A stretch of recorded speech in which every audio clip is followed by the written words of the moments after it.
الأورومية سني وزميلي باللغة التجرينية فتصوم وكذلك باللغة الإنجليزية أفورق. مشاهدينا هذا اليوم هو حدث كبير بالنسبة للقارة الإفريقية حيث يجتمع فيها قادة الدول الأفارقة في العاصمة الإثيوبية أديس أبابا حتى يقوموا بمناقشة عدد كبير من الملفات التي تعتبر من الأكثر حساسية بالنسبة للقارة الإفريقية. مشاهدينا أدعوكم أن تبقوا معنا إلى ختام هذه التغطية على شبكة أديس الإعلامية.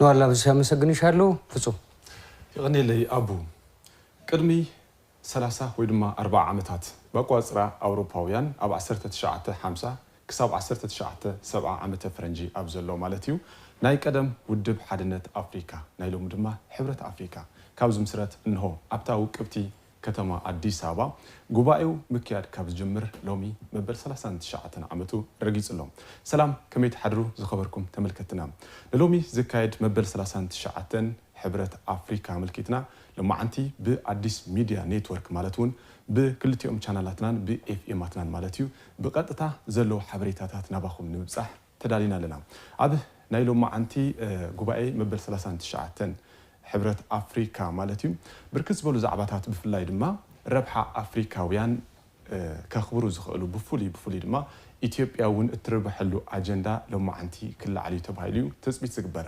كبرات تملكتنا ببزلكم مخوينكم مسكوت تلفزيونكم أبانا بمقبار كتكتاتلنا بخبرنا قدمكم حزون سناي مكتال አመሰግናለሁ ባልደረቦቼ እንግዲህ አዲስ ሚዲያ ኔትወርክ ላይ ተገኛላችሁ የቀጥታ ስርጭታችን እንግዲህ አፍሪካ ህብረት የመሪዎች ጉባኤ እስከሚጠናቀቅበት አፍታ ድረስ የሚቀጥል ነው የሚሆነው ኤኤምኤን ዋናው ጣቢያ ባሻገር በአማራጭነት ቀደም ሲል ያደመጣችኋቸው ቋንቋዎችን ጨምሮ ሌሎች ቋንቋዎች ያሉበት ነው ኤኤምኤን ፕላስ ይህንን የቀጥታ ስርጭት የምታደምጡባቸው ሌሎች አማራጮች ናቸው የማህበራዊ የመረጃ ትስስር ገጾቻችን ከተወዳጃችሁ ደግሞ ከዚሁ ከስቱዲዮ እንዲሁም ደግሞ ከአፍሪካ ህብረት ዋና መቀመጫ ጽፈት ቤት ቀጥታ ስርጭት የሚካሄደውን የመሪዎች ስብሰባ በተመለከተ የሚተላለፉ መልእክቶችን ሌሎች ጉዳዮችን በተመለከተ ደግሞ በቀጥታ የምታደምጡ የምትከታተሉ ነው የሚሆነው አብራችሁን ትቆዩ እንጋብዛለን ኤፍኤም 96.3 ደግሞ በአማራጭነት እንዲሁ ለሬዲዮ ተወዳጆች ይህንን መረጃ ለማድረስ በአማራጭነት የቀረበ የመገናኛ ብዙሃን አውታራችን ነው አብራችሁን እንድትቆዩ እንጋብዛችኋለን በድጋሚ ባልደረቦች በድጋሚ እንኳን ደህና መጣችሁ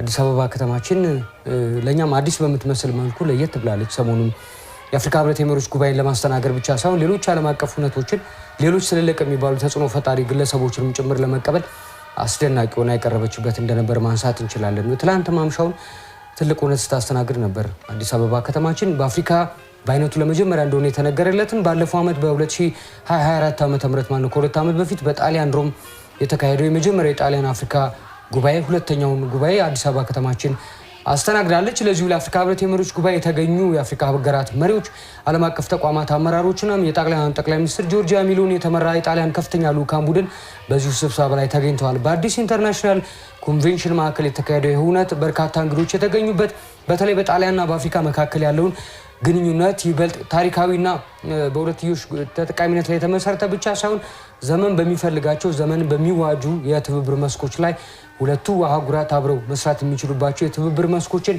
ይበልጥ ለማጠናከር ቃል ኪዳን የተገባበት ተጨማሪ እርምጃዎችም ለመውሰድ ቃል የተገባበት ነው በኢንሪኮ ማቴ የተሰየመው የማቴ ቅድም በተለይ በጣሊያንና በአፍሪካ መካከል ያለው ዲፕሎማሲያዊ ትብብር ይበልጥ በኢኮኖሚ በማህበራዊና በሌሎች የልማት ዘርፎች ላይ ተጠናክሮ መቀጠል የሚችልበትን እድል ማስፋት ያስቻሉ ሐሳቦች የተነሱበት እንደነበር በትላንትናው አመሻሽ ላይ ተከታትለናል ዛሬ የሚጠበቀው 39ኛው የአፍሪካ ህብረት የመሪዎች ጉባኤ ደግሞ አዲስ አበባ ከተማችን ብዙዎቹን እየተቀበለች ትገኛለች ምስል ላይ የተመለከተ እንደምንገኘው በአዲስ አበባ የተለያዩ አካባቢዎች እንግዶችን ለመቀበል እየተደረገ ያለው ዝግጅት እጅግ በጣም ደማቅ እንደሆነ እየተመለከተን እንገኛለን ከዚሁ ከስቱዲዮ ከምናነሳቸው ሐሳቦች ባሻገር በእነዚሁ የአዲስ አበባ የተወሰኑ አካባቢዎች ላይ ያለውን ሁነት በተመለከተ እንግዶች እንዴት እየተቀበልን ነው አዲስ አበባ ወደ አዳራሹ እንዴት እያመሩ ነው እንግዶቹ አቀባበል ሁኔታ ምን ይመስላል የሚለውን በአማራጭነት ሪፖርተሮቻችን በስፍራው ተጨማሪ መረጃ የሚያደርሱ ነው የሚሆነው እንዳገኘናቸው በየመሃሉ ከተለያዩ አካባቢዎች ላይ ተጨማሪ መረጃ እንዲያደርሱን ከማለዳ ጀምሮ ሪፖርተሮቻችን በተለያዩ አዲስ አበባ አካባቢዎች ላይ ተሰማርተዋል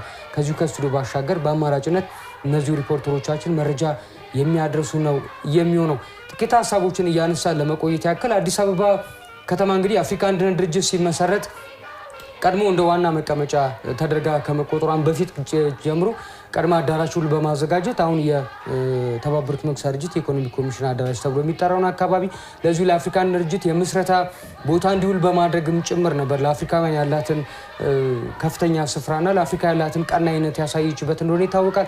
ከዛም በኋላ አፍሪካን ድርጅት ከተመሰረተ ማግስትም ጀምሮ ከተማችን አዲስ አበባ የህብረት ዋና መቀመጫ አፍሪካውያን የጋራ ቤት ሆና ተወስናለች። ከዛም በኋላ ባለው አመታት ግን ኢትዮጵያ ለአፍሪካውያን ለጥቁር ህዝቦች ካበረከተችው ከፍተኛ አስተዋጽኦ ባሻገር ከተማዋ አፍሪካ ዋና ከተማነት ሊመጥን የሚችል ቁመና ሳይኖራት ቆይታለች። ለረጅም አመታት ያክል የመሰረተ ልማት አውታሮቿ አህጉሩን ሊመጥኑ የማይችሉ በዓለም አቀፍ ደረጃ ደግሞ ልክ እንደነ ኒውዮርክ እና ጄኔቫ ብለን እንደምናነሳቸው የዲፕሎማሲ መዳረሻዎችም ጭምር በአማራጭነት ለሁነት ማስተናገጃ የሚሆኑ ስፍራዎች በውል ያልነበሯት ከተማም ደረጃዋ ያን ያክል ይህ ነው ተብሎ ሊነሳ የሚያስችል የሚያስመሰግናት ደረጃ ላይ አልነበረችም። በተለይ ያለፉ 2 እና 3 አመታት ግን አዲስ አበባ ከተማ እያሳየች የምትገኘው ለውጥ በኮሪደር ልማት፣ በወንዝ ዳርቻ ልማት እንዲሁም ሌሎች ከከተማ ልማት ጋር በተያያዙ ጉዳዮች ላይ የነበራት እንቅስቃሴ በእርግጥም የአፍሪካውያን መናገሻ ስለመሆኗ ያስያዘ ነበር። ትላንት ላይ በነበረን ቀጥታ ስርጭት ስናነሳም አዲስ አበባ ከተማ የህብረቱ መቀመጫነት ለማንሳት ከፍተኛ እንቅስቃሴዎች ሲካሄዱ ቆይተዋል። ከአዲስ አበባ ተነስተው ወደ ሌሎች አማራጭ ከተሞች እንዲሄድም ጭምር ከፍተኛ ግፊትም ጭምር ነበር። አንደኛው ጉዳይ ከተማው የሚመጥን ቁመና አልነበራትም። ለህብረቱ እንዲሁም ደግሞ በዓለም አቀፍ ደረጃ በርካታ እንግዶችን ለማስተናገድ የሚበቁ አይነት ዝግጅት የላትም የሚል ምክንያት ነበር። አሁን ግን እነዚሁን ተቺዎች ሁሉ አፍ ያስያዘችበት ቁመና ላይ ስለመሆኗ ማንሳት እንችላለን። ሰኚ የከተማዋን እንቅስቃሴዎች በተለያዩ አጋጣሚዎች ላይ በዘገባም በተለያዩ አማራጮች ስትቃኝ እንደነበር አስታውሳለሁ። ከተማውን የደረሰችበት ደረጃ በእርግጥ ለነዋሪዎቿ ምቹ የመሆን የከተማ ደረጃ መመጠን የመጀመሪያው ቤት ስራ ነው።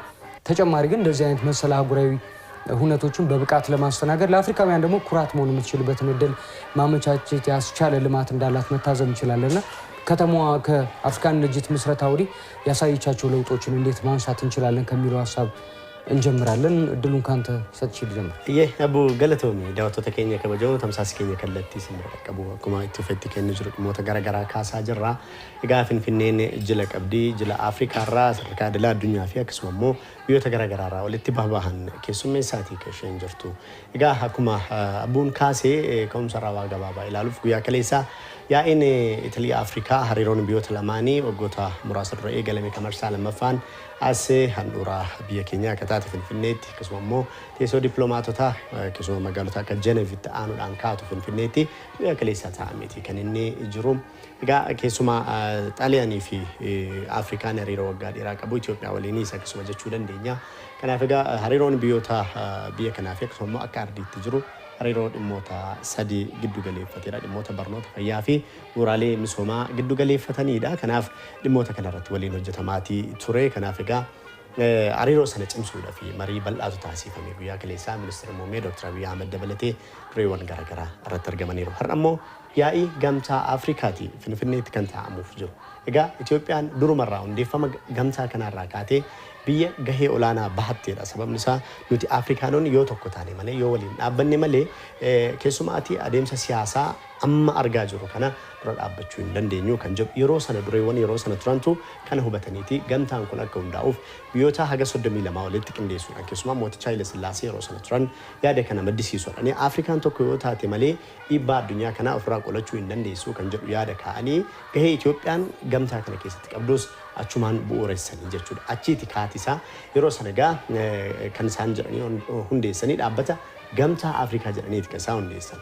Egaa waggoota booda keessumaa baroota 1960 booda immoo gamtaa Afrikaatti maqaan isaa akka fooyya'u ta'ee jechuudha. Gamtaan kun egaa yeroo garagaraatti hojiiwwan garagaraa dhimmoota Afrikaan wal qabatan hojjetaatii ture.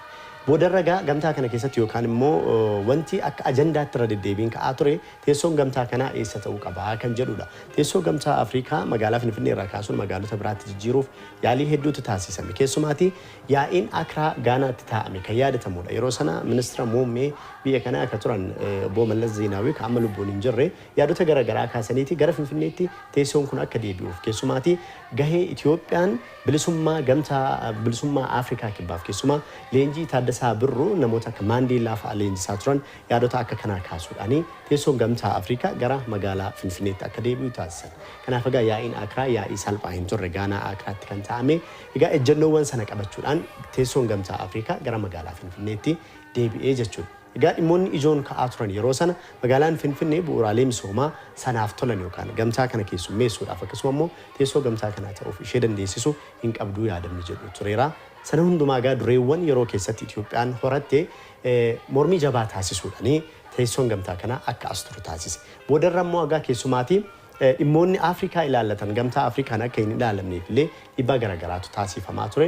Jijjiirama booda keessumaatii yaalii ministeerri muummee Dr. Abiy Ahmed taasisaniin dhimmoonni Afrikaa ilaallatan Afrikaamatti ilaalamuu qabu ejjennoo jedhuun egaa biyyoonni gamtaa Afrikaa hedduun isaanii akkanatti walii galamu taasisaniiti jiru. Itoophiyaan gamtaa kana keessatti gahee olaanaa qabdi yoo jennu baroota keessatti qabxiiwwan akka kana kaasuun ni danda'ama. Egaa Finfinneen teessoo gamtaa Afrikaa ishee dhugaatii kan jedhu mirkaneessuuf immoo hojiin bu'uuraalee misoomaa hedduutu hojjetaman. Kawaggoota afran shanan darbanii kan ilaallu yoo ta'e misoomni kooriidarii hagam akka inni Finfinnee tiraansfoorma godhe ilaaluun ni danda'ama. Misooma magaalattii jijjiira. Egaa dureewwan biyyoota hedduu Finfinnee dhufanii akka ragaa bahan taasiseera. Kanaaf Finfinneen teessoo gamtaa Afrikaa qofa odoo hin taane teessoo dippiloomaatota idila addunyaa jajjaboo akka taatu ishee taasiseera. Kun ammoo bu'aa bu'uuraalee misoomaa Finfinnee keessatti ijaaramaniiti. Finfinneen teessoo gamtaa Afrikaa ishee dhugaa ta'uu ishee hojii misoomaa bu'uuraalee misoomaa garaagaraa diriirsuudhaan daandii bal'aa ijaaruudhaan tajaajiloota hospitaalitiin wal qabatan babal'isuudhaan mijataa taasisuun teessoo gamtichaa isa dhugaa ta'uu dandeesseetu. Kun ammoo bu'aa keessumaatii waggoota 5-6 darban hojjetamanii immoo caalmaatti mirkaneessuun danda'ameera jennee kaasuu dandeenya. Egaa namoonni bebbeekamoo hedduun Finfinnee daawwataniiru. Finfinnee fiidbaakii akkamii kennanii dubdeebiin isaanii maalii kan jedhu boodarra itti deebina. Hundaafuu garuu Finfinneen hojii bal'aa hojjetameen teessoo gamtaa Afrikaa ishee dhugaa ta'uu ishee mirkaneeffachuu dandeesseetti. አመሰግናለሁ ሰኝ ፍጹም እንግዲህ ያው ሰኝም ሲያነሳ እንደነበረው አዲስ አበባ ከተማ ከዚህ ቀደም ሲነሱባት የነበሩ ትችቶች አሉ። ያው ዋናው ትልቁ ጥያቄ ነዋሪዎቿ ምቾት እንደሆነ ምንም አይነት ጥያቄ የለውም። ሁሉም ልማቶች ቀጥታ ግንኙነት ሊኖራቸው የሚገባው ከነዋሪዎቹ ሁሉና ጋር እንደሆነ ይታወቃል። ከዛም ሻገር ያለ ቤት ስራ አለባት አዲስ አበባ ከተማ አህጉራዊና ዓለም አቀፍ ቤት ስራና ሲነሱባት የነበሩ ጥያቄዎች ምን ነበሩ? በአፍሪካውያን ሲያነሱ የነበሩት የአድዋ ድል መታሰቢያን ኢትዮጵያ በሉዓላዊነት ነፃ መሆኗን ሀገሯን ካለን ታሪክ ባሻገር እንደ ከተማ ልንኮራ የምንችልበት ገጽታ ነበረ ነው በፊት አሁን ካለው ጋር ያነጻጸር يقنيلي أبو زخبركم تملكتنا بقطة تكتاتلوا زلهم مبل 39 وعلى مرحتي حبرت أفريكا أملكتنا بدمز ولدوز هنا أديس ميديا نيتورك نمحلال فوزلنا كتا فنوي كم زفلت نبزعلت زي نمزح إثيوبيا بزح واقع كفيلايا فلاي زي مس عوت بعد عدوى زت أساسر عبي رزين قداي خون مالتي كم زفلت إثيوبيا كاب أفريكا زي تجزأت ويدما أن colonized countries كافتن كل تمالتي وتحنتن فلتن زخونة هاجر مخانا زفلت قداي زي حبرت أفريكا وانا مقمتيت نتكون زتحريت اللوك عند مكنيات المازي ببعداويان جزأتي زي تجزأت زي تبدهت هاجر مخانا زفلت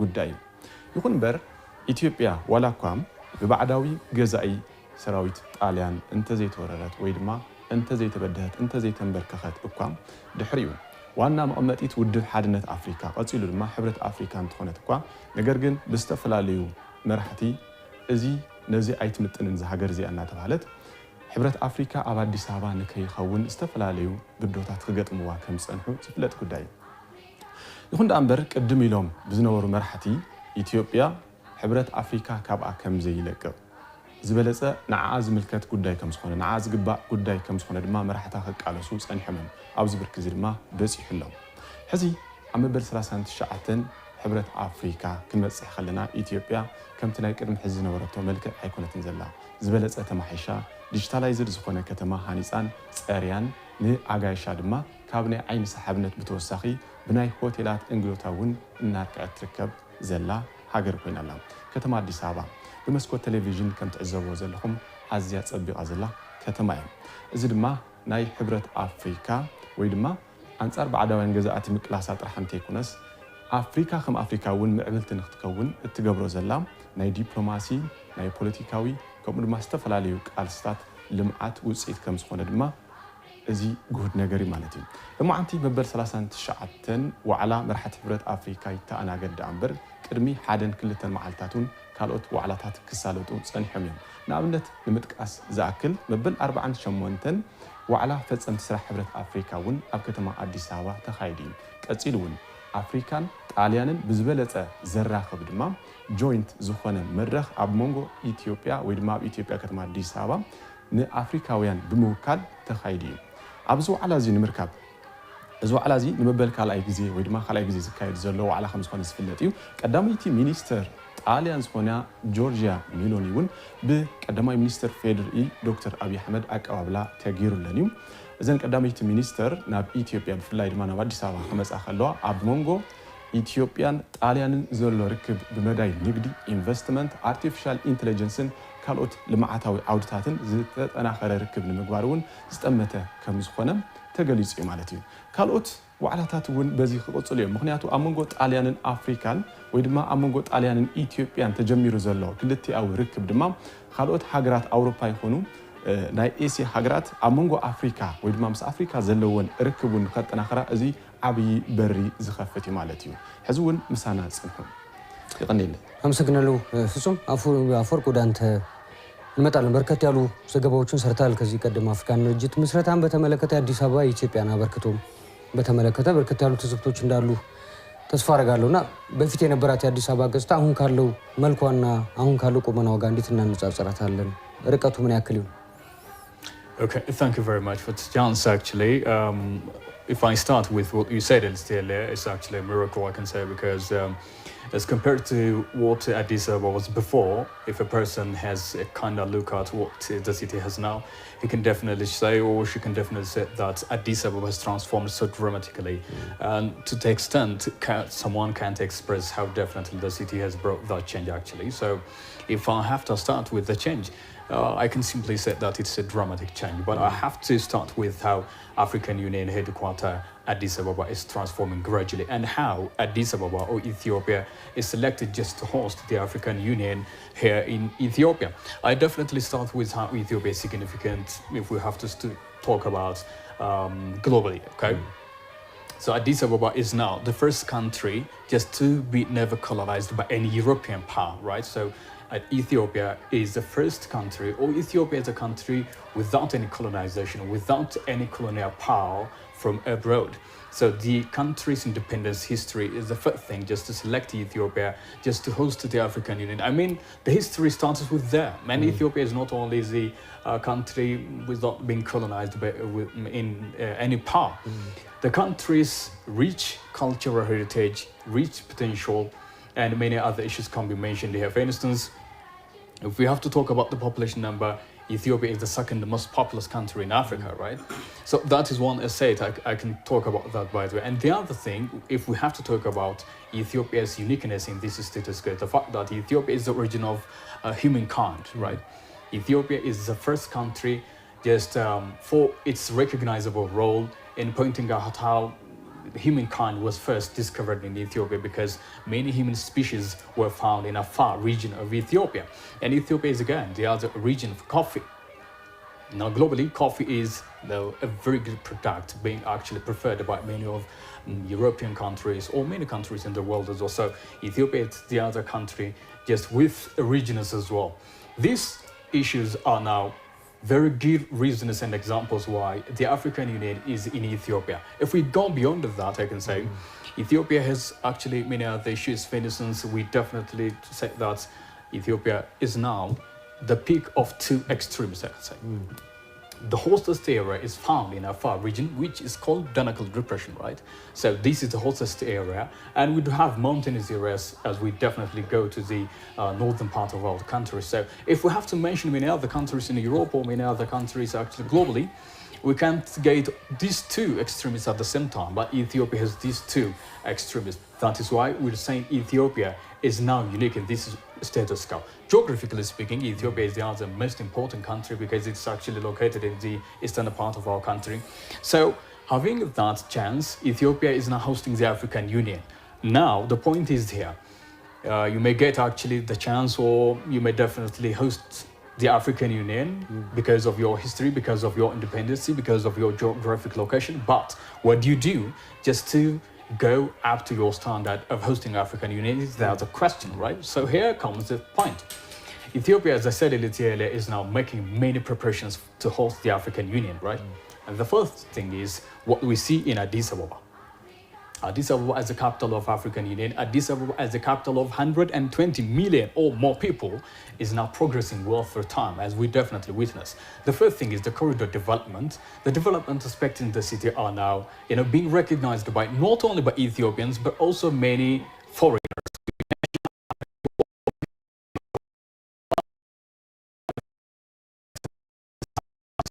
This progress is again example for many African countries, because this is new era of renaissance, new era of change, because we have been said that Africans were not using their potential perfectly and accordingly.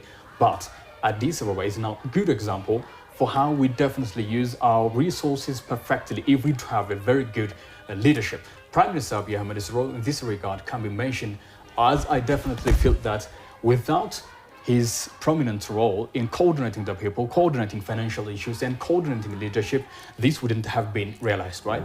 So the corridor development is the first thing, just to witness how Addis Ababa is progressing well. And the riverside developments now, as I said, just to meet Addis Ababa's reputation as the hub of African diplomacy, corridor development and riverside developments are very good examples. And these riverside developments, for instance, are now calls for someone's aspirations. If a person goes to a kind of riverside development, he or she can decide just to stay there for a long period of time. That's why tourists are now staying here for a long period of time. They're extending their stay here, and they're even again giving recommendation for many other tourists to visit Ethiopia as well. That is a very good thing here I can mention. So if we have to talk about how Addis Ababa is progressing well, we mention these two things as a very good point, but it goes beyond that. The other thing is, as I said, the facilities here, the service facilities here in Addis Ababa are now progressing well, I can say, because previously, for instance, we did have a kind of drawbacks when it came to a kind of transport facility, right? But this time around, transport congestion is not observed everywhere you go. That's why we said that the transportation service, the hospitality here in the city, and many other hotel services as well are very important issues that we have to mention if we have to talk about how Addis Ababa is progressing this time around. That's why, for instance, we made actually a kind of interview with many other guys who are living here, whether diplomats or tourists actually. They were said that Addis Ababa is not now simply the hub of Africa's diplomacy. It is the example for Africans as well, for African countries, because all those who are living here in Addis Ababa are feeling that the services here, all the facilities here in Addis Ababa are very good examples for many other African countries. Truly speaking, as you said, Abu, Addis Ababa is now progressing time and time again, but this progress are not confined only to the facilities of services, hotel services, or corridor and riverside developments, but it goes beyond that. 24/7 services are open, and all those tour guides, for instance, all many service providers are ready just to give up-to-date services for all delegates or representatives or leaders from many parts of our country or continent, right? So that's why we're saying Addis Ababa's transformation this time around is up to its standard as a hub of African diplomacy. And if we have to continue just talking about that, services and many other development works will go on time and again. Thank you. አመሰግናለሁ አፈወርቅ። በጣም ነዋል ምን ማንሳት እንችላለን? ብዙ ሰማሽ እስካሁን። شكرا. مشاهدينا نستكمل معكم تغطية هذا الحدث المميز، وهو أعمال القمة 39 لرؤساء وحكماء وقادة الدول الأفارقة الذين يجتمعون اليوم 14 من فبراير في العاصمة الإثيوبية أديس أبابا في مقر الاتحاد الإفريقي. مشاهدينا، أود أن أذكركم بما حدث في اليومين الماضيين، وهما 11 و12 من فبراير، والتي تمت فيها أعمال الدورة 48 للمجلس التنفيذي الوزاري، وهي الدورة التي وضعت النقاط على الحروف في أكثر الملفات تعقيداً بالنسبة للقارة الإفريقية، تمهيداً لعرضها في القادة أو القمة القادة اليوم. مشاهدينا، كما نرى على الشاشة هناك توافد لعدد كبير من رؤساء وقادة الدول الأفارقة للعاصمة الإثيوبية أديس أبابا للمشاركة في القمة 39. بالنسبة للعاصمة الإثيوبية أديس أبابا مشاهدينا، هناك تطور كبير في العاصمة أديس أبابا، والتي أصبحت بذلك مقراً لقيام أو استضافة عدد كبير من المقرات الدولية والقارية. بسبب هذا قامت عمدة مدينة أديس أبابا بتطوير الممرات في عدد كبير من عواصم أو من مدن أديس أبابا أو عاصمة أديس أبابا وهي أديس أبابا وعاصمة إثيوبيا وهي أديس أبابا، والتي قاموا فيها بتطوير الممرات في منطقة كاسانجس وأرات كيلو وعدد كبير من الأحياء التي تقوم باستضافة عدد كبير من القادة والزوار من مختلف دول العالم. مشاهدينا، عدد كبير من الزوار الذين توافدوا إلى أديس أبابا والذين أشادوا بالتطور الذي تشهده العاصمة الإثيوبية أديس أبابا، وكذلك بالنسبة للفندقة التي تقوم باستضافة عدد كبير من الزوار للعاصمة الإثيوبية أديس أبابا. مشاهدينا، قمة هذه السنة تتصدر تحت شعار الأمن المائي وضمان استدامة إمدادات المياه وأنظمة الصرف الصحي تحقيقاً لأهداف أجندة 2063. وكذلك شهدت الدورة 48 نقاشات حادة فيما يخص قضيتي الأمن والسلم في منطقة القرن الإفريقي، وعلى رأسها الأوضاع في السودان.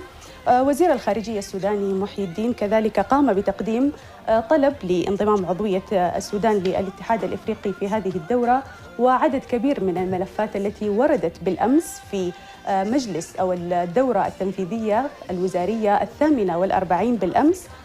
كذلك هناك توافد كبير لعدد من رؤساء وقادة الدول الأفارقة في أديس أبابا عاصمة الدبلوماسية ومقر المؤتمرات الدولية والقارية. أديس أبابا شهدت تطورات كبيرة وحافلة نشهدها الآن أمام شاشتنا، شاشة أديس عربي، تطور كبير. وهناك زملاؤنا يتواجدون من كل الأحياء الذين سيوافون بكل المستجدات، وكذلك من مقر الاتحاد الأفريقي والذين سيوافون بالملفات السياسية التي سيتم مناقشتها في الدورة 39 من قمة القادة ورؤساء وحكماء القادة الأفارقة من العاصمة الإثيوبية أديس أبابا. مشاهدينا، نستكمل معكم هذه التغطية المميزة والتي تلفت أنظار العالم كله نحو مقر الاتحاد الإفريقي. هذه القمة بشكل أساسي يتم هذه السنة قيادتها من قبل رئيس مفوضية الاتحاد الإفريقي محمود علي يوسف، والذي يقوم بقيادة هذه القمة لأول مرة بعد قيادة موسى فكي في السنة الماضية. فلذلك مشاهدينا، مع دقات الساعة سيتم افتتاح القمة. أدعوكم حتى تبقوا معنا إلى ختام هذه التغطية المميزة وتتابعوا معنا التطور الذي تشهده أديس أبابا. وهذا ما نشاهده على شاشتنا اليوم. أنظار العالم كلها تتجه نحو أديس أبابا، مقر الدبلوماسية ومقر العواصم الدبلوماسية. نرى فيها تجمع كبير لرؤساء وقادة الدول الأفارقة من قلب العاصمة الإثيوبية أديس أبابا، ونشاهد توافد الزوار الذين أشادوا بالتطور الحي الذي تشهده ممرات العاصمة الإثيوبية أديس أبابا. مشاهدينا، مشروع تطوير الممرات لم يقتصر فقط على العاصمة الإثيوبية، ولكن حتى شمل العديد من المدن الإثيوبية ووصل حتى إلى مدن بعيدة. ولكن هذا التطور هو بقيادة عمدة مدينة أديس أبابا التي وصلت بإثيوبيا لهذا التطور الذي أشاد به العالم، وأصبحت نموذجاً يحتذى به من قبل الأفارقة. مشاهدينا، حتى الآن نحن معكم في هذه التغطية المباشرة للقمة 39 لرؤساء وحكماء والقادة الأفارقة من العاصمة الإثيوبية أديس أبابا. أرجو منكم أن تبقوا معنا إلى ختام هذه التغطية. አመሰግናለሁ ሉዋም በርከት ያለ መረጃ እንደሰጠሽን ተስፋ አደርጋለሁ። ተመልካቾቻችን እንግዲህ ከቀናት በፊት የአዲስ አበባ ከተማ ከንቲባም ወይዘሮ አዳነች አቤቤ የአፍሪካ ህብረት የመሪዎች ጉባኤ ዝግጅት በተመለከተ የከተማዋን ዝግጅት አዲስ ሚዲያ ኔትወርክ ላይ ማብራሪያ ሰጥተው ነበር። በዚሁ ማብራሪያቸው ላይ ያነሷቸው በርካታ ጉዳዮች አሉ። አንድ ትልቅ የተናገሩት ሀሳብ አዲስ አበባ ከተማችንን ምናልባትም ደግሞ ለነዋሪዎቿ ከስሟ የቀረበ ማንነት እንዲኖራት በሚያስችል ደረጃ ቀይረናታል የሚል ሀሳብ ነበር ያጋሩት ለመገናኛ ብዙሃን በተሰራጨ ማብራሪያቸው ማለት ነው። አዲስ አበባ ከተማ ለመቀየሯ በርካታ ማሳያዎች አሉ። ከሚታየው በየመንገዶቿ ያለው መሰረተ ልማት አውታሮቿም በየአገልግሎት መስጫ ተቋማት ካለው የተቀላጠፈ አገልግሎት ባሻገር ከከተማዋ ስያሜ ጋር የራቁ የቀደሙ ገጽታዎቿን ይበልጥ በመቀየር ረገድ ከተማዋ ለዓመታት ለዘመናት ተሻግሮ የመጡ ስብራቶቿን በመጠገን በየቦታው የሚገኙ የተፈጥሮ ሀብቶቿን በማልማት ከከተማዋ እድገት ከከተማዋ ልማት ጋር ይበልጥ በማስተሳሰር ደረጃ በተለይ ያለፉት ዓመታት የቀደሙን ዓመት በሚያስቆጭ መንገድ ነበር የነበረውን ጥረት ያብራሩበትና የተገኙ ውጤቶችን ያነሱበት መንገድ ከተማችን አዲስ አበባ አሁን ባለው ሁኔታም ከስሟ እጅጉን የቀረበ ገጽታና ማንነት እንዳላት ምስክር መሆን ያስችላል። ብዙዎቹ የመሰረተ ልማት አውታሮች ከዚህ ቀደም የነበረው አይነት የጎደፈ ገጽታ አይደለም የሚታይባቸው። ምስል ላይ የተመለከትን እንደምንገኘው ብዙዎቹ የከተማ ነዋሪዎች ዓለም አቀፍ ደረጃ ተጽዕኖ ፈጣሪ የሚባሉ ግለሰቦች በከተማዋ እየመጡ የሚሰጡት ታማኝነትም ይሄው ነው። በቅርብ ዓመታት ውስጥ ይህን ያክል አስደናቂ ለውጥ ማምጣት ከተቻለ ከዚህ ቀደም የነበሩ የባከኑ ዓመታትን በሚያስቆጭ መንገድ ነው ከተማዋ ራሷን እየቀየረች እያስተካከለች የምትገኘው። በከተማ ውስጥ የሚገኙ ጸጋዎች ይበልጥ ተጨማሪ እሴትና ማሻሻያዎች ተደርጎባቸው ተጨማሪ ሀገራዊ ትርጉምና ሀገራዊ አበርክቶ እንዲኖራቸውም ጭምር እየተደረጉ ነው የሚገኙት። የመሰረተ ልማት አውታሮች ከዚህ ቀደም የነበረው የትራፊክ መጨናነቅ ከዚህ ቀደም የነበረው ከነዋሪዎቹ እንግልት ጋር ሰበብ የመሆን ምክንያት በአሁኑ ሰዓት ይበልጥ እየተቃለለ እየተቀረፈ የሚገኝበት ሰለሞኑም ጭምር ይነሳል። የከተማ ነዋሪዎች በርካታ ጥያቄዎችን እያነሱ ቆይተዋል። እስካሁን ባለው ሂደት ፍትሃዊ ሀብት ተጠቃሚነቱ እንዳልሆነ የመሰረተ ልማት ተደራሽነት እንዲሁም ደግሞ የማህበራዊና ኢኮኖሚያዊ ተጠቃሚነት ጥያቄዎች የከተማ ነዋሪዎች ሲያነሷቸው የቆዩ ጥያቄዎች ናቸው። የከተማ ልማቶች አሁን ባለው ሁኔታ ይህንን መመለስ በሚያስችል ደረጃ ነው ቁመና ላይ የሚገኙት። ቀደም ሲል ባልደረባ አፈወርቅ ሲያነሳ እንደነበረው በከተማዋ ላይ ከተገነቡ የመሰረተ ልማቶች በየመንገዱ ከምናያቸው ለውጦች ባሻገር ነው የከተማዋ ደረጃ የተቀየረ ማንነት የተቀየረ የስራ ባህልም ጭምር ከተማዋ በጥቂት ዓመታት ውስጥ ማሻገር ያስቻለችው እሴት ነው። በአገር አቀፍ ደረጃ ኢትዮጵያ በዓለም አቀፍ ሊነሱ የሚችሉ ተሞክሮች አሏት። ታላቁ የአድዋ ድል ማንሳት እንችላለን። ከዛም በኋላ ባለው ሁኔታ ኢትዮጵያውያን በጋራ ተሰባስበው አይቻልምን የሰበሩበት ታላቁ የኢትዮጵያ ህዳሴ ግድብ ኢትዮጵያውያን በጋራ ያቆሙት ታላቅ አሻራ እንደሆነም ጭምር ይነሳል። አዲስ አበባ ከተማ ግን ከዚህም የተሻለ ከዚሁም ለሌሎች ከተሞች ምሳሌ መሆን የሚያስችል አሻራንም ጭምር እያሻገረች ነው የምትገኘው። በበርካታ አካባቢዎቿ ተግባራዊ እየተደረገ የሚገኘው የከተማዋን በርካታ አካባቢዎች ገጽታ ወደ አዲስ ማንነት የቀየረው የኮሪደር ልማት ዛሬ አዲስ አበባ ብቻ አይደለም የሚገኘው የተለያዩ ክልል አካባቢዎችም ጭምር ይህንን እንደ ትልቅ የቤት ስራና አደራ ወስደውታል። ታሪካዊ ከተሞች እና ሐረር እነ ጎንደርን ማንሳት እንችላለን። ውብ ከተሞች እና ሐዋሳ እነ ባህር ዳርን መጨመር እንችላለን። በርካታ የቱሪዝም መዳረሻ ስፍራዎች ያሏቸው እንደ ቢሾፍቱ አይነት ከተሞችም ጭምር አዲስ አበባ ያሻገረችው ከፍተኛውን የከተማ ልማት እሴቶቿን ጭምር እንደሆኑ ይነሳል። ከተማ ብቻዋን አይደለም እየለማች ያለችው እንደ ሀገር ተስፈንጥሮ የታሰበበት የብልጽግና ደረጃ ላይ መድረስ የሚያስችል ልምድንም እያሻገረች ነው የምትገኘው ከተማችን አዲስ አበባ።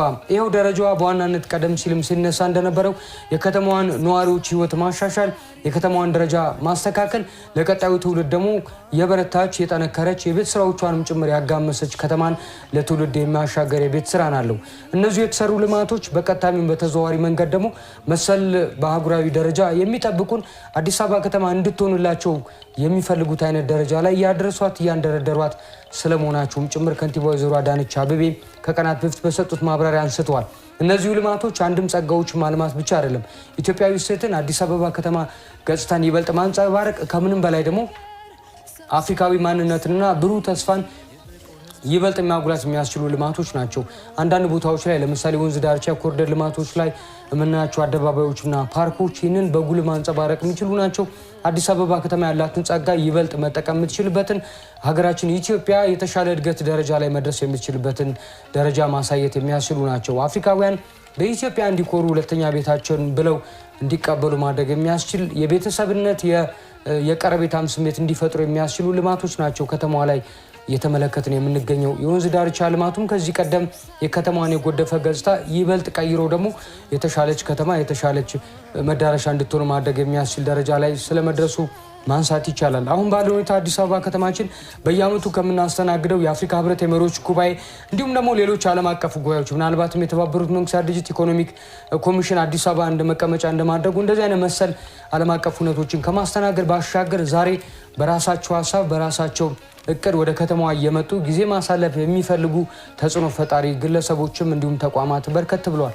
ከቀናት በፊት የአዲስ አበባ እንግዳ የነበረው በማህበራዊ መረጃ ትስስር ገጾች በሚሊዮን የሚቆጠር ተከታዮች ያሉት አይሾ ስፒድን ማንሳት እንችላለን። በስም እንኳን ለማስታወስ የተቸገረባት ሀገራችን ኢትዮጵያ በአንድ ቀንና በሁለት ቀን ቆይታ ምን ያክል ተጽዕኖ እንደፈጠረበት ከትላንት በስቲያም ጀምሮ በተከታታይ ተንቀሳቃሽ ምስሎችን እያጋራ ነው የሚገኘው። ሀገራችን ኢትዮጵያን ያዩ አዲስ አበባ ከተማን ያዩ ዓለም አቀፍ ተቋማት አመራሮችም ይህንን መስክረዋል። የባርቤዶሷ ጠቅላይ ሚኒስትር ሚያሞር ከሰሞኑ ከትሬቨር ናሃ ጋር የነበራት ቆይታ እያደመጥን ነበር። ስለ ታላቁ የኢትዮጵያ ህዳሴ ግድብ መደነቋን አላቆመችም። አዲስ አበባ ከተማ ያቆመችው የአድዋ ድል መታሰቢያም ለኢትዮጵያውያን ለአፍሪካውያን ብቻ ሳይሆን ለመላ የጥቁር ህዝብም ጭምር ታላቅ አሻራና አደራን ያኖረ ታላቅ ማዕከል ስለመሆኑም ጭምር መስክረዋል። ከተለያዩ አካባቢዎች አዲስ አበባ ከተማን ያዩ ኢትዮጵያ ከተማን የረገጡ የተለያዩ ዓለም አቀፍ ተቋማት አመራሮች፣ መሪዎች የህንዱ ጠቅላይ ሚኒስትር ናሬንድራ ሞዲን ማንሳት እንችላለን። በአፍሪካ ምድር የመጀመሪያ ጉብኝታቸውን ያደረጉት በአዲስ አበባ ነበር። ሌሎች የሀገራት መሪዎችም ጭምር የአዲስ አበባ ከተማ አይን ማረፊያ ሆነዋል።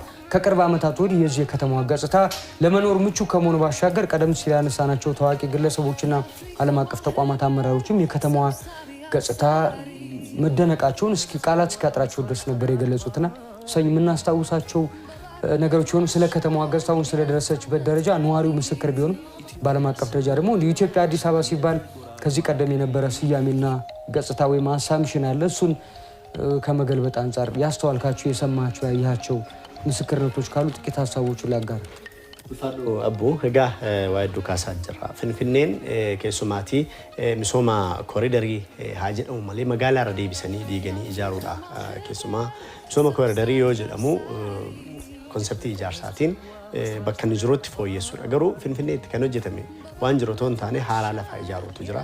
Seenaa tursiisuudhaan yookaan immoo duudhaa wantooti nuti akka biyyaatti ittiin beekamnu akkasuma immoo jiraachuu isaatiin hambaaleen garaagaraa akka jiranitti miidhaganii bakka turanii garuu ammoo miidhaguu akka qaban sababni isaa yeroo tokko biyya kanatti seenaan jira jedhama hambaan jira jedhama garuu miidhaginni qabu garuu baay'ee xiqqaadha. Miidhagee ijaaf hawwataa miti rakkootu ture. Darbaan dabarsa waan dhufeedha kuni sana haaressuu bareechuutu ture. Garuu bakkeewwan magaalaa Finfinnee totaalii diigamanii radeebiin ijaaramuu barbaadan hedduutu turan. Sun qabatamatti hojiitti jijjiirameera. Magaalaa Finfinneetii naannoo piyaasaa yookaan birbirsa gooroo kaasuu dandeenya. Piyaasaan waggoota 2-3 dura namoonni daandii sana deddeebi'an namoota 5-6 caalantu walla fincaanii tokko fayyadamu turan.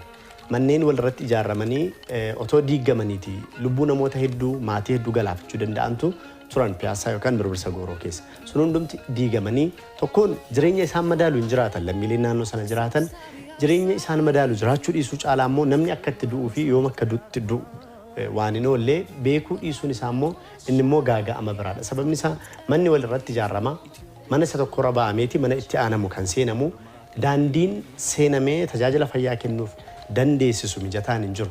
Namni tokko yoo naannoo sanatti miidhame ambulaansiin galee nama miidhame sana baasuu hin danda'u.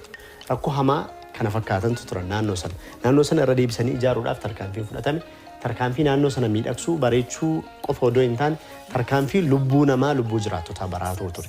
Lammaffaaratti naannoo Kaazaanchis kaasuun ni danda'ama. Haala qabatamaa Kaazaanchis keessa turte innis naannoo piyaasaa waan tureen waan wal fakkaatu. Naannoo sanatti namni yoo miidhame egaa rakkoo wal fakkaataan piyaasaa jiru naannoo sanas jira. Lolaan mana namaa gidduudha kan inni bahaa ture. Ganna yoo dhaqqabu maatii naannoo sana jiraatan baay'ee yaadda'u ture. Manni ni dhimmisaa lolaan mana isaanii cinaan baheeti. Innumtuu immoo balfa fidee dhufaa balfi sun immoo dhukkuba biraa keessumaa naannoo sirna hargansuu dhala namaan wal qabatan sana kan inni fidaatii ture jechuudha. Sun hundumtuu hojii hojjetameen sana fooyyessuun bareechuun miidhagsuun danda'ameeti kan inni jiru. Finfinnee tiraansfoormu godhamteetti gaafa jedhamu naannoon kun lamaan fakkeenya gaariidha. Fakkeenyaaf namoonni naannoo Kaazaanchis kaafamanii naannoo Galaan Guraa geeffaman har'a deebi'anii naannoo sana yoo daawwatan naannoon nuti turreedhaa jedhanii haga gaafatutti dhaqqabaniiti kan isaan jiran. Namoonni piyaasaadhaatii gara kutaa magaalaa Nifaasil Kilaaftoo geeffaman yeroo deebi'anii dhufanii piyaasaa daawwatan naannoo nuti turreedhaa iddoo nuti jiraataa turreedhaa jedhanii gaafataati kan isaan jiran. Egaa mootummaan namoota kana bakka sanaa yoo kaasu misoomaa fi kan isaan ka'anii waan isaaniif tolu daldalatanii buluu qabu hojjetatanii maatii bulchachuu danda'u isaan irra jira. Haalli daldalaa haa xiqqaatu haa guddatu isaaniif mijateeti kan inni jiru. Kanaaf Finfinnee keessatti wanti hojjetamaa ture namoomaa fi misoomatu wal cina deemaa ture jechuudha. Namooma irratti hojjetameera magaalattiin immoo miidhagsuun danda'ameera. Egaa muuxannoo akka kanaa kan qaban biyyoota muraasa jennee kaasuun ni danda'ama. Sababni isaa biyyoota hedduutti muuxannoo hedduu kaasuun ni danda'ama. Naannoo tokko tokkotti mootummaan yeroo misoomaaf namoota tokko kaasu beenyaa lafa isaanii madaalu kennaaf malee bakka isaan geessetti dhaqee yeroonni carraa hojii isaanii uumee bakka daldalaa isaaniif mijeessee hojjetu argaatiin turre. Finfinneetti garuu muuxannoo sanarraa addaatu jira. Namoomni fi misoomni Finfinneetti wal cina hojjetameera jennee kaasuu ni dandeenya. Waan Finfinneetti hojjetameef immoo eenyuufaa dhugaa bahee kan jedhu abbuun sila kaasaa ture. Keessumaatii namoota miidiyaa hawaasaa irratti namoota dhiibbaa uumuu danda'an ayishoo spiid kaasuun ni danda'ama. Finfinnee keessa turtii taasisetti namoota miiliyoonota lakkaa'amantu finfinneen eessa isheen sadarkaa maalirra jirtu kan jedhu beekuun danda'ameera. Egaa pirezidantii Afrikaa kibbaa kaasuu dandeenya Ramaphosa finfinnee irraati waa hedduu barachuu danda'u nurra jira waan jedhu kaasaniiru yaada bal'aa kaasan. Paarlaamaa Gaanaa keessatti illee dhimmi kun ajandaa ta'eeti dhimmi magaalaa Finfinnee. Miseensonni paarlaamaa biyya Gaanaadhaa kan isaan kaasan Finfinnee irraati waa hedduu barachuu danda'u nurra jira waan jedhu kaasaniiru. Finfinneedhaaf jiraattota magaalaa Finfinnee keessa jiranii fi warra Itoophiyaa keessa jiraatan guutuu dabalatee Afrikaa fi sadarkaa idil addunyaatti magaalaa ragaan bahaniif ta'uu dandeesseeti kan isheen jirtu. Kun immoo bu'aa misooma kooriidariitii jennee kaasuu dandeenya. Kanaafidha guyyaa har'aa ija guunnee keessummaa simachuu dandeenya kan jedhu afaan guutamee kan dubbatamuuf. Dur bakki balfi magaalaa Finfinnee keessa jiran baanariiwwan gurguddaatu hojjetamaniiti dhokfamu turan. Har'a garuu fakkeenyaaf naannoo Boolee yoo deemne dur naannoo Boolee baanarii gurguddaatu dhaabbatu. Magaalaa miidhagsuuf fakkaatu garuu yoo laallaman garuu immoo rakkoo keenya sana dhoksuuf tarkaanfiiwwan fudhataman waan ta'eef har'a garuu afaan guunnee Finfinnee keessummoota keenyatti agarsiisaa jira. sun bu'aa misooma kooriidariitii jennee kaasuu dandeenya. አመሰግናለሁ ሰኙ ቀደም ሲል ያነሳቸውን የደቡብ አፍሪካ ፕሬዝዳንት ሲሪል ራማፎሳ ትልልቅ የሚላቸው የራሱ ከተሞች እነ ኬፕ ታውን ጆሃንስበርግ ጀምሮ ከአዲስ አበባ የሚወስዷቸው ብዙ ነገሮች እንዳሉ አንስተዋል። በልማት ደረጃ ሊነጻጸሩ የሚችሉ አይደሉም። በከተማ ደረጃ ካነሳን እጅግ በጣም ግዙፍ ከተሞች ናቸው። እውነት ነው። የጋና የፓርላማ አባልም ጭምር እዚሁ አንድ አፍታ መጥተው አዲስ አበባ ከተማ ተመልሰው ለምንኛ ማድረግ አንችልም የሚችል የሚያስብል ቁጭት አይነት ውስጥ የገቡበት ንግግር ማድረጋቸውም ጭምር እናስታውሳለንና ሌሎች ስለ አዲስ አበባ ከተማ የተሰጡ ሀሳቦች ማንሳት ከቻለን የምታሻግራቸው ምሳሌ የሚባሉ ተሞክሮች ምንድናቸው? በትግርኛ ቋንቋ መለስበታለሁ በጋራ ደግሞ በአማርኛው ትንሽ ለማውራት ያክል አሁን ያነሳው አቡ በጣም የሚገርም ነው። ሰኝም አንስቶታል ቅድምና ለየት የሚያደርገው ምንድነው የአዲስ አበባ ምንድነው ለየት የሚያደርገው በአጭር ጊዜ መሆኑ ነው። በአጭር ጊዜ ይሄን ያህል ለውጥ ማምጣት ማለት በጣም ከባድ ነው ማለት። ስለዚህ እዚህ ላይ ምን ያህል ትኩረት ተደርጎ እየተሰራ እንደሆነ ታያለህ ማለት ነው እንጂ እነ ጆሃንስበርግ ሌሎች እነ ፕሪቶሪያ ምናምን ያሉ የሳውዝ አፍሪካ ከተሞች በረጅም ጊዜ በሂደት ለውጥ ያመጡ ከተሞች ናቸው። ስለዚህ ይሄ በጊዜ ስታሰላው በጣም ስፒድ ያለው ለውጥ ነው ማለት ነው። ስለዚህ ባለፈውም ካየነው አንፃር የተለያዩ የአፍሪካ ከተሞች ከንቲባዎች እዚህ አዲስ አበባ መጥተው ነበርና እነሱ ሲመጡ ተገርመው ነው የመጡት። ሲጀመርም የመጡት ያው ተሞክሮ ወይም ኤክስፒሪየንስ እንዲወስዱ በአፍሪካ ሌሎች ከተሞች እና በአዲስ አበባ መካከል ያለው ተሞክሮ ለመገበያየት ለውጡን ከአንዱ ወደ አንድ ቦታ ለመውሰድ ነው እዚህ የመጡትና ልክ እነሱ ኢንተርቪው ሲሰጡ በጣም እንደተገረሙ አንዳንዶቹ ጭራሽ ነገሩ ከመገረም አንፃር ማለት ነው በአጭር ቃል ብቻ ገልጸው ያለፉ ከንቲባዎችም አሉ። ስለዚህ እኛም ወደ ሀገራችን ስንሄድ በከተማችን እንደዚህ አይነት ለውጥ ለማስመዝገብ ከአዲስ አበባ ይህንን ኤክስፒሪየንስ ወይ ደግሞ ተሞክሮ ወስደናል፣ ስለዚህ ቃል እንገባለን ይህንን ተግባራዊ ለማድረግ ብለው ነበረ የሄዱት።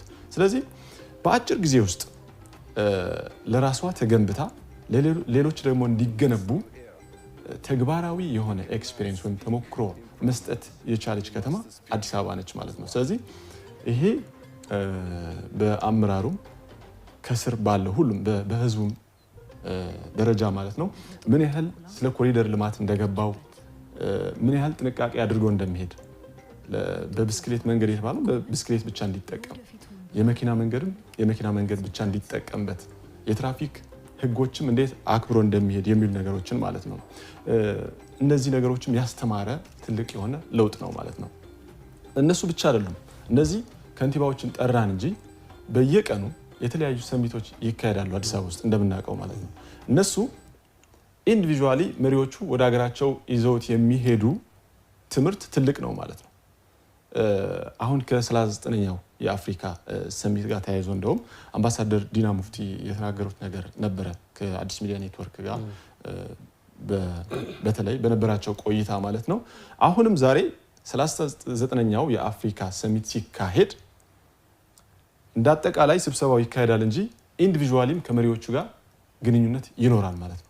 ይሄ ማለት ይበልጥ ኢትዮጵያና እነዛ ሀገራት በተለያዩ መስኮች ላይ ምን ያህል መስራት እንዳለባቸው ይሄ ደግሞ ለኢትዮጵያ እድገትም ወሳኝ ስለሆነ የግንኙነት እንደሚኖርም ገልጸዋል ማለት ነው። ስለዚህ በአጠቃላይ በተለያየ ዳይሬክሽን እየተሰራ ያለ ስራ ለአዲስ አበባ እንዲሁም በአገር ደረጃም ለኢትዮጵያ ትልቅ ለውጥ እያመጣ እንደሆነ ከዚሁ መገንዘብ እንችላለን ማለት ነው። ትግርኛ የቀንዴ ላይ ዝኸበርኩም ተመልከትና ተከታተልዎ ዘለኹም አዲስ ሚዲያ ኔትወርክ ማለት ኢሎም አንቲ መበል 39 ወዓላ መራሕቲ ህብረት አፍሪካ ብድሙቕ ኩነታት ካብ ኣዳራሽ ህብረት አፍሪካ ምክያድ ዝጅምረሉ እዩ። ወዓላ ሎማዓንቲ ቀዳምን ከምኡውን ጽባሕ ሰንበትን ብድሙቕ ኩነታት ተኻይዱ መፈጸምታ ክረክብ እዩ ማለት እዩ። ኣብ ናይ ሎማዓንቲ ወዓላ ብሓፈሻ ካብቲ ጉባኤ ብተወሳኺ ድማ ኢትዮጵያ ምስ ሕድሕድ መራሕቲ ህብረት አፍሪካ እውን ትራኸበሉ ክኸውን እዩ።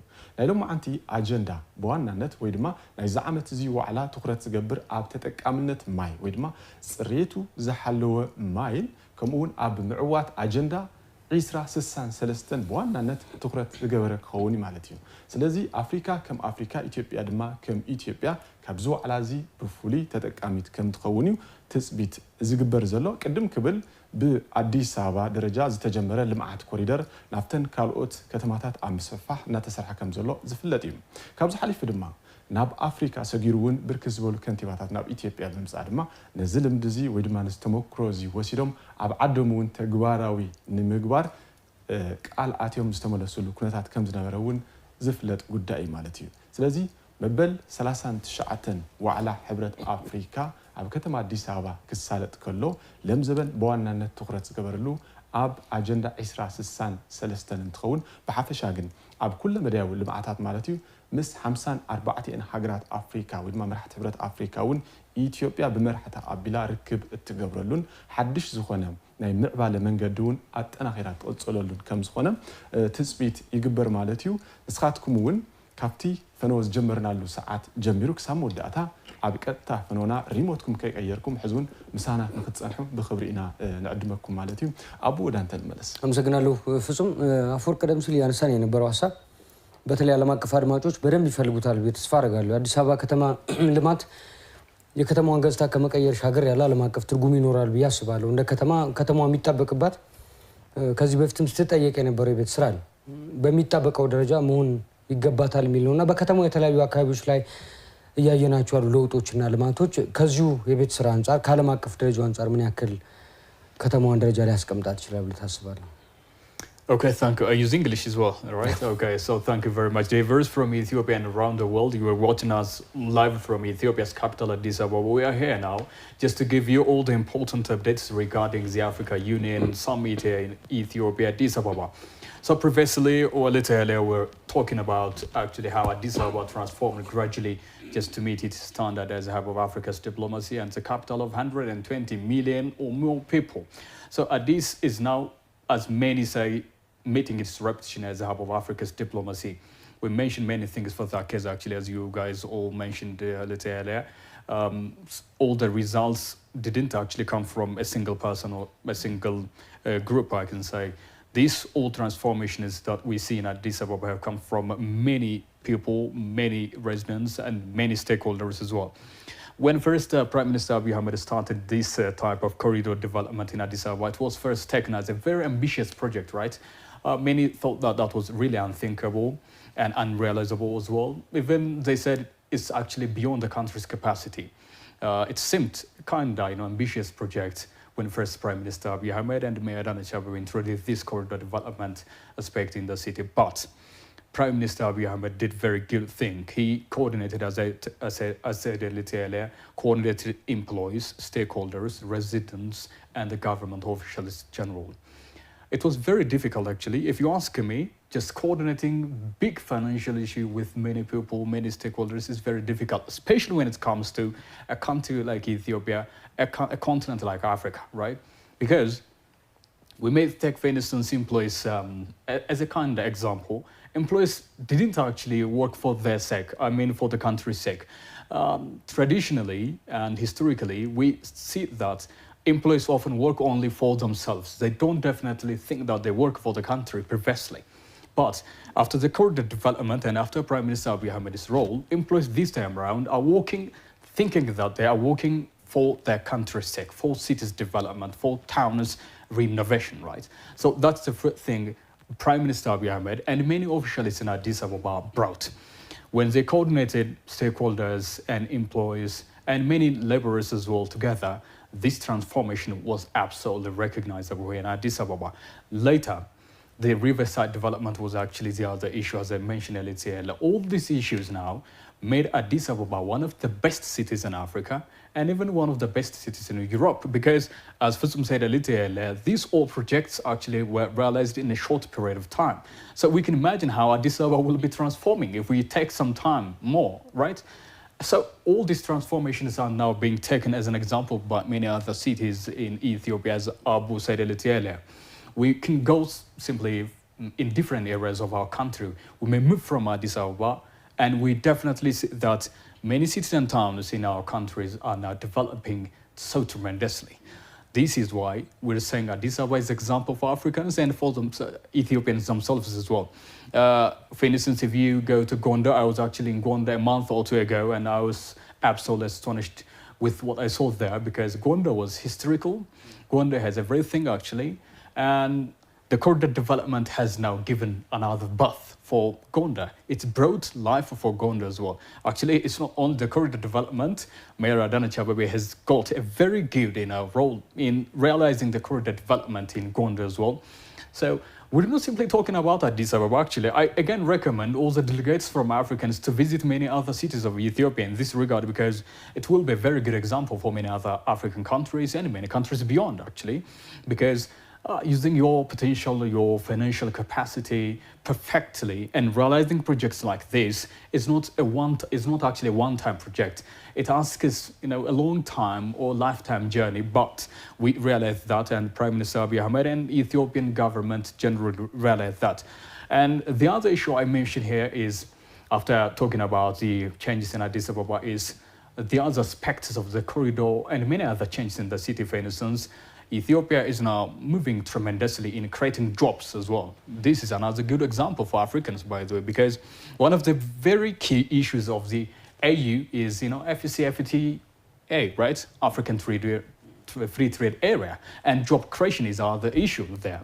And in this regard, perhaps besides the Green Legacy Initiative, Ethiopia's role in creating jobs for youth is another example for Africans. And where did this job creation come from? If you ask me, it's from the corridor development. And beyond that, actually, we may mention many other things, but corridor development, riverside development, many other beautification areas in the city have created job opportunities for youth in Ethiopia. I can say that it may be another lesson for African delegates, representatives, or leaders who are now participating in this African Union Summit, truly speaking. The other I can mention is actually the working habit. Fitsum was saying that so tremendously, and I'm really astonished with the 24/7 working habit or adage in our city. If you go to many areas of our city this time around, you may definitely experience that youths or employees are working 24/7, because it has emanated from the fact that the youths are now feeling that they're working for their country, working for their city, and totally for the continent in this regard. That's why we're saying Ethiopians have got a very good working adage, 24/7, which was a rare experience, which was actually unthinkable previously. We used to work only for 8 hours a day. Employees may definitely wait for their salary or wage, and after getting that, they definitely go to their home. But the next time, they may definitely come up with another plan of working there for themselves. But this time around, they are working for their city, for the country. So this new working adage is another experience, truly speaking. So all the important lessons that we definitely see here are another examples for Africans in general. The other thing I can mention is the facilities in health, transport, and AI. Even now, this time around, I think the city is interconnected with many other AI results or outcomes, truly speaking, because the services are now being preferred and even offered to many other delegates or the residents here in our city after the introduction of AI or technology. Science Museum, we mention it later, but I can simply say that the services are not now manual. They are automatic, they are new and upgraded, truly speaking. Hotels are serving, the delegates or representatives with a very good maneuver. That's why diplomats are feeling that they are at their home. When we interview them, they are, tremendously and rapidly saying that the treatments here, the hospitality here in Addis Ababa is so amazing. And they are feeling as if they are at their home. And they again say that even Addis Ababa is now better than ever, because when you feel that you are at your home, you're simply saying that you're simply bringing your culture, your expressions to Addis Ababa, and you take the experience from Addis Ababa to your own country. So all these changes in Addis Ababa are now a very good example for many African countries, and we said that Addis Ababa's experiences are now actually disruption as the hub of African diplomacy, and we may mention many other things later. አመሰግናለሁ። እንግዲህ ተመልካቾቻችን ከዚሁ ከስቱዲዮ ከምንሰጣችሁ መረጃ ባሻገር በተለያዩ አካባቢዎች ላይ ሪፖርተሮቻችን ከማለዳ ጀምሮ መሰማራታቸውን ጥቆማ ሰጥተናችሁ ነበር። በፊት ለፊት ምስላችን ላይ የእንግሊዝኛ ክፍል ባልደረባችን ዮናስ አስረስ ያየ እንገኛለን። አፈወርቅ ባከን ወንድማችን ዮናስ አየር ላይ ይገኛል። የት ቦታ እንደሚገኝና መረጃዎች እንዲያደርሰን በእንግሊዝኛ ትጋብዝልናል። Okay, so thank you very much. Good morning, Jonas. I think you're okay, and I'm definitely looking at you standing in the same area of our city. And would you please tell us the atmosphere there, what you observed here, because the African Union headquarter Addis Ababa is now ready just to host the African Union Summit. So would you tell me the atmosphere there?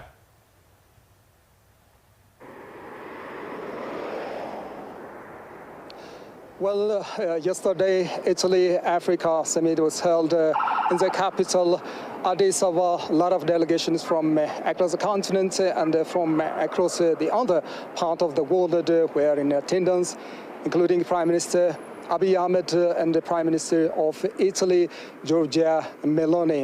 Addis Ababa today is also hosting another grand continental summit, that is the African Union Heads of State and Heads of Government Summit, which is going to be held for 2 days, today and tomorrow. Heads of states and heads of governments are now heading to the African Union headquarters, which is located in the capital Addis Ababa.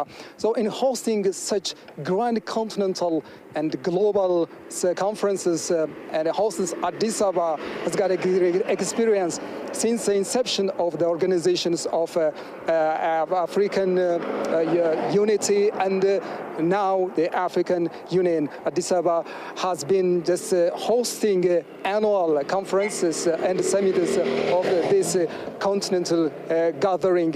So this particular year is a little unique for Addis Ababa because the city has just shown a great transformation in terms of infrastructure, in terms of greenery, in terms of changing the lives of the people residents, and also in terms of just becoming a model for other African cities.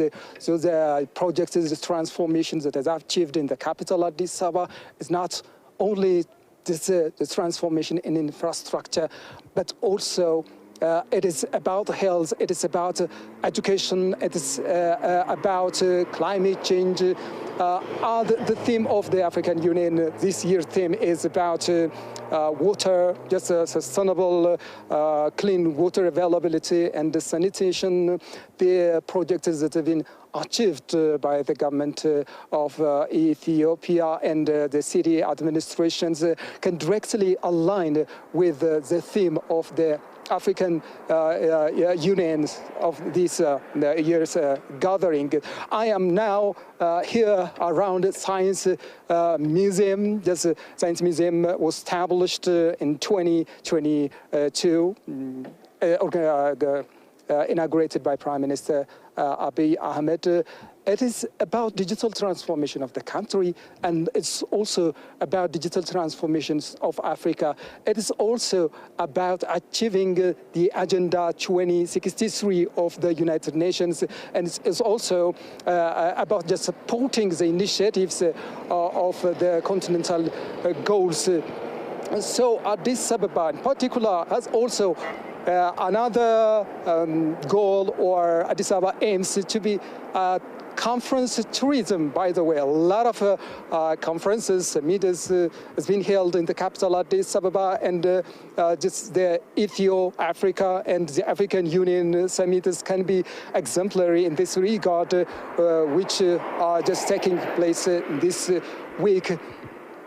So the 2 days of the African heads of states and heads of government summits today and tomorrow, they are expected to put directions on continental matters, continental or pressing matters, and also to execute decisions on particularly on the themes like water and sanitation. So this media network is just bringing you updates about these continental gatherings. That's it for now.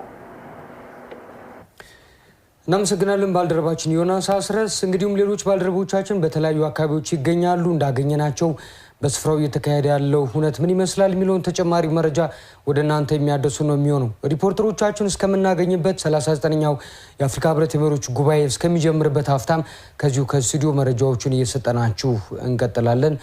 ናዋል አንቺ ጋር ነው የቆሙ ሀሳቦችን ማንሳት ይቻላል። شكرا أبو. مشاهدينا نستكمل معكم تحضيرات القمة 39 من القمة 39 لرؤساء وحكماء القادة الأفارقة من العاصمة الإثيوبية أديس أبابا. مشاهدينا أريد أن أقدم لكم بعضا من المعلومات التي قدمها زملاؤنا هنا من داخل الاستديو. فقد قام زميلي هنا فتصوم بذكر التطورات التي وصلت لها العاصمة الإثيوبية أديس أبابا، وهي تطورات سريعة أشاد بها الرؤساء الأفارقة في حين لقائهم مع رئيس الوزراء الإثيوبي الدكتور أبي أحمد في لقاءات عديدة، حيث أشادوا بسرعة التطور وأرادوا أن يقوموا بالاحتذاء بها في دولهم والعودة لهذا التطور. مشاهدينا أديس أبابا ليست هي المدينة الوحيدة فقط من إثيوبيا التي وصلت إلى هذا التطور السريع، وكما ذكر زميلي أفورك في زيارته لمدينة غوندر التي وجد فيها التطور السريع والتاريخ الجميل الذي وصلت في مدينة غوندر وأتت بها إلى مكان آخر واختلفت فيها المدينة بفترة زمنية قصيرة. مشاهدينا أيضا أريد أن أنوه على قدرة إثيوبيا في سرعة التطور وكذلك في انتصارها في معركة عدوى، وهي التي حققت فيها النصر ليس فقط لإثيوبيا وإنما للأفارقة والسود في جميع أنحاء العالم. آراء القادة الأفارقة في سرعة التطور لم تكن فقط في الجمالية التي وصلت فيها مدينة أديس أبابا، ولكن حتى أنها خلقت مئات فرص العمل للإثيوبيين والذين وجدوا من التطور ومن مشروع تطوير الممرات عدد كبير من فرص العمل الذي قاموا فيها بالاكتفاء فيها بذاتهم ولعائلاتهم أيضا.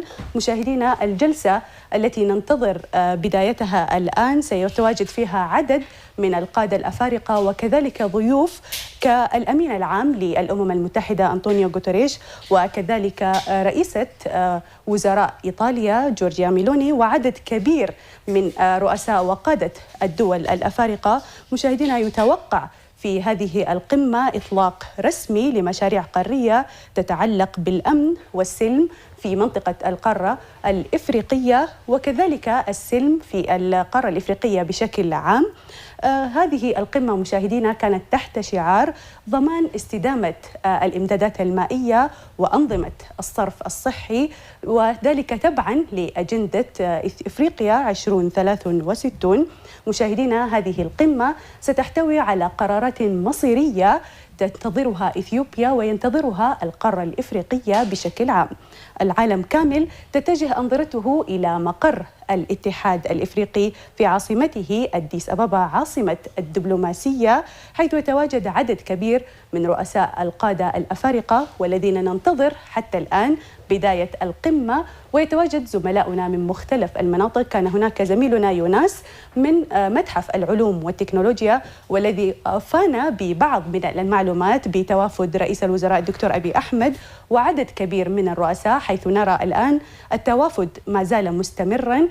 فلذلك مشاهدينا حتى أن هناك زملاؤنا ممن يتواجدون من مقر الاتحاد الإفريقي والذين ننتظر منهم المستجدات حول الملفات التي سيتم مناقشتها من مقر الاتحاد الإفريقي. مشاهدينا أديس أبابا هي مدينة أظهرت قدرة إثيوبيا وقدرتها على سرعة التطور في فترة زمنية بسيطة.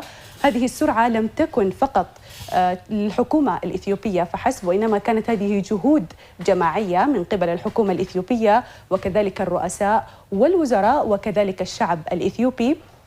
بالإضافة مشاهدينا إلى بعض من الرؤساء الأفارقة ومفوضة الاتحاد الإفريقي والتي أشادت بسد النهضة الإثيوبي الكبير وبسرعة انتهائه وبأنه أحد أنظمة المياه التي ستحل بعض من مشاكل القارة الإفريقية. مشاهدينا سنستكمل معكم تغطية القمة 39 لرؤساء وحكماء الدول الأفارقة من العاصمة الإثيوبية أديس أبابا ومن شبكة أديس الإعلامية. አመሰግናለሁ ለዋል እንግዲህ ተመልካቾቻችን አዲስ አበባ ከተማ ከቅርብ አመታት ወዲህ እያሳየች የምትገኘው ለውጥ በተመለከተ ከተማውን ደረጃን ሊመጥኑ የሚችሉ ስለመሆናቸው ሐሳቦችን ያነሳ ነው። በዓለም አቀፍ ደረጃ ሊያስቀምጣት ስለሚገባው ስፍራ ከምንም በላይ ደግሞ ከተማዋ የነበሩባት ስብራቾቹን ጠግና የተሻለች ከተማ ለነዋሪዎቿ የምትመች ሀገር ብላ አህጉራዊና ዓለም አቀፍ መኩሪያ ሆና መቀጠል የምትችልባቸውን የልማት እንቅስቃሴዎችም ጭምር እያነሳ እንገኛለን። አዲስ አበባ ከተማ ቀደም ሲል ካነሳ ነው ለነዋሪዎቿ የመመቸት የከተማው ህልውናዋን ከማጽናት ጥረቶቿ ባሻገር እንግዲህ በዓለም አቀፍ ደረጃ ደግሞ የሚጠበቅ የቤት ስራ ከፊቷ ይጠብቃታል። አዲስ አበባ ከተማ የአፍሪካውያን ሁለተኛ ቤት ነች። ሁለተኛ ቤት ብቻ ሳይሆን ለአንዳንዶቹ እንደ መኖሪያም ጭምር የምትጠቀም ከተማ ነች። አሁን ባለው ሁኔታ በዓለም አቀፍ ደረጃ በርካታ ቁጥር ያላቸው ሀገራት በኤምባሲ መቀመጫ ያላቸው ከተሞች ውስጥ አንደኛው አዲስ አበባ ነች። ውጭ ጉዳይ ሚኒስቴር እንግዲህ በተለይ በአዲስ አበባ ከተማ መቀመጫቸውን ያደረጉ ዓለም አቀፍ ኤምባሲዎች ቁጥር ከ130 ከፍ ያደርጓል። ወደ 140 የሚጠጉ ሀገራት ናቸው በየጊዜው እዚሁ አዲስ አበባ ከተማ ውስጥ ኤምባሲ ለመክፈት ከኢትዮጵያ ጋር ያላቸውን ዲፕሎማሲያዊ ግንኙነት በዚቹ ከተማ በኩል ይበልጥ የማጠናከር ፍላጎት ያላቸው ሀገራት ቁጥር ከጊዜ ወደ ጊዜም እየጨመረ ነው የሚገኘው። በአፍሪካ ምድር ለመጀመሪያ ጊዜ የረገጡ የተለያዩ ሀገራትና የተቋማት መሪዎችም አዲስ አበባ ከተማን አስቀድመው ነው ወደ ሌሎች አፍሪካ ሀገራት ጉብኝታቸውን የሚጀምሩት። በተለይ ቻይናን ማንሳት ከቻለን የፈረንጆቹ አዲስ ዓመት በገባ የመጀመሪያዎቹ ሳምንታት ሁሉ በአፍሪካ የመጀመሪያውን ጉብኝት የማድረግ የውጭ ጉዳይ ሚኒስቴራቸው ልምድ አላቸው። አዲስ አበባ ከተማ ደግሞ ቀዳሚዋ ከተማ ነች ይህንን ጉብኝት ለማድረግ። ሌሎቹ ወደ አፍሪካ መጎራበት የሚፈልጉ ከአፍሪካ ጋር ዲፕሎማሲያዊ ትስስሮችን ማጠናከር በኢኮኖሚ በማህበራዊ መስኮች ይበልጥ መወዳጀት የሚፈልጉ ተቋማትና ሀገራት ኢትዮጵያ ሀገራችን አዲስ አበባ ከተማን ቀዳሚ ማድረጋቸው አዲስ ነገር አይደለም። በርካቶች ይመጣሉ። ቀደም ሲል ያነሳናቸው የህንዱ ጠቅላይ ሚኒስትር ናሬንድራ ሞዲ ለመጀመሪያ ጊዜ አዲስ አበባ እንግዳ የነበሩት ከወራት በፊት ነበር። ብዙዎቹ በዓለም አቀፍ ደረጃ ማንሳት የምንችላቸው ተጽዕኖ ፈጣሪ ግለሰቦችና ተቋማት እንዲሁም መንግስታትም ጭምር አዲስ አበባ ከተማን እየጎበኙ ይገኛሉ። አዲስ አበባ ከተማውን የደረሰችበት ደረጃ ዘመን ከሚፈልገው አህጉሩ ከሚሻው በዓለም አቀፍ ደረጃ ደግሞ ተመራጮና የበለጠ የሁነት ማስተናገጃ ስፍራ መሆን የምትችልበትን እድል ይበልጥ የሚያሰፋ ስለመሆኑም ጭምር እሙን ነው። በዓለም አቀፍ ደረጃ ሊጠቀሱ ቢችሉ ብለን የምናነሳቸው ሀገራት ለከተማ ልማት ከሰጡ ትኩረት ባሻገር መሰል ዓለም አቀፍ ሁነቶችን ማስተናገድ የሚያስችሉ ምቹ የስብሰባ ስፍራዎች ብቻ ሳይሆን ማስተናገጃ የአገልግሎት መስጫ ተቋማት የመዝናኛ አማራጮችም ጭምር ይሻሉ። አዲስ አበባ ከተማችን ምስል ላይ የተመለከትናቸው የሚገኙ ስፍራዎች በቅርብ ወራት ውስጥ ብቻ አጠናቃ ይበልጥ ውብ ያደረገቻቸው ኢትዮጵያውያን ብቻ ሳይሆን በዓለም አቀፍ ደረጃ የብዙዎች አይን ማረፊያ የጉብኝት አማራጭ መሆን ያስቻሉ ፓርኮች፣ የወንዝ ዳርቻ ልማቶች እንዲሁም ሌሎች የኮሪደር ልማት የመዝናኛ አማራጮችን በጥቂት ወራት ውስጥ ማልማት መስራት ማሳየት የቻለች ከተማ ነች አዲስ አበባ ከተማ። በዓለም አቀፍ ደረጃ ዲፕሎማሲ ለመከወን ሁነትን ለማስተናገድ እንግዶቹ ከፍ ያለ የመስተናገጃ ስፍራን ይፈልጋሉ። አዲስ አበባ ከተማ ከዚህ ቀደም ከነበራት ዋናው የአፍሪካ ህብረት መቀመጫ ጽሕፈት ቤትና በአማራጭነት የተባበሩት መንግስታት ድርጅት የአፍሪካ ኢኮኖሚ ኮሚሽን አዳራሽ ባሻገር ይህ ነው ተብሎ ሊነሳ የሚችል የሁነት ማስተናገጃ ስፍራ ነበራትም። ጥቂት ዓመታት ውስጥ ግን የአድዋ ድል መታሰቢያን መሰለ በርካታ ሰዎችን እንደየአማራጩ ከመቶች ወደ ሺዎች ሻገር ብሎ ሁነቶቹ ማስተናገድ የሚያስችል ከሆነ ፍላጎት ላላቸው ተቋማትና ሁነቶቹ ማስተናገድ ለሚችሉ አካላት ሁሉ የተዘጋጀ ስፍራ ነው። በትላንትናው ዕለት በአፍሪካ ምድር ለመጀመሪያ ጊዜ የተካሄደውን የጣሊያን አፍሪካ የመሪዎች ጉባኤን ያስተናገደው ደግሞ የአዲስ ኢንተርናሽናል ኮንቬንሽን ማዕከል ነው። ይኸው ማዕከል ከሌሎች ዓለም አቀፍ ማዕከሎች ደረጃ አብሮ ሊያስቀምጠው የሚችለው ማዕከል ነው። እስከ 4ም እስከ 5ኛ ኮከብ ደረጃ መቀመጥ የሚችል የአገልግሎት መስጫ ተቋማትን ሆቴልን ያካተተ ስፍራ ነው። የአዲስ ኢንተርናሽናል ኮንቬንሽን ማዕከል በሺዎች የሚቆጠሩት የተለያዩ ሁነቶችን ማስተናገድ ያስቻለ ቦታ እንደሆነም ጭምር ማንሳት ይቻላል። በተለያዩ አካባቢዎች ላይ አሁንም ሪፖርተሮቻችን ይገኛሉ። ተጨማሪ መረጃዎችንም እንደሚያደርሱን ነግረናችሁ ነበር። አሁን ምስል ላይ ባልደረባችን እየተመለከትን እንገኛለን። መቅደስ ትገኛለች ከአድዋ ድል መታሰቢያ ቀደም ሲል ስናነሳ ከነበረው አንደኛው የሁነት ማስተናገጃ ታሪክን ማሻገሪያ አንደኛው ስፍራ ላይ ነች የምትገኘው። መቅደስ እንደምን አርፍደሻል?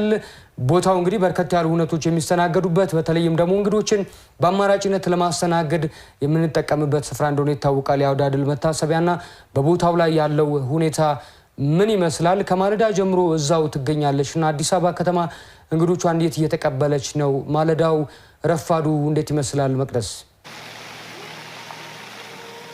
አመሰግናለሁ። እንዴት አርፍዳችኋል? እንግዲህ ቀደም ብለ ለማንሳት እንደሞከርከው ከማለዳው ጀምረን እንግዲህ እዚህ ተገኝተናል። እንግዲህ የአፍሪካ ህብረትን 38ኛውን የአፍሪካ ህብረት የመሪዎች ጉባኤን እያስተናገደች ከመሆኑ ጋር ተያይዞ እንግዲህ በርካታ እንግዶችን እየተቀበለች ትገኛለች። እንግዲህ ደማቅ የበዓል ድባብ ያለውን አቀባበል ነው እንግዲህ በስፋት ስንታዘብ የዋለው። መገኛችን ደግሞ የአድዋ ድል መታሰቢያም እንደመሆኑ እንግዲህ ከአፍሪካውያንና እንግዲህ ከጥቁሮች ጋር ከፍተኛ ቁርኝት ያለበት ቦታ ላይ እንገኛለን። እንግዲህ ኢትዮጵያ ለጥቁር አፍሪካውያን ከዛም አልፎ ደግሞ በዓለም ላይ ለሚገኙ ለመላው የጥቁር አፍሪካ ጥቁር ህዝቦች ታዲያ የነጻነት ቀንዲል የሆነችበትን ይህንን ድል እንግዲህ ያስተናገረችበትና ያስመዘገበችበትን እንግዲህ ለመዘከር የተዘጋጀበት የአድዋ ድል መታሰቢያ ላይ እንገኛለን። እንግዲህ መታሰቢያው እንደሚታወቀው ይህንን እንግዲህ ለኢትዮጵያውያን ለአፍሪካውያን ብሎም ደግሞ ለመላው ዓለም የጥቁር ህዝቦች ታዲያ ኩራት ምንጭ የሆነውን መታሰቢያውን እንግዲህ ለመዘከር በውስጡ የተለያዩ ጉዳዮችን አቅፎ ይገኛል። ታዲያ እንግዲህ ይህ ድል ለበርካታ ጥቁሮች ታዲያ መነሳሳትን የፈጠረ ለነጻነታቸው እንዲታገሉ ጭምር እንግዲህ ብርታት የሆናቸው እንደሆነ ይታወቃል። ይህንን ተከትሎ በርካታ አፍሪካውያን እንግዲህ በባንዲራዎቻቸው ላይ ጭምር ከኢትዮጵያ ባንዲራ ቀለሞች ቢያንስ አንዱን እንኳን በውስጣቸው እንዲያካትቱ ያደረገ በርካታ መነሳሳቶችን የፈጠረ እንደ ናይጄሪያና ኬንያ ያሉ በርካታ ሀገራትንም ጭምር እንግዲህ ለነጻነታቸው እንዲዋጉ እንዲታገሉ ያደረገ መሆኑ ይታወቃልና በዚህ መታሰቢያ ውስጥም ታዲያ እነኚህን አበርክቶችን የኢትዮጵያን አበርክቶች የሚገልጹ የተለያዩ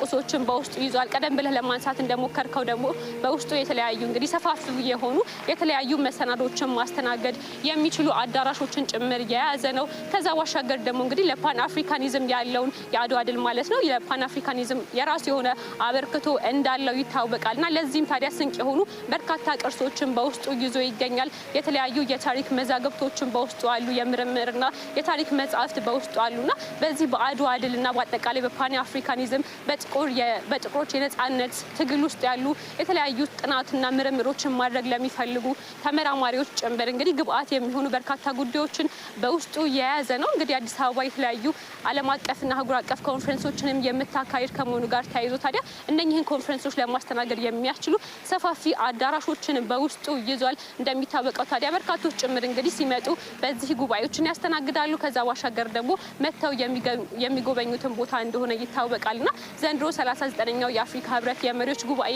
እየተካሄደ ከመሆኑ ጋር ተያይዞ ታዲያ አንዱ የድምቀቱ ስፍራ ሆኖ ይገኛል ማለት ነው። በርካቶች በዚህ አካባቢ እየመጡ ይጎበኙታል። እንግዲህ በርካቶችንም ለመታዘብ ሞክረናል። በአጠቃላይ ታዲያ ዛሬ ሁነቱን በማስመልከት አጠቃላይ ያለው ድባብ ደማቅና እንግዲህ ኢትዮጵያ ከፍ ብላ እንድትታይ ያደረገ ከዛ ባሻገር አሁን ላይ ደግሞ አዲስ አበባ ላይ ከያዘቻቸውና እንግዲህ ለእይታ ካበቃቻቸው ግዙፍ ፕሮጀክቶች መካከል በቀዳሚነትም የሚጠቀስና እንግዲህ በርካቶችን በኩራትነት የሚጠቅሱት ነው። በርካታ ዓለም አቀፍ መሪዎችን ጭምር ያስተናገደ ሙዚየም ነው የአድዋ ድል መታሰቢያ ማለት ነው። በአጠቃላይ ታዲያ 39ኛውን የአፍሪካ ህብረት የመሪዎችን ጉባኤ እያስተናገደች በምትገኘው አዲስ አበባ ሌላኛው ድምቀት ሆኖ ይገኛል ማለት ነው። አሁን ላይ በደማቅ የሆነ አቀባበልና ድባብ ነው በአካባቢው ያለው። ተጨማሪ መረጃዎችን ደግሞ ከዚህ ከስፍራ ሆነን እየተከታተልን ወደ እናንተ የምናደርስ ይሆናል ማለት ነው። ባልደረባችን መቅደስ ደምስ ከአድዋ ድል መታሰቢያ ላደረሽን መረጃ በስተን ነው የምናመሰግንሽ። ከመቅደስ ባሻገር ሌሎች ባልደረቦቻችን በተለያዩ አካባቢዎች ከማለዳ ጀምሮ ስምሪት ላይ ይገኛሉ። በስፍራው ምን እውነቶች አሉ? እንግዶችን አዲስ አበባ ከተማችን እንዴት እያስተናገደች ነው? የማለዳ የረፋድ ድባብን ይመስላል የሚለውን ወደ በኋላ ላይ መረጃዎቹን እንዳገኙን የሚያጋሩ ነው የሚሆነው። ቀደም ሲል እያነሳን ከነበረው ሀሳብ ጋር የሚገናኝ ሀሳብ ነው ያጋራችን ባልደረባችን መቅደስ። የአድዋ ድል መታሰቢያ እንግዲህ በተለይ ኢትዮጵያ ለጥቁር ህዝቦች ለአፍሪካውያን ነጻነት ተጋድሎ የከፈለችውን መስዋዕትነት ይበልጥ ለታሪክ ተቀምጦ እንዲኖር ለማሻገር ዋነኛ አበርክቶ ባሻገር አፍሪካውያን እንዲሁም ሌሎች ጥቁር ህዝቦች ትግልን የሚሹ ጭቆናን የሚጸየፉ ህዝቦች በዋናነት ወኔን ለማስታጠቅ የተሻለ የሉዓላዊነት ስንቅን እንዲሰንቁም ጭምር ማድረግ ያስቻለ ግዙፍ ማዕከል ገንብታለች አዲስ አበባ ከተማችን። ይኸው ማዕከል ይህንን ታሪክ ከማሻገር ለአፍሪካውያን የቤት ስራ ከመስጠት ዋነኛ አበርክቶ ባሻገር በአማራጭነት መሰል አህጉራዊ ሁነቶችን ማስተናገድ የሚያስችሉ ምቹ ስፍራዎችን ያካተተ አንደኛው የከተማዋ ድምቀት የከተማዋን ደረጃ በዓለም አቀፍ ደረጃ ሊያስቀምጥ የሚያስችል ማዕከል እንደሆነም ጭምር ይነሳል። ቀደም ሲል ያነሳነው የአዲስ ኢንተርናሽናል ኮንቬንሽን ማዕከልም ደግሞ በአይነቱ ለየት ብሎ ከአዲስ አበባ ከተማ የመሰረተ ልማት አውታሮች ጋር ይበልጥ እንዲወዳጁ ነው የተገነባ አንደኛው ማዕከል ነው። ትላንት ማምሻውን የተካሄደውን የጣሊያን አፍሪካ ሁለተኛው ጉባኤን ያስተናገደ ግዙፍ ስፍራ ነው። ሌሎች ሁነቶችንም የከተማ አቀፍ አህጉራዊና ዓለም አቀፍ ሁነቶችን ለማስተናገድ በአማራጭነት የቀረበ ማዕከል ነው አዲስ ኢንተርናሽናል ኮንቬንሽን ማዕከል። ከተማችን እንዲሁ በየመንገዶቿ የመሰረተ ልማት አውታሮቿ የነዋሪዎቿን ህልውና ማረጋገጥ የወንዝ ዳርቻ ኮሪደር ልማት ብቻ አይደለም ልማቶቿ የተሟሉ ናቸው። ቀደም ሲል የከንቲባ አዳነች አቤቤን ንግግር የጠቀስነውም ለዚሁ ነው። አዲስ አበባ በሁሉም መስኮቹ የተቀየረች ከተማ ነች ሲባል በዓለም አቀፍ ደረጃ ከሚጠበቁባት የቤት ስራዎች አንጻር ጸጋዎቿን ይበልጥ መጠቀም ብቻ ሳይሆን ሊመጡ የሚችሉ ቀጣይ የቤት ስራዎችም ጭምር ታሳቢ ያደርጉ ሌሎች ልማቶችንም ጭምር ያካተቱ ናቸው። ሌሎች የመሰረተ ልማት አውታሮች በአይነታቸው ለየት ያሉ ናቸው። ከዚህ ቀደም እንደምናውቃቸው አይነት ድልድዮች አይደሉም የምናስተውላቸው። እስጢፋኖስ አካባቢ የኢሬቻ ፓርክ ላይ የተሰራው ማንሳት እንችላለን። እዚሁ ደግሞ ወደ አፍንጮ በር አካባቢ የተሰራውን ድልድይም በአይነቱ ለየት ያለ መስታወት ድልድይም ለአፍሪካውያንም ምሳሌ መሆን የሚችል ለኢትዮጵያ በአይነቱ የመጀመሪያ አይነት የመሰረተ ልማት አውታሮችም ጭምር ከተማዋ ያስተናገረችበት ነው። ብዙዎቹ ከተማዋ ላይ የምንመለከታቸው የመንገድ ዳር ላይ መብራቶች ከዚህም ቀደም በተለይ ከዚሁ ከአህጉራዊ ስብሰባ ጋር በተያያዘ በተለያዩ አካባቢዎች ላይ ከዚህ ቀደም ሲታይ የነበረው የተዘበራረቀ አይነት የሰንደቅ ዓላማ አሰቃቀሎች፣ ባነሮች፣ እንደዚህ መልእክቶችም ጭምር በአንድ ወጥ ሆነው ዲጂታል ሆነው ከመብራቱ ጋር ከመንገድ መሰረተ ልማቶች ጋር አብረው እንዲተሳሰሩ ሆነው ይበልጥ የዘመነ ከተማ ገጽታ እንዲኖራት ሆና የተገነባች የምትገኝ ከተማ እንደሆነች ይታወቃል። ከተማችን አዲስ አበባ ከዚሁ ጋር በተያያዘ በዓለም አቀፍ ደረጃ ሁነቶችን ለማስተናገድ በዓለም አቀፍም ደረጃ የዲፕሎማሲ ማዕከል ነው ተብሎ መነሳት የሚያስችል ቁመና እንዲኖር የሚጠበቁ ሰፊ ስራዎች ይኖራሉ። ከተማችን አዲስ አበባ ከሁነት ማስተናገጃ ስፍራዎች ባሻገር ሌሎች ልማቶችም ጭምር የቤት ስራዎቿ ማድረጓ ለዚህም ጭምር ነው በዓለም አቀፍ ደረጃ እንዲሁ ለሁነት ማስተናገድ ዲፕሎማሲ ማዕከልነት መነሻ ይሆናሉ ብለን ልናነሳቸው የምንችሉ እንደ ኒውዮርክና ጄኔቫ ከከተማ ልማት ስራቸው ባሻገር በአማራጭነት ሌሎች ሁነቶችን ማስተናገድ የሚችሉ ማዕከላትን ያቀፉ ናቸው።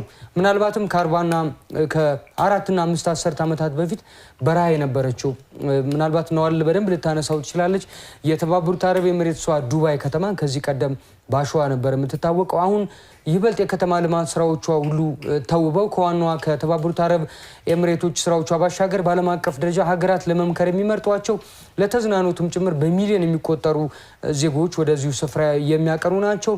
የኦማኗ ሙሽካትን ማንሳት እንችላለን። አሁን ባለው ሁኔታ በዓለም አቀፍ ደረጃ ሰፊ ውጥረት እያስተናገደ የሚገኘውን የአሜሪካና የኢራን ድርድር እያስተናገደች የምትገኝ ከተማ ነች። ሙሽካት የሆነው ኦማኗ ዋና ከተማና ሌሎች ከዚህ ከአህጉራዊ ስብሰባዎች ባሻገር መሰል ዓለም አቀፍ ሁነቶችን ለማስተናገድ የሚያስችል ቁመና ይጠበቃል። ከአዲስ አበባ ከተማ ከዚህ አንጻር ያለችበት ደረጃ ይበልጥ ሊያስመሰግናት የሚችል እንዲሁ መሪዎችን ሌሎች ለጉብኝት የሚመርጧት አካላትንም ደግሞ ይበልጥ ደጋግመው እንዲመጡ ማድረግ የሚያስችል ነውና ከዓለም አቀፍ ሁነቶች አንጻር አሁን አዲስ አበባ ሁለተኛ ሶስተኛ ዓለም አቀፍ የዲፕሎማሲ ማዕከል ናት ስንል ምን ጉዳዮችን አሟልታ ነው ምንስ ማሟላት ይጠበቅባት ነበር የሚለውን ሐሳብ እያነሳን እንቆያለን። የአፍሪካ አንድነት ድርጅት ሲመሰረት ከዛም በኋላ ባሉት ጊዜያት ውስጥ አዲስ አበባ ከተማ የአፍሪካ ህብረት ዋና መቀመጫነት ጥያቄ ሲነሱባት ከነበሩ አንደኛው ጉዳዩ መካከል መሰል አህጉራዊ ሁነቶች ማስተናገድ የሚያስችል ቁመና የላት የሚል ጥያቄዎች ነበሩ። እነዚህን ጥያቄዎች ከመመለስ አንጻር ምን ጉዳዮች አሉ የሚለውን ጉዳዮች ላይ ሐሳብ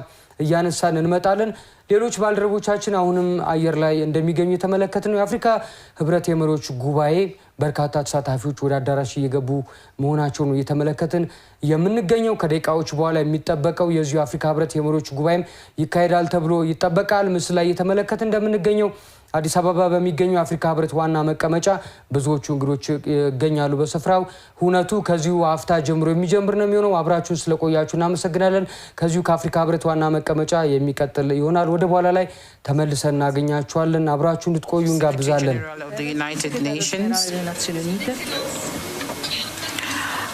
Excellency Mohammed Mustafa, Prime Minister of the State of Palestine, Excellencies, former heads of states here present, our honorable first ladies present here in this hall, Excellency Selma Malika Hadidi, Deputy Chairperson of the African Union Commission, Excellencies, Ministers, Excellencies, Commissioners, and the entire leadership of the African Union, Excellencies, Honorable Ambassadors, and permanent representatives of member states of the African Union and international partners. His Excellency Fatala, the Director General of the African Union Commission, heads of organs and specialized agencies of the African Union, Your Excellencies, ladies and gentlemen, heads of regional economic communities, Excellencies, heads of specialized institutions of the United Nations and international organizations here present. Excellencies, heads of African financial institutions, distinguished guests, members of the press, ladies and gentlemen, all protocol observed. Good morning to you all. It is an immense pleasure for me to welcome you here to the opening ceremony of the 39th ordinary session of the Assembly of Heads of States taking place here today at the headquarters of the African Union in Addis Ababa, the capital of Africa. This session, which is a very important one, is the first of its kind since the election of the new leadership of the African Union Commission last year, February 2025. This offers an opportunity for constructive discussions on the progress made so far. Excellencies, ladies and gentlemen, the program of our opening ceremony will be as follows. First and foremost, we are going to listen to the statements that will be made respectively by His Excellency Mahmoud Ali Yusuf, His Excellency Dr. Abiy Ahmed, His Excellency Antonio Guterres, His Excellency Mohamed Mustafa, His Excellency Her Excellency Giorgia Meloni, and His Excellency João Manuel Goncalves. These statements will be followed by the announcement of the Bureau of the Assembly of the African Union for the year 2026. And in this vein, His Excellency João Lourenço, President of the Republic of Angola and the outgoing chairperson of the African Union, will make his handing over statement as the outgoing chair of the African Union. And after that, His Excellency Evariste Ndayishimiye, President of the Republic of Burundi, the incoming AU chairperson, will also make his own acceptance statement. And these statements, Your Excellencies, will be followed by the presentation and the launch of the African Union theme of the year 2026. That is, guarantee the sustainable availability of water and help systems to meet the objectives of Agenda 2063. That said, Your Excellencies, ladies and gentlemen, it is my singular honor and pleasure to invite His Excellency Mahmoud Ali Yusuf, Chairperson of the AU Commission, to make his opening statement.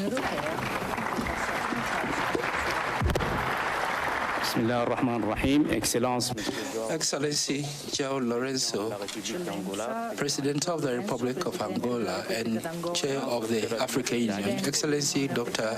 Abiy Mohamed, Prime Minister of Ethiopia, ladies and gentlemen, heads of state and government, Excellency Giorgia Meloni, President of Italy, and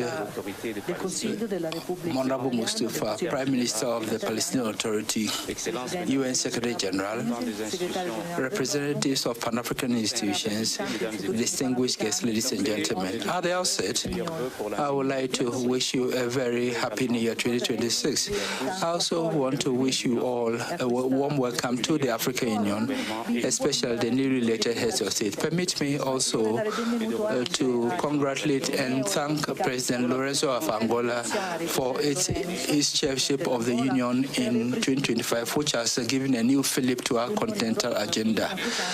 The 39th summit of the African Union, ladies and gentlemen, is based on the theme water and sanitation, which is key to our economies and which is a collective good which should be a source of peace and cooperation among nations. Our summit is taking place against the backdrop of a crisis in the world and on the continent and in the world. And our policy of silencing the gun is far from becoming a reality. And the open or latent conflicts are chronic. Unconstitutional change of government is also reminds us of the obscure post-independence period.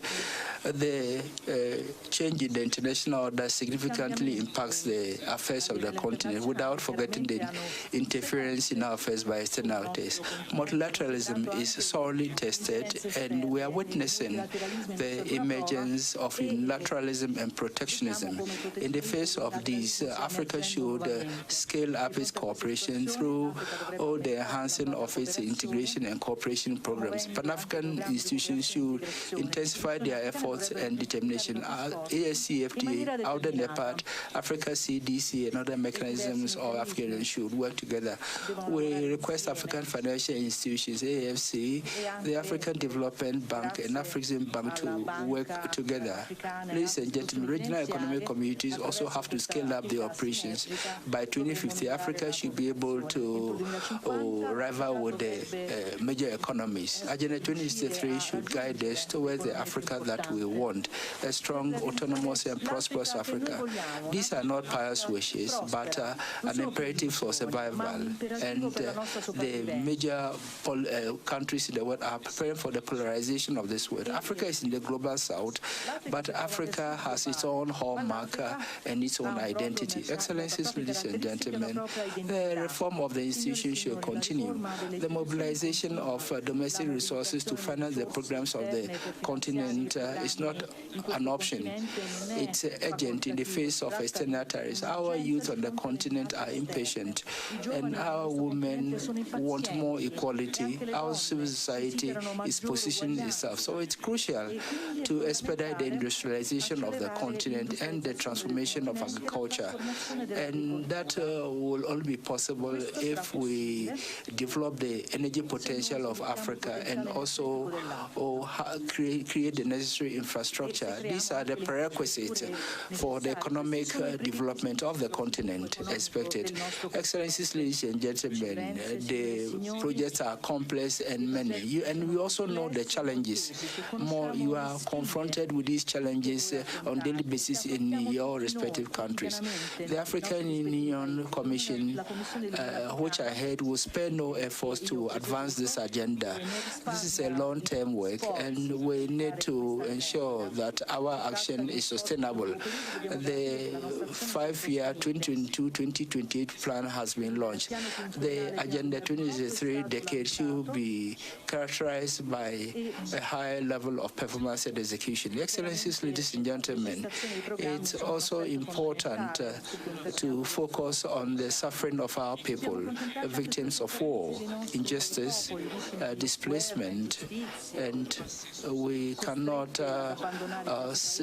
avoid their daily challenges. From the Sudan to the Sahel, to the east of the Democratic Republic of Congo, Somalia, and elsewhere, our people continue to bear the brunt of instability. In the Middle East, Palestine So the suffering of Palestinians is also a cause on us to act. The suffering of people you see is international law and international humanitarian law are the basis of the international community.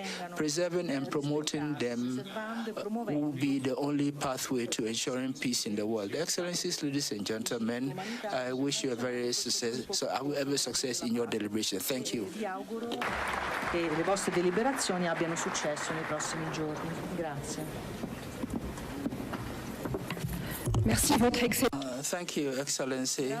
And we warmly welcome the Prime Minister of the State of Palestine who has joined us on the podium. We also acknowledge His Excellency, Madam Amina Mohammed, the Deputy Secretary General of the United Nations, and who is also one of the Africa's most Abiy Ahmed, Prime Minister of Ethiopia, to deliver his statement. Excellency, you have the floor.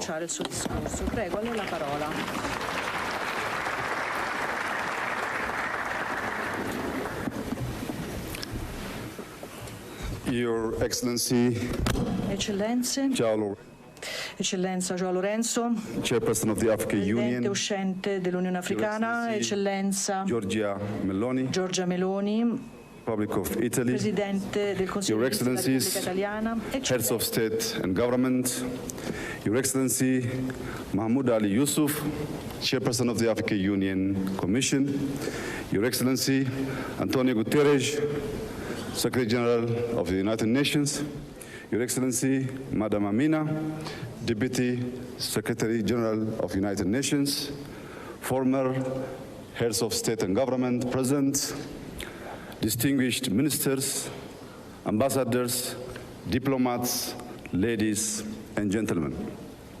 I warmly welcome you to Ethiopia, a land where human origins are traced, where time is measured differently, where coffee was first shared with the world, a place where deep history, proven resilience, and bold ambition for Africa's future converge. Today, as Africa gathers at a defining moment, we recognize that our continent's most strategic asset is not only what we extract, but what we design, build, and govern. Progress is achieved when vision is translated into systems and ideas into lasting institutions. As we build on the African Water Vision 2025, we reflect on a simple truth. Water is more than a resource. It is a foundation of development, innovation, and stability. It shapes our cities, our farms, our health, and our peace. Here in Ethiopia, we have learned that responsible water management is central to guiding development wisely. The Grand Ethiopian Renaissance Dam now powers homes and industry, exports electricity to neighboring countries, and shows how African ingenuity can drive shared prosperity. Across Africa, rivers can become engines of stability when governed for shared benefit.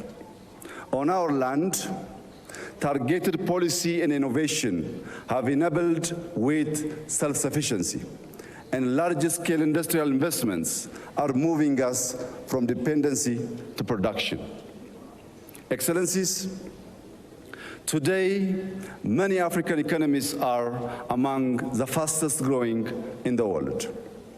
Projections show that Africa's growth will be on par, if not above, that of Asia. This is a rare convergence in modern economic history. In Ethiopia, we expect growth of 10.2% by the end of this year. Over the next 25 years, we aim to move from a low-income economy to a globally competitive one, anchored in productivity, industrialization, innovation, and quality jobs. Yet, growth alone is not enough. Our greatest wealth is our people. By 2035, Africa will add more young people to the global workforce than the rest of the world combined. This demographic reality must be harnessed with purpose. Numbers alone will not deliver prosperity. That's why we are investing in maternal and child health, expanding early childhood education, and scaling school feeding programs. Every child must arrive at school nourished, ready to learn, and prepared to contribute. We also strongly believe development must include all. Across Ethiopia, urban and rural areas are being transformed, designed to be green, human-centered, and resilient. Excellencies, in Addis Ababa, riverside renewal has transformed degraded waterways into clean, vibrant public spaces, reducing flood risk, restoring dignity, and strengthening community life. As Africa's urban landscape expands rapidly, we must be intentional. The African city of the future is walkable, green, youth-centered, and grounded in dignity and belonging. In rural areas, modernization is enhancing livelihoods, connecting communities to markets. This integrated approach links development with climate stewardship. One expression of this is the Green Legacy Initiative. We have planted more than 48 billion trees, restoring ecosystems and building a living legacy for future generations. Yet, the global development pathway has come at immense environmental cost, costs borne by communities far beyond those responsible. Therefore, climate action must be anchored in justice and equity, aligning finance, technology, and partnership to enable Africa to thrive. In this spirit, we hosted the second Africa Climate Summit, and we are preparing to host COP32, ensuring Africa speaks with one voice and presents solutions to the globe. This same principle of integration guides our technological transformation. Under Digital Ethiopia 2030, we're building digital public infrastructure that places citizens at the center of service delivery. By linking FIDA, our national digital ID, with payment systems and the massive data exchange, we enable secure access to services, seamless transactions, and responsible data sharing, fostering trust and driving our economy forward. In 2020, Ethiopia established Africa's first artificial intelligence institute. Building on this foundation, we are preparing to launch an AI university anchored in the Ethiopian philosophy of Maddamer, synergy through purposeful collaboration. This institution will unite human values with machine intelligence, local context with global relevance, and scientific rigor with applied impact. It will ensure technology drives growth and position Africa as a global contributor in the age of intelligence. Ethiopia is also continuing to invest in connectivity. Through Ethiopian Airlines, we connect people, link markets, and move goods. To sustain this momentum, we are building Africa's largest airport, a next-generation gateway that will anchor our continent in global value chain.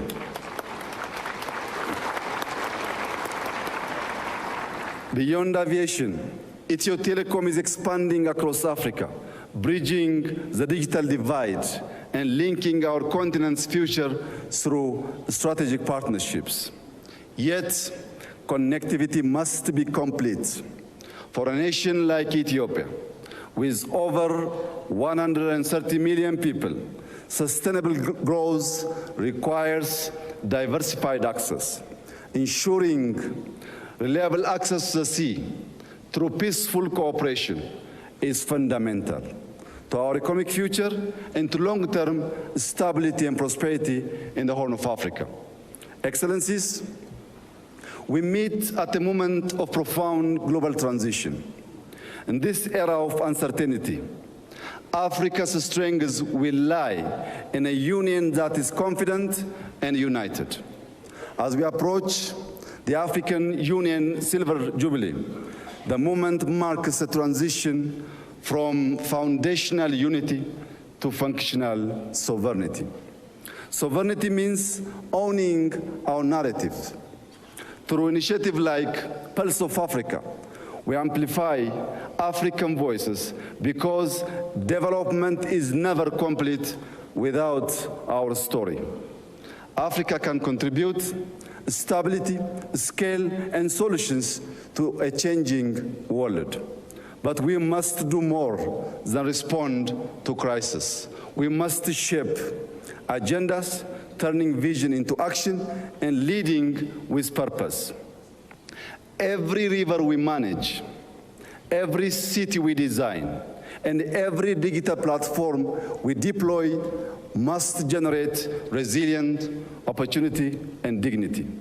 By 2063, Africa will be defined by what we secure, what we sustain, and what we share. Ladies and gentlemen, this is our moment and this is our responsibility. To conclude, I extend my appreciation to our outgoing chairperson, President João Lourenço, for his leadership and service to our union. I also warmly congratulate our new incoming chairperson and wish him success in guiding Africa forward. God bless Ethiopia. God bless Africa. I thank you. Benedica l'Africa, grazie.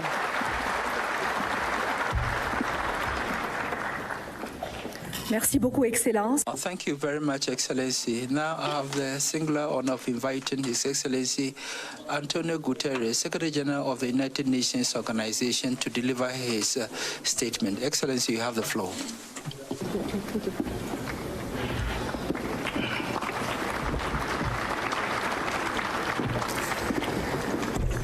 Presidente João Lourenço da República de Angola e Chairperson da União Africana, distinguished heads of state and government, Chairperson Mahmoud Yusuf of the Commission of the African Union, Excellencies, ladies and gentlemen. In a world filled with division and mistrust, the African Union is a flagship for multilateralism. My gratitude runs deep. I will carry with me always the unwavering, decisive support of the African Group in the UN on issue after issue, initiative after initiative, in the shared struggle for justice and equality. Your solidarity has not only strengthened our efforts, it has moved me deeply, and I will never forget it. From day one of my mandate, we forged a UN partnership with the African Union rooted in respect, constant dialogue, and unwavering solidarity. Over the last decade, our cooperation has reached new heights. Joint frameworks on peace and security, sustainable development, and human rights. Collaboration during COVID-19, important new partnerships, and the landmark adoption of Security Council Resolution 2719, creating a pathway for predictable funding for AU-led peace support operations. We have been honored to support AU priorities, from silencing the guns to the African Humanitarian Agency to the promotion of inclusive political transitions. And we have stood with Africa as you lead global demands for justice, confronting the legacy of slavery and colonialism, including your call for reparatory justice frameworks, championing the Sustainable Development Goals, driving climate ambition, and strengthening multilateralism for the 21st century through the reforms of the global financial architecture and, at long last, the UN Security Council. The absence of permanent African seats in the Security Council is indefensible. This is 2026, not 1946. Whatever decisions about Africa and the world are on the table, Africa must be at the table. Excellencies, these priorities inform the Pact for the Future shaped by African leadership and the UN80 initiative to strengthen UN support to Africa and beyond. Looking ahead, we continue to have three major areas of focus. First, peace. In Sudan, the parties must commit to an immediate cessation of hostilities and resume talks towards a lasting ceasefire and comprehensive, inclusive, and Sudanese-owned political process. In South Sudan, the EU's high-level ad hoc committee provides an important chance to revive political dialogue and prevent renewed conflict. In the Democratic Republic of the Congo, commitments must be honored, starting with an immediate ceasefire in the respect of the territorial integrity of the RDC. In the Central African Republic, political and security gains must be consolidated. And in Libya, all actors must advance a Libyan-led process supported by the United Nations Support Mission. Across West Africa and the Sahel, coordinated efforts are essential to end cycles of violence, terrorism, and displacement. And this Somalia, sustained and predictable funding for the EU support and stabilization mission is vital. I regret the Security Council's lack of consensus for finance through assessed contributions. If the mission of the EU in Somalia did not warrant global support, what would? More broadly, we are reviewing peace operations to ensure mandates are realistic, sequenced and well-resourced, and supported by clear transition strategies. Excellences, deuxièmement, l'action économique. De financement vertigineux des objectifs de développement durable de 4 000 milliards de dollars par an. Dans le même temps, l'Afrique perd chaque année davantage en remboursement de la dette et en flux financiers illicites qu'elle ne reçoit d'aide.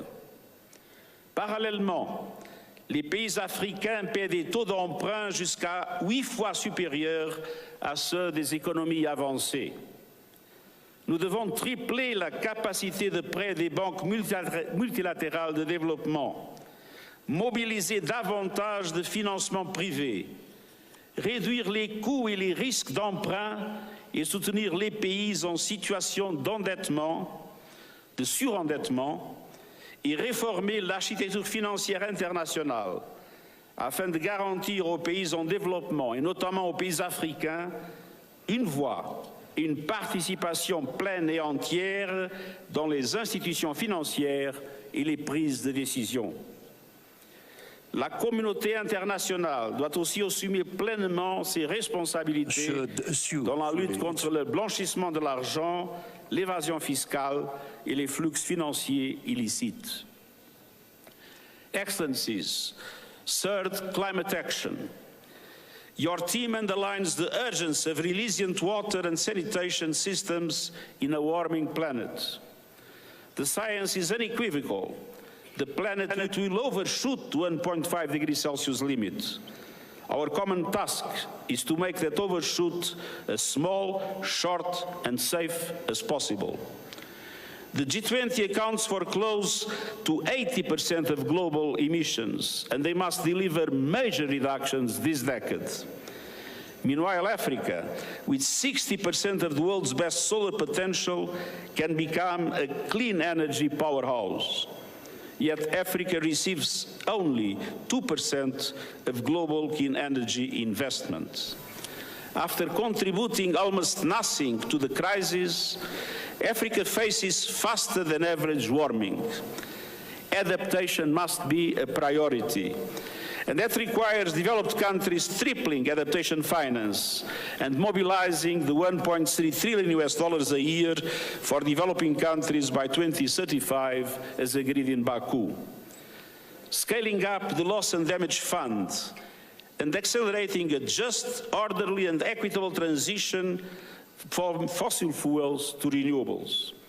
Expanding early warning systems and ensuring African countries benefit first and fully from their critical minerals through fair, sustainable value chains and manufacturing, in line with the recommendations of the UN panel on critical energy transition minerals. No more exploitation, no more plundering. The people of Africa must benefit from the resources of Africa. Excellencies, your leadership and solidarity have shaped my mission as Secretary General every step of the way. Let's keep going, strengthening our partnership for peace, sustainable development and human rights for Africa and our world. And allow me a final observation. Some have described my presence here as a farewell. It's not true. I can guarantee that until the last moment of my mandate, Africa will be the priority #1 of the UN in all its activities. And that the partnership between the African Union and the UN will be our deepest strategic partnership. And after the 31st of December, I can guarantee that wherever I will be, whatever I will be doing, in the center of my concerns and of my active solidarity, there will be Africa always. Africa sempre.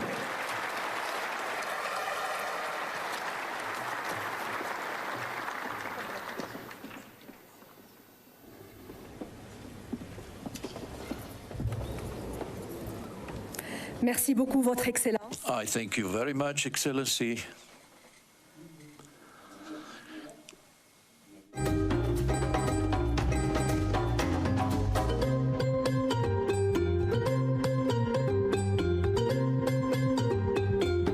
Honor to invite His Excellency Mohammed Mustafa, Prime Minister of the State of Palestine, in order to address this august assembly.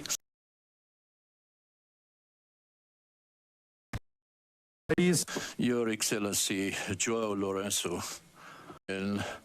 President of the Republic of Angola, Your Excellency Mahmoud Ali Yusuf, Chairperson of the Commission of the African Union, Your Excellency Abiy Ahmed, the Prime Minister of the Federal Democratic Republic of Ethiopia, Your Excellency Giorgia Meloni, President of the Council of Italy, Your Excellency Secretary General Mr. Guterres of the UN, Your Excellencies, ladies and gentlemen, good morning to you all.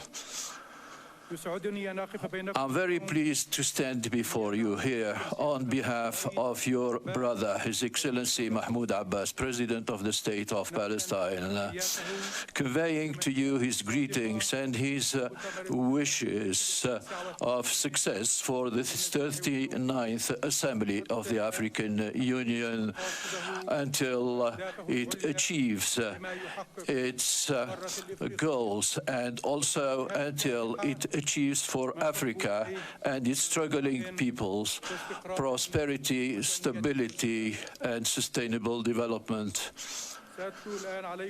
Now I will read to you the message or the statement of President Mahmoud Abbas to this assembly. We would like, first of all, to express our congratulations to the President of Burundi, Mr. Everest Shimi, for being elected at the helm of this assembly in 2026, and we extend our thanks and gratitude to the President of the Republic of Angola, João Lourenço, for chairing the previous session of the Union.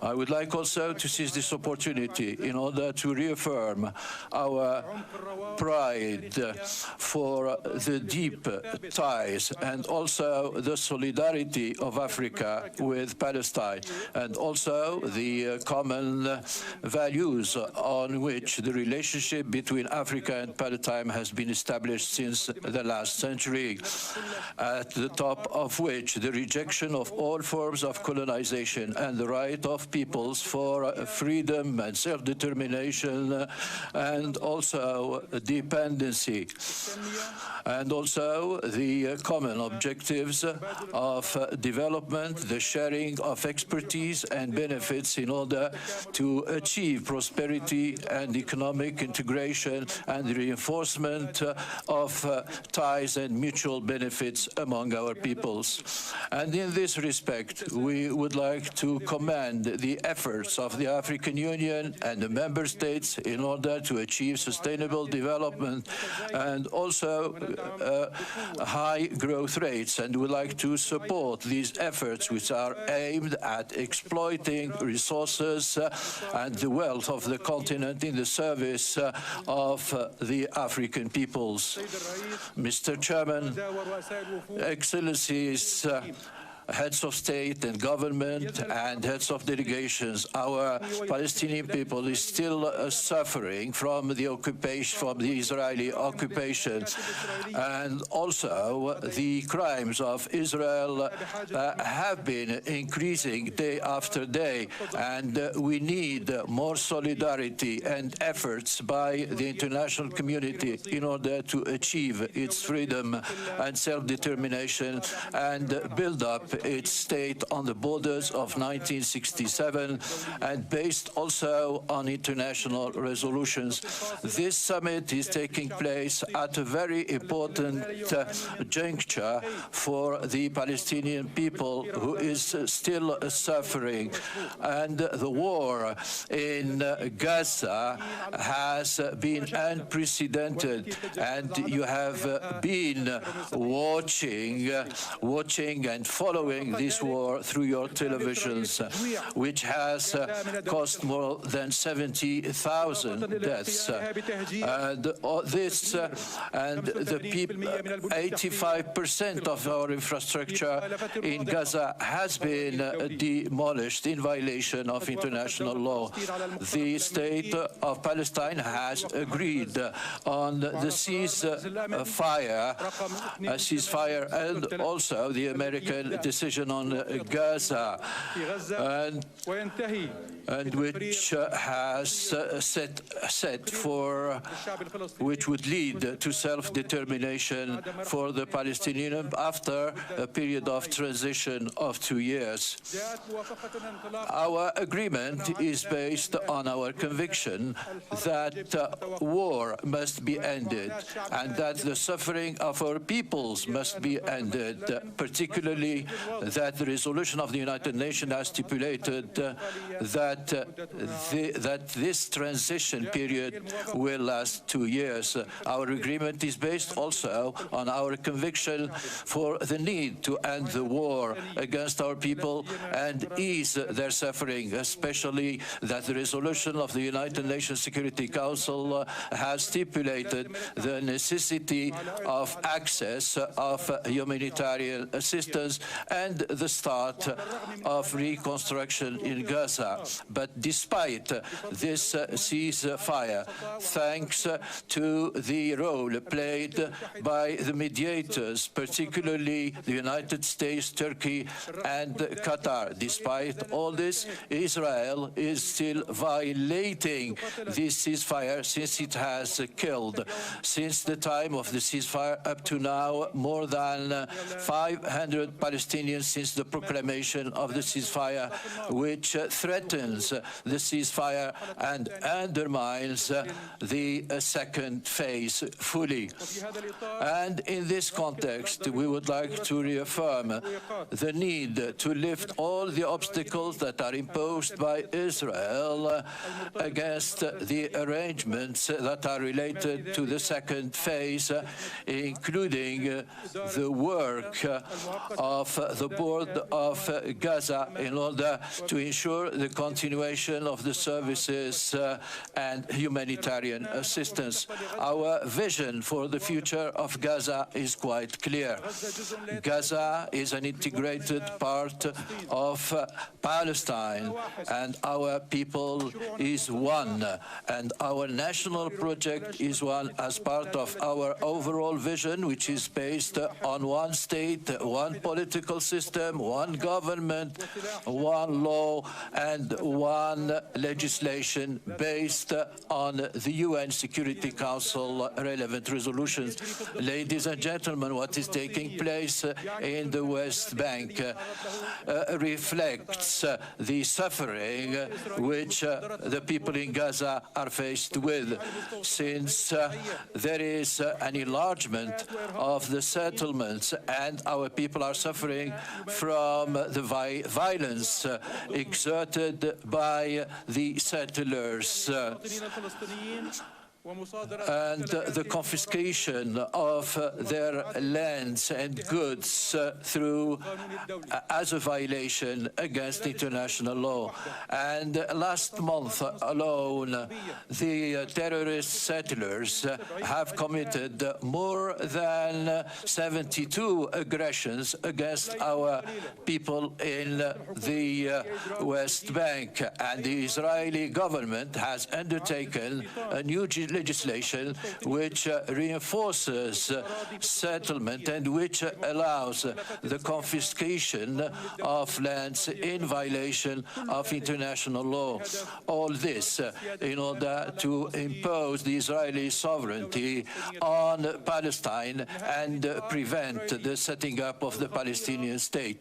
These measures, which have been proclaimed recently, need a vigorous response in order to save the solution based on two states. And the Israeli government is trying to undermine the action of the Palestinian government through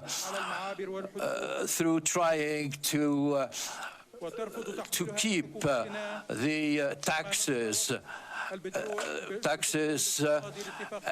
and this in violation of the Protocol of Oslo, which was agreed upon by the two sides, since those funds that have been restrained by Israel are estimated at more than $4 billion, and our government has lost more than 70% of its outcome. So which government could really carry on its action while losing more than a third of its financial resources?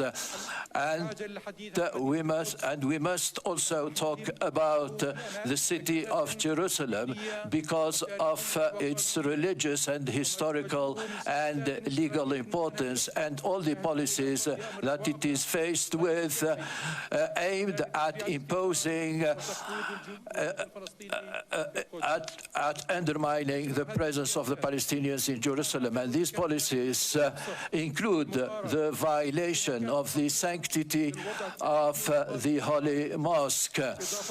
This in addition to policies of demolition of homes and also the prevention of Christians and Muslims from access to holy shrines in order to undertake their prayers in Jerusalem, in Al-Quds. This is a violation of international law and legitimacy.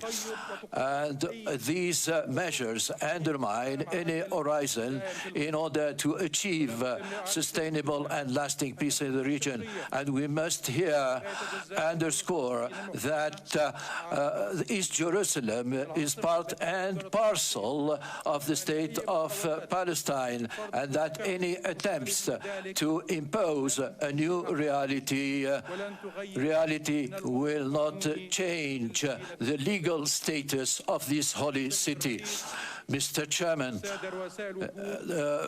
heads of delegations, last year was very important as concerns the international momentum in support of our people, and particularly the International Alliance for the Two-State Solution and the initiative of Saudi Arabia and our friends in France in organizing a conference on the two-state solution.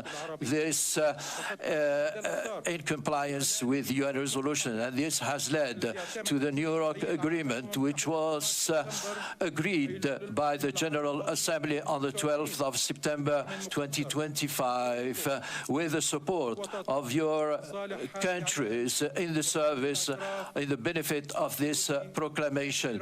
And the international recognition was very important, since the number of countries which have recognized the state of Palestine, 160 states. Mr. Chairman, ladies and gentlemen, I would like to reiterate my thanks and gratitude for the principle-based positions of the African Union and its member states in supporting and backing the Palestinian questions in all the regional and international fora.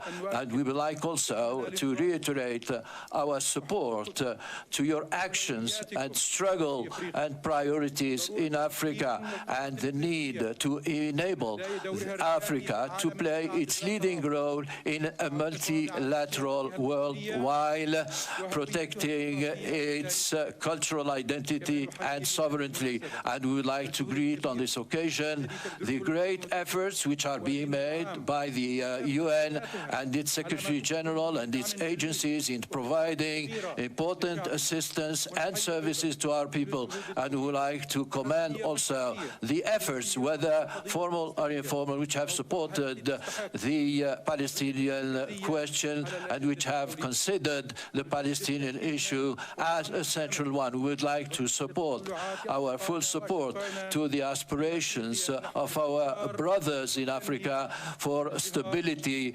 prosperity and development, and wish full success to your work and the future of Africa and its free peoples, and wish them more prosperity. Wassalamu alaikum.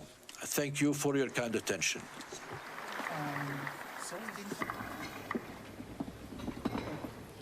Merci, Votre Excellence. I thank you, Excellency. I have the honor now to invite His Excellency Giorgia Meloni, President of the Council of the Republic of Italy, to make her statement. Excellency, you have the floor.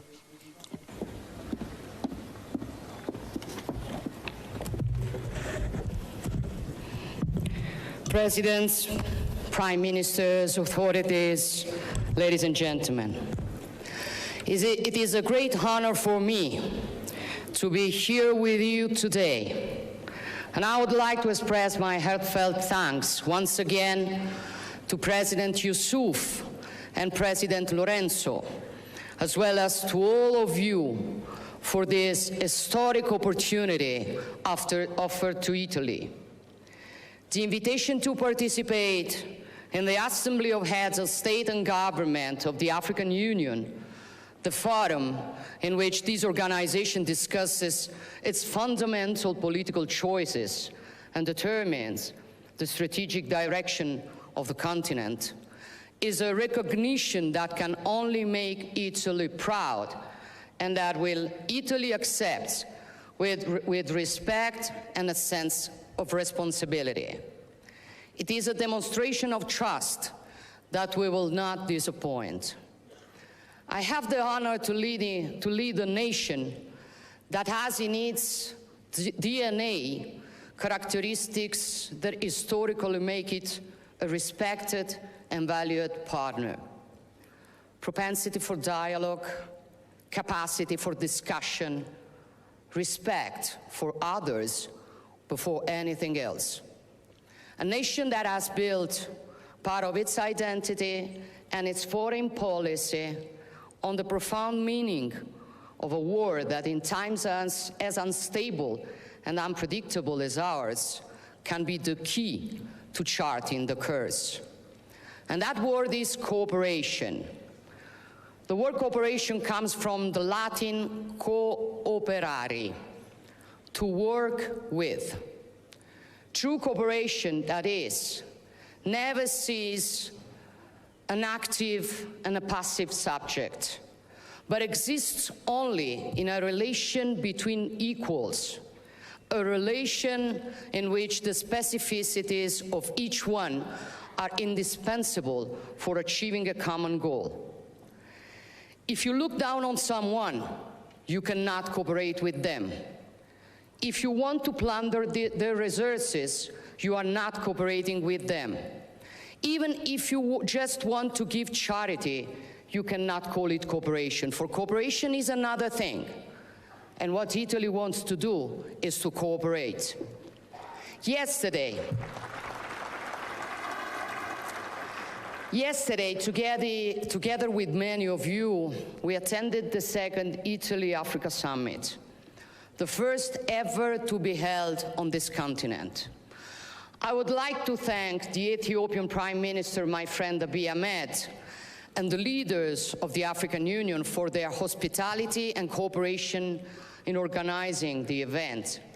In that context, we discussed what we can do to further strengthen and consolidate one of the most concrete outcomes of this idea of cooperation, which is the Mattei Plan for Africa.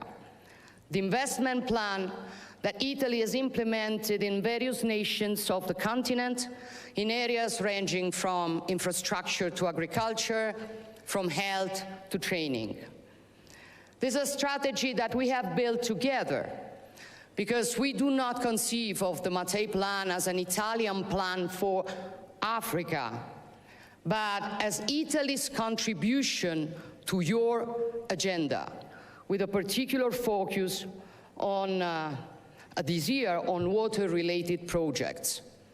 It is an open platform for putting our know-how, our technologies, our investments at the service of the objectives that the African Union has set out in Agenda 2063, starting with the creation of a continental free trade area that is integrated and prosperous. This is an ambitious goal which we will support and which will require efficient, secure, and fast economic interconnections in order to be achieved. Like the Lobito corridor, the railway and infrastructure backbone that will connect African markets to global ones and bring people, ideas, and economies closer together. A strategic project that sees Italy at the forefront, together with the United States and the European Union. In short, the Mattei Plan is a comprehensive strategy that generates concrete benefits for our peoples and aims to continually expand its scope, relying on the irreplaceable contribution of major United Nations agencies, and I want to thank the Secretary General Antonio Guterres, but also the World Bank, the African Development Bank, and many other partners who increasingly share our vision. 2 years ago in Rome, we set out the course together. And in recent years, we have followed it with consistency and determination, adding a new piece to the mosaic each time and bringing new nations on board every year. We have done so on many fronts, starting with what I consider to be crucial for building a true free Africa capable of determining its own destiny, addressing the issue of debt. We wanted to chart a course on this issue as well. Therefore, Italy has decided to launch a vast program to convert the debt of African nations, which includes among its main points the complete transformation of the debt of the most fragile and vulnerable countries into investments, and the strengthening of the contribution to the World Bank's AIDA funds. Similarly, we've introduced specific debt suspension clauses into our bilateral loans, allowing African nations affected by extreme weather events to free up fiscal space to help their population and rebuild essential infrastructures. These are choices based on justice and responsibility, which are crucial for freeing up resources that are vital for development and for assuring peace and prosperity, including in those areas of the continent that are currently more affected than others by instability, insecurity, and serious humanitarian crises, such as neighboring Sudan and Eastern Democratic Republic of Congo. But we also want our collaboration to be political at the multilateral level. We want to help strengthen the valuable work carried out daily by the African Union, ensuring greater consistency to the mediation activities carried out by the UN and the European Union and key international partners. We will continue to do our part because we are aware that the future of Italy and Europe also depends on a secure, prosperous, and peaceful Africa. It is often said in the many analyses of the troubled and complex times we are living in that history has started running again. This is true. And my opinion is that today it is running here. Africa is not a marginal chapter in this story, far from it. And those who do not understand this scenario risk being left behind. But those who understand this scenario see the reality. A continent with 1,000 peculiarities and 1,000 demands, some of which are very different from each other. A continent rich in resources, raw materials, and arable land, which can count on a decisive force in the age of knowledge, which is human capital. This is why Italy has focused much of its energy on training projects for young people, including in the field of artificial intelligence. In short, our point of view is that Italy and Europe cannot think about the future without taking Africa into proper consideration, because our future also depends on yours. Aware of this, Italy intends to continue to be a privileged bridge between Europe and Africa, making available the strength of its institutions, its great tradition of dialogue, and the expertise of its companies. We want to do this also to achieve another goal that we all consider momentous, to guarantee the men and women of this continent a freedom that has often been denied them. The freedom to choose to remain in their country, to contribute to its growth without being forced to leave it, often paying unscrupulous traffickers to risk their lives in an attempt to cross the Mediterranean. Those who believe that migration is necessary and indispensable are in fact acting selfishly. If young people leave their land and their people in pursuit of the promise of a better life, what will become of the history, culture, and existence of the country they have abandoned? These words are not mine, nor those of a political leader, but of a son who is proud of Africa and who holds Africa's future close to his heart, which is the Guinean Cardinal Robert Sarah. Clearly, Clearly, in order to guarantee the right not to have to emigrate, it is necessary to offer concrete opportunities for training and work, to enhance human capital and improve the quality of education, invest in skills and educational systems, and create industrial partnership and joint ventures capable of generating stable, quality employment in the territories. This is our mission, which is being put into practice in the many initiatives that Italy is promoting, including together with the African Union. And what I would like to see today is, in this solemn place dedicated to another great son of a free and proud Africa, Nelson Mandela, is a great alliance between us to put training, research, university, and innovation at the center of our common commitment. An alliance aimed not at taking away talent, but at multiplying it and building a model of development that respects people and values different identities. Presidents, prime ministers, dear friends, Pliny the Elder, one of the most famous historians of ancient Rome, said that something new always arises from Africa. So my wish for each of us is that something new may truly arise from today's meeting, something that no one expects or that many considered impossible. For impossible is usually the word that people without courage use. Something capable of astonishing the world and suddenly making everything we have seen so far seem trivial. I thank you all.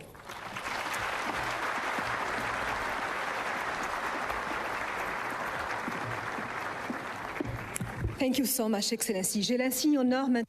I have the honor now to invite His Excellency João Lourenço, President of the Republic of Angola and the Chairperson of the African Union, to make his statement. Your Excellency, the floor is yours.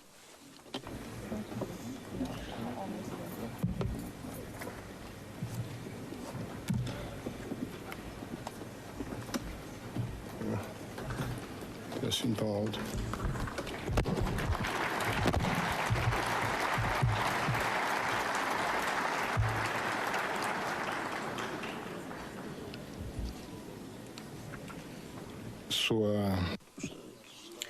His Majesty Mswati III of the Kingdom of Eswatini, His Majesty Letsi III of the Kingdom of Lesotho, His Excellency Abiy Ahmed Ali, Prime Minister of the Democratic Republic of Ethiopia and the host of the Assembly, His Excellency Evariste Ndayishimiye, President of the Republic of Burundi and incoming chairperson of the African Union, Excellencies, heads of states and government of the African Union, His Excellency Prime Minister of the State of Palestine, His Excellency Giorgia Meloni, Prime Minister of the Council of Ministers of the Italian Republic, Excellency Antonio Guterres,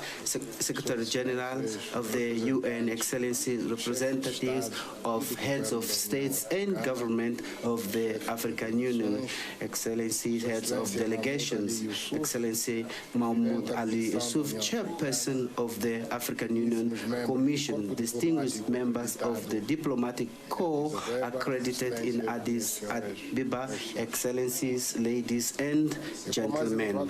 It is with the highest honor that, as a chairperson of the African Union, I take the floor to address Your Excellencies at this Assembly to open the 39th Ordinary Session of the Assembly of Heads of States and Government of the African Union, dedicated to a theme of strategic importance for the present and future of our continent, namely ensuring sustainable water availability and safe sanitation systems to achieve the goals of Agenda 2063. I would like to begin by expressing my deepest gratitude to His Excellency Abiy Ahmed Ali, Prime Minister of the Federal and Democratic Republic of Ethiopia, and to the Ethiopian people for the warm welcome and generous hospitality extended to all delegations since our arrival in this country of particular importance to our continent by virtue of its history and for hosting the headquarters of the African Union, the organization that unites all peoples of Africa. During this assembly, we will discuss issues of great importance for the functioning and growth of the African Union, as well as reflecting on the objectives set by the organization for the year that has just ended, on results achieved and what remains to be achieved. We will also endeavor to jointly chart the most appropriate course of action to ensure the effective operation of matters relating to water as a vital and irreplaceable resource and strategic resource essential to economic development, public health, food security, social stability, and peace in Africa. We will also highlight the need to work hard to ensure that access to drinking water and sanitation is not just a technical issue, but a potential and a moral commitment to our peoples, because despite the abundance of water resources on the continent, we continue to witness situations where African citizens are deprived of safe access to drinking water and adequate sanitation, which is a collective challenge that requires courageous, integrated, and sustainable responses.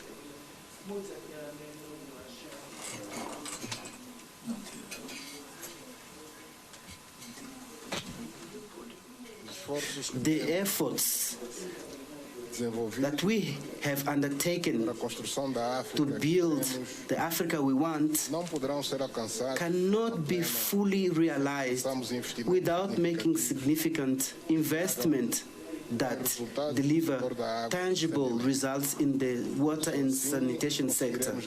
Only in this way we will ensure universal and equitable access to these services and fulfill the aspiration of Agenda 2063, particularly with regard to inclusive development, human capital, climate resilience, and good governance.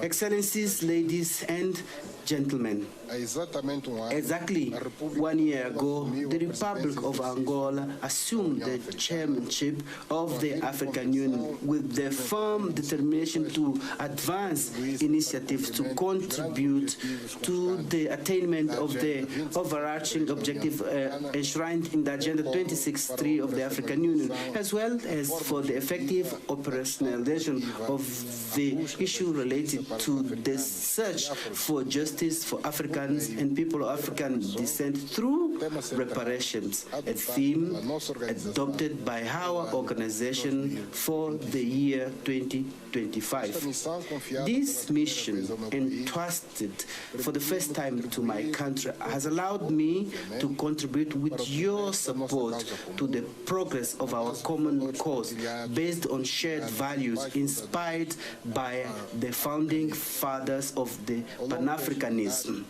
Throughout this mandate, we have endeavored to strengthen the role of African Union as a platform for political coordination and concrete action, promoting a closer synergy between member states and the regional economic community, reinforcing preventive approaches to the impacts of climate change, mobilizing strategic partnership for the funding of resilient infrastructure, and reaffirming the following principles. Sustainable development is inseparable from stability and lasting peace. The full development of Africa will only be possible if no one is left behind. It is in this framework that Angola chairship was structured, upholding infrastructure and human capital as key pillars of Africa's comprehensive development, underpinned by fundamental strategic priorities, namely peace, security, and good governance, sustainable development and economic growth, continental integration, human capital and infrastructure, and the strengthening of strategic partnership and effective and inclusive multilateralism. As part of the implementation of the main objective focus on the above-mentioned theme, we worked in coordination with the African Union Commission to hold in Rwanda the third summit on financing for development of infrastructure in Africa that was held in October 2025. This event aligned with the U.S. Africa Business Forum held in June of the same year, and with the priority action defined at the continental level within the framework of the acceleration of the second 10-year implementation plan of the Agenda 2063 for the period 2024-2033 was a unique opportunity to articulate our national, regional, and continental development strategies in line with our ambition for growth, transformation, and regional integration. At the Infrastructure Summit and also at the Business Forum with the United States, we were able to unite Africa's key partners around the fulfillment of the commitments of the great development dream, and thus mobilize significant financial resources to invest in sectors like health, agribusiness, tourism, digital transformation, integrated economic corridors, rail network, transnational motorways, the African single electricity market, and the development of our African aviation master plan.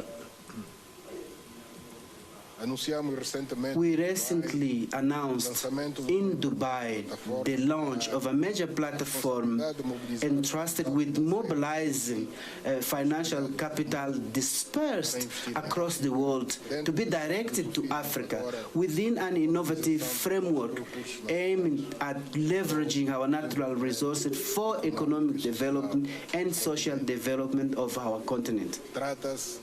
This is the Global Summit for Investment in Africa, whose main promoter is Dr. Akinwumi Adesina, our well-known brother, which will have its first summit in Rwanda at the end of this year. By doing so, we have demonstrated that Africa is capable of mobilizing, plan, and act collectively to build solid foundations for a better future. In carrying out the initiative described above, we also aimed to emphasize the acceleration and the implementation of the African Continental Free Trade Area as a true engine of Africa's economic transformation and social transformation. This flagship project of the Agenda 2063 of the African Union has the potential to make us more stronger in a world increasingly marked by polarization, contributing for a meaningful integration, which remains one of the central pillars of our collective action. In this context, I'm confident that we will continue to work together to expand transnational transport projects and energy infrastructure aimed at connecting our peoples and our market, as the important investment in my country by Lobito Corridor, just to mention but one example. Without roads, without ports and adequate digital and energy networks, without consistent infrastructure, integration will remain an unattainable dream.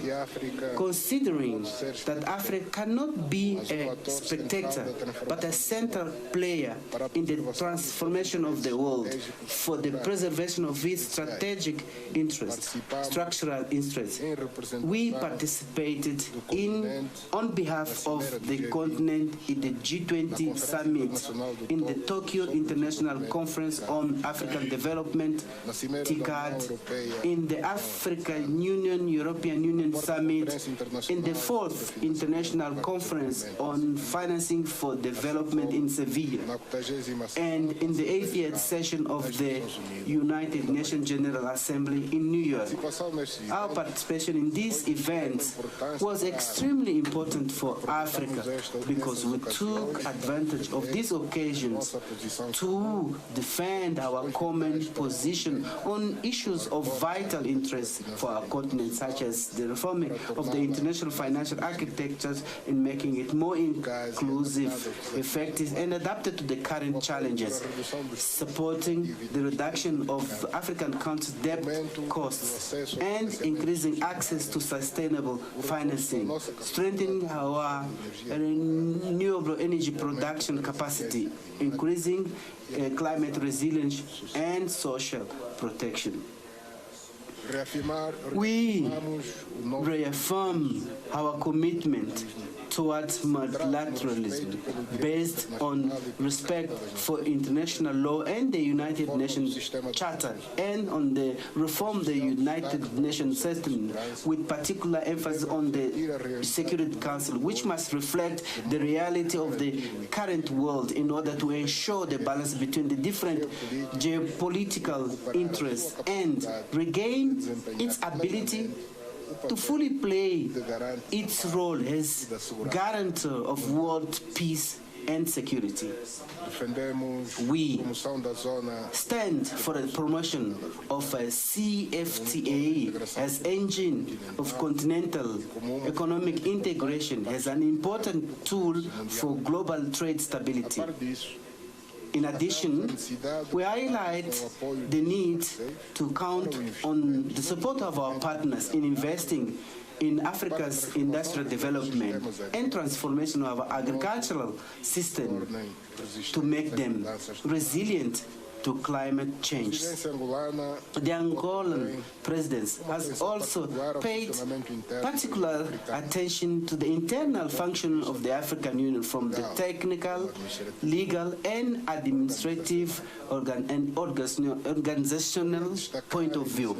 I would like to highlight the initiative of strengthening our general working methods by adopting a more agile, less bureaucratic model capable of leading to effective solutions and solid conclusions, supported by an agenda that can be addressed within a reasonable time frame.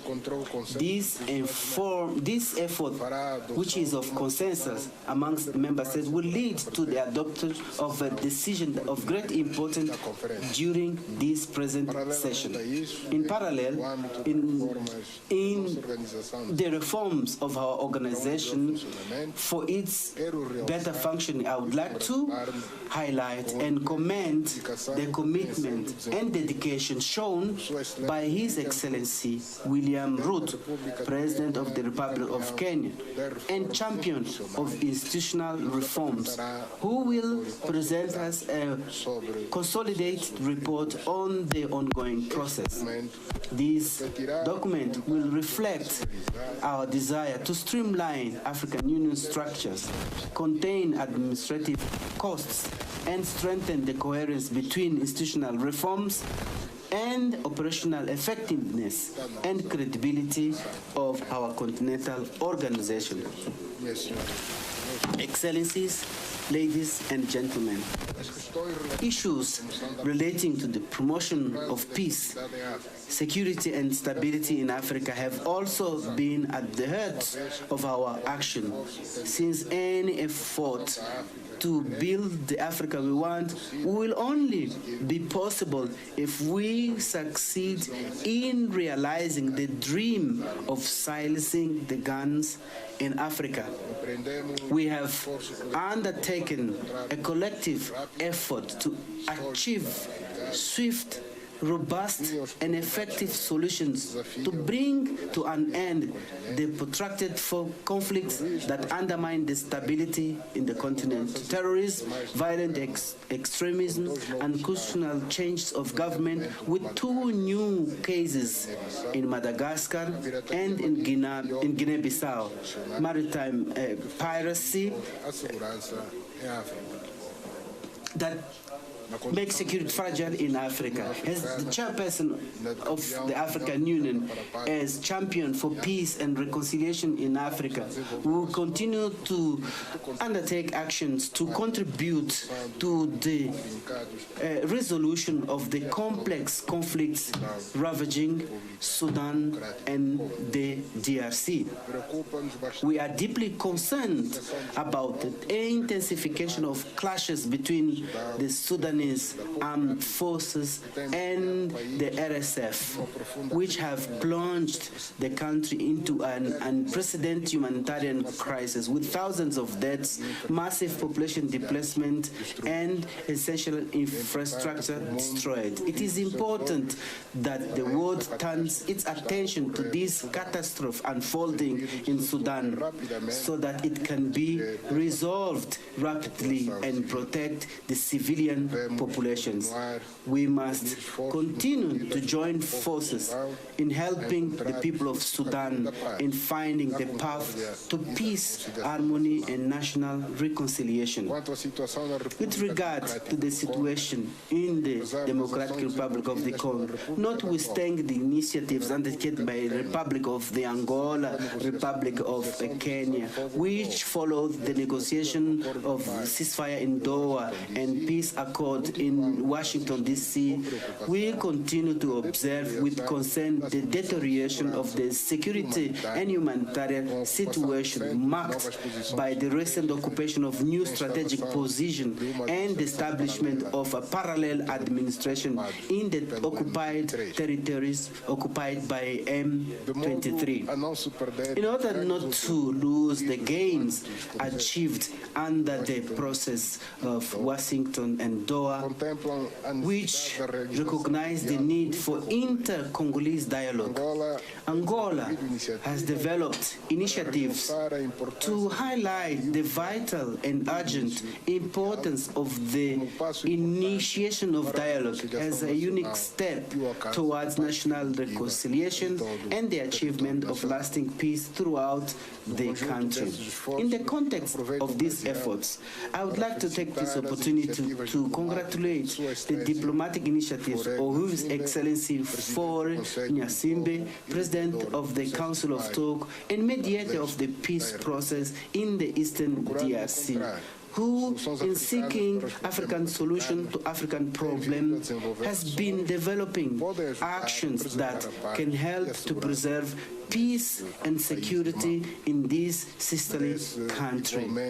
It is also of major concern the expansion of terrorist groups that continue to severely affect Mali, Burkina Faso, Niger, Nigeria, and northern Cameroon, jeopardizing the security of population and the cohesion of states. Also in Somalia, despite the efforts of the federal government and the African Union through the Stabilization Support Missions AUSON, repeated terrorist attacks are weakening the entire region of the Horn of Africa, with impact in southern Africa, particularly in the northern of Mozambique.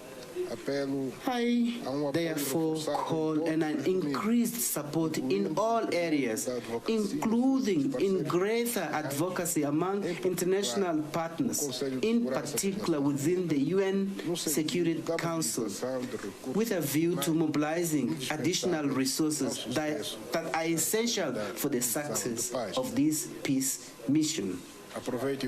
I also take this stage to reiterate the African Union's firm position that rejects any initiative aiming at recognizing Somaliland as an independent entity, as this is a violation of principles of the Constitutive Act of the African Union and the norm of the inviolability of borders inherited from independence. The preservation of the sovereignty, territorial integrity, and unity and stability of the Federal Republic of Somalia is non-negotiable.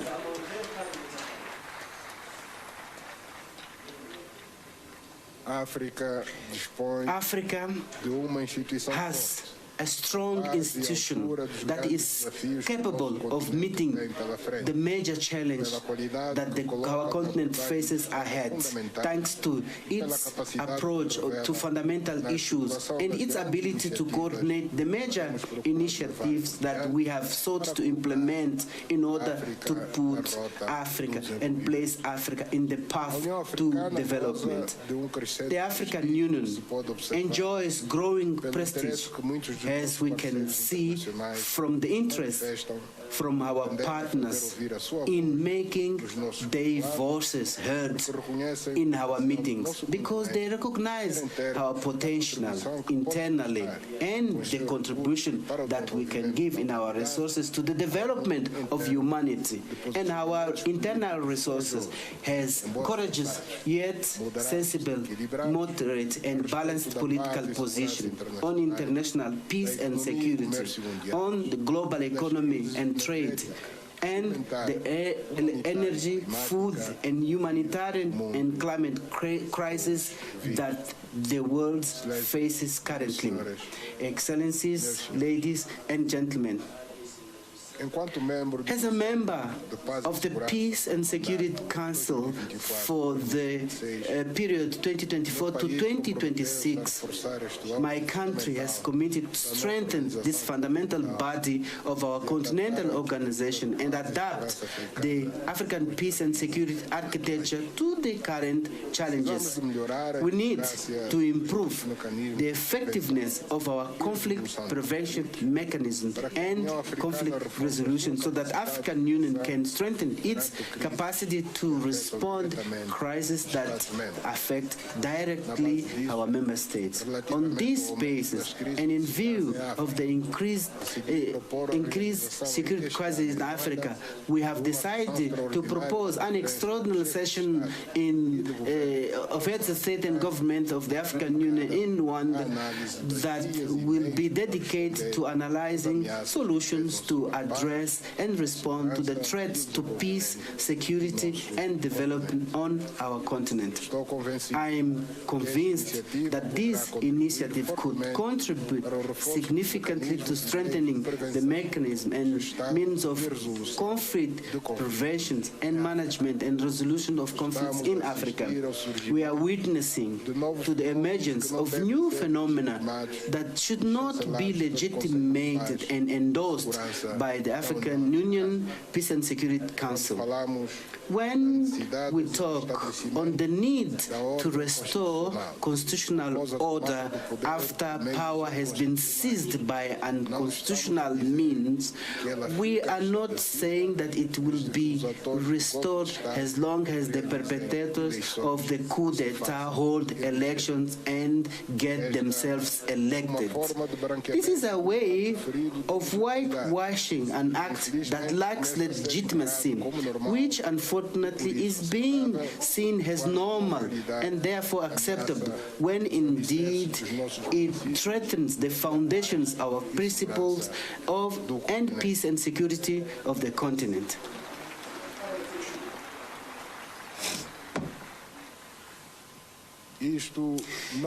This cannot become a norm of attaining power, because it will be an indirect way of encouraging coup d'etats, which are then whitewashed and everything is just fine. Ladies and gentlemen, under the contribution that the Republic of Angola has sought to make towards stability, peace, and concord in our continent, we have been convening every 2 years in Luanda the Pan-African Forum for the Culture of Peace and Non-Violence in Africa, the Biennale of Luanda, a platform for dialogue, reflection, and cooperation that brings together political leaders, academics, artists, and representatives of civil society around the promotion of peace, tolerance, and solidarity among the peoples of Africa. This event, which will celebrate in October this year, in partnership with the African Union in UNESCO, its fourth event, will be held under the theme Strengthening Water Governance in Africa as a Tool for Conflict Prevention, Mediation, and Resolution of Conflict, in alignment with the theme of the year 2026 adopted by our organization. In this context, I invite Excellencies to join us in Luanda and actively participate in this important event. Excellencies, ladies and gentlemen,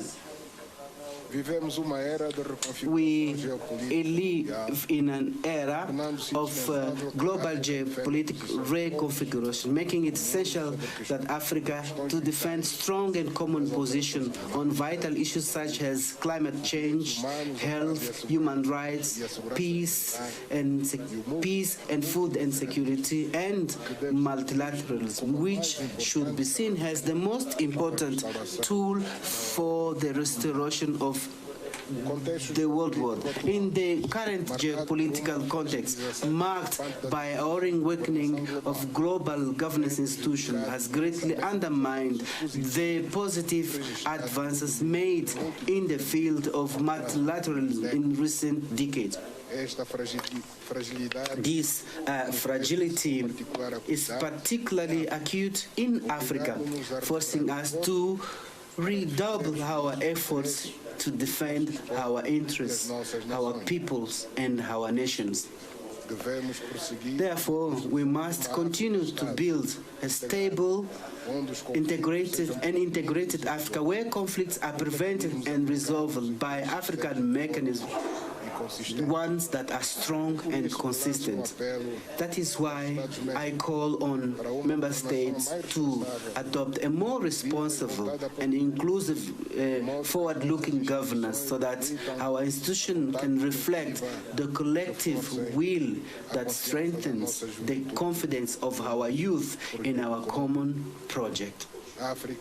Africa has the resources, knowledge, and political will necessary to turn its challenges into opportunities, what is required is consistent action, responsibility in implementation, and solidarity among our states. This ordinary session should allow us to assess the progress.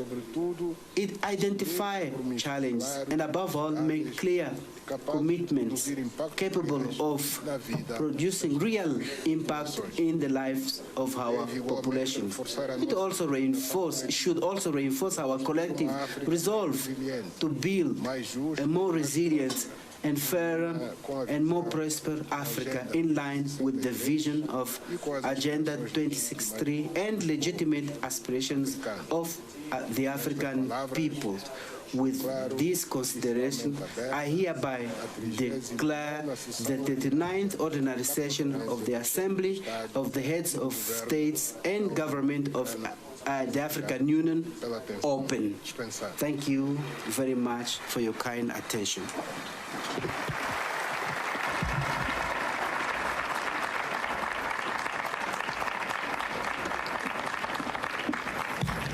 Merci beaucoup, thank you very much, Excellency. Excellencies, ladies and gentlemen, permit me now to invite His Excellency Ambassador Yusuf Assoumani, Ambassador of the Union of Comoros to Ethiopia and Parent Representative accredited to the African Union, Dean of Ambassadors in Ethiopia, to introduce the new Bureau of the AU Assembly for 2026. Ambassador, you have the floor.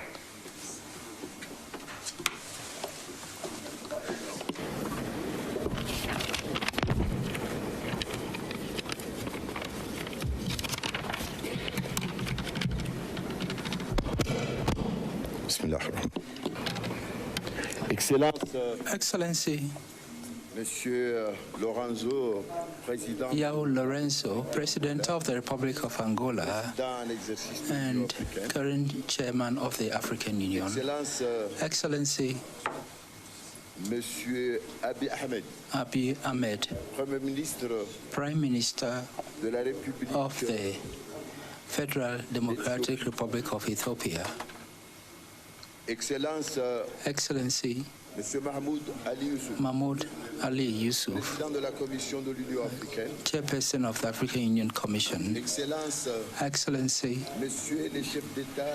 is Heads of State and Government of the African Union.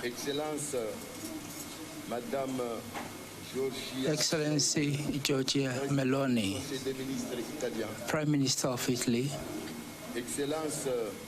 Excellency Mohammed Mustafa, Prime Minister of the State of Palestine. Excellency Antonio Guterres, United Nations Secretary General.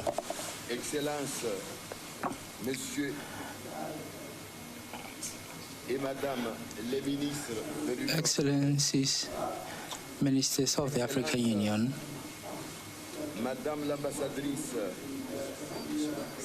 Excellency Ambassador Malika Al-Dadi, Deputy Chairperson of the African Union Commission. Excellencies, Commissioners of the African Union. All heads of African Union organs, colleagues, ambassadors, dear participants, ladies and gentlemen, I have the singular honor of presenting the composition of the Bureau of the Assembly of the African Union for 2026, pursuant to the rules and procedures of the Assembly. Chair, the Republic of Burundi. First Vice Chair, the Republic of Ghana. Second Vice Chair, the Republic of Tanzania. Third Vice Chair, for the Third Vice Chair, regional consultations are still ongoing. Rapporteur, the Republic of Angola. And so, ladies and gentlemen, this is the proposal for the composition of the Bureau of the Assembly for 2026, and I thank you.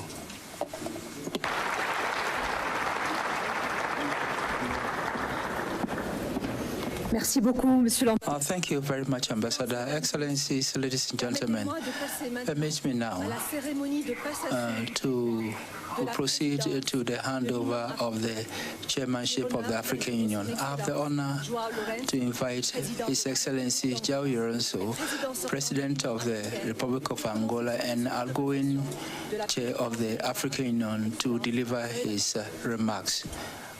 Thank you, Excellency. You have the floor.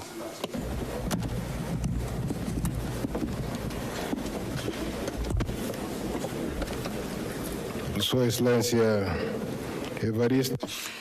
Your Excellency Evariste Dashmi, President of the Republic of Burundi and incoming Chair of the African Union, Excellencies, Heads of State and Government of African Union Member States, Your Excellency Mahmoud Ali Yusuf, Chairperson of the African Union Commission, ladies and gentlemen, Excellencies. It's a great honor and a feeling of fraternity that I convey to you on behalf of the Angolan people and myself my greetings to President Evariste Ndayishimiye as chair, incoming chair of the African Union. The choice of yourself is a recognition by all of us that the African Union over the next 12 months will be led by a leader who will know how to care for our interests and our common objectives, using all his wisdom and his values for the implementation of these endeavors. So I wish him success in this dignifying mission on behalf of Africa, and we should base ourselves on the principle of unity, solidarity, and peace and stability, and inclusive development. Excellencies, in 2026, we have set ourselves the challenge of implementing a key issue for the African continent, which is to assure sustainable availability of water and safe sanitation systems to achieve the goals of Agenda 2063. Access to safe drinking water and sanitation systems is a moral and political imperative that requires a firm commitment by government and its local governments, including partners, including companies, civic associations, and we will be better equipped to face this problem that Africa faces if we join forces. Mr. President, you have a complex and demanding mission ahead of you, which will absorb a large part of your energy, of your time, but I believe that it's worthwhile to look for solutions into which all of us are included so that we break this cycle of underdevelopment that we face, that has very promising perspectives if we focus our attention and energies to achieving this goal. At this moment, as I hand over the baton, I must acknowledge the remarkable work of the African Union Commission, its chairperson, the technical staff, and the entire team that accompanied me with dedication, competence, and unparalleled commitment, deserving of my highest commendation for their service to the cause of restoring dignity and defining a clear and tangible horizon of progress and development for what Africa is and will become in the future. Mr. President, I'm aware that all African nations look to you with the renewed and expecting you to carry forward with the dynamisms, the programs that we have designed, and we know that we will spare no efforts to provide our essential contributions to the success of your mission. Thank you very much.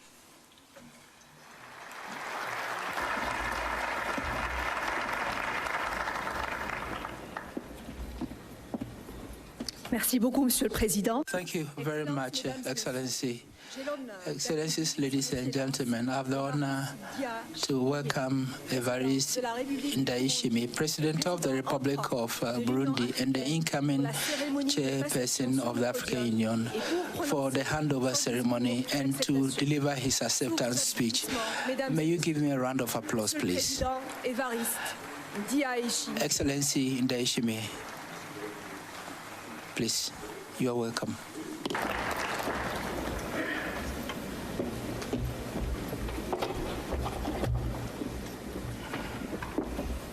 Excellence, félicitations. Merci. On va faire la passation du drapeau. Bonjour. Bonjour. Ça va? Ok.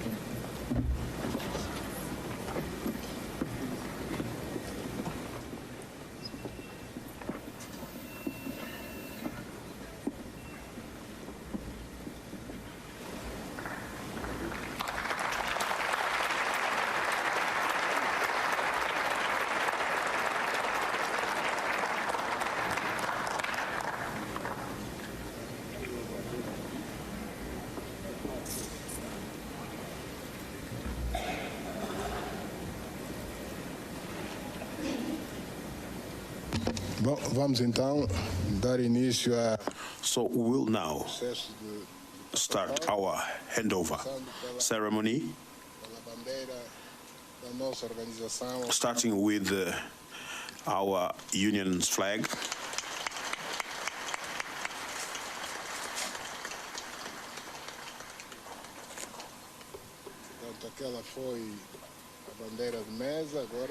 So this was the small flag. Now I will hand over the big one.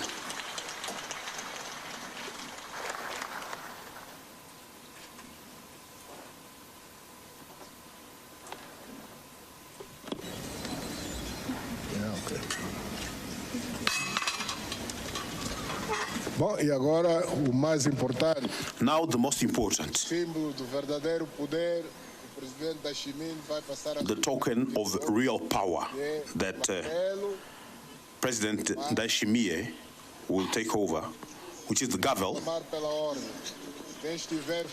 to call people to order. Those who are not in order face the risk of being hit by the gavel on their heads.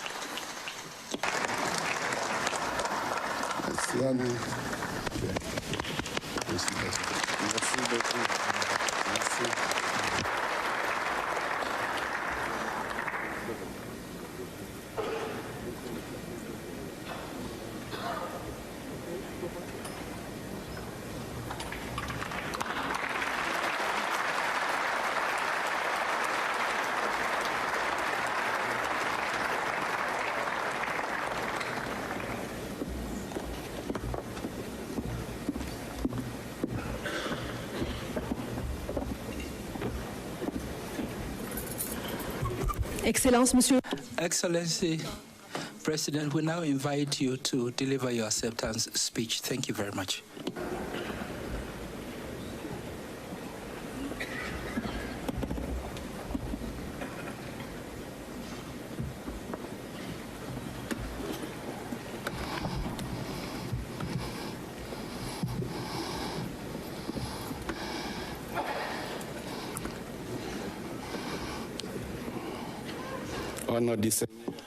In the name of the Almighty and all merciful God, I thank you, Your Excellency, Excellency, President of the Republic of Angola and outgoing Chairperson of the Assembly of Heads of State and Government of the African Union. Excellency, the Prime Minister of the Federal Democratic Republic of Ethiopia and your wife, His Majesty King of Eswatini and His Majesty King of Lesotho, Excellencies, Heads of State and Government of the African Union, and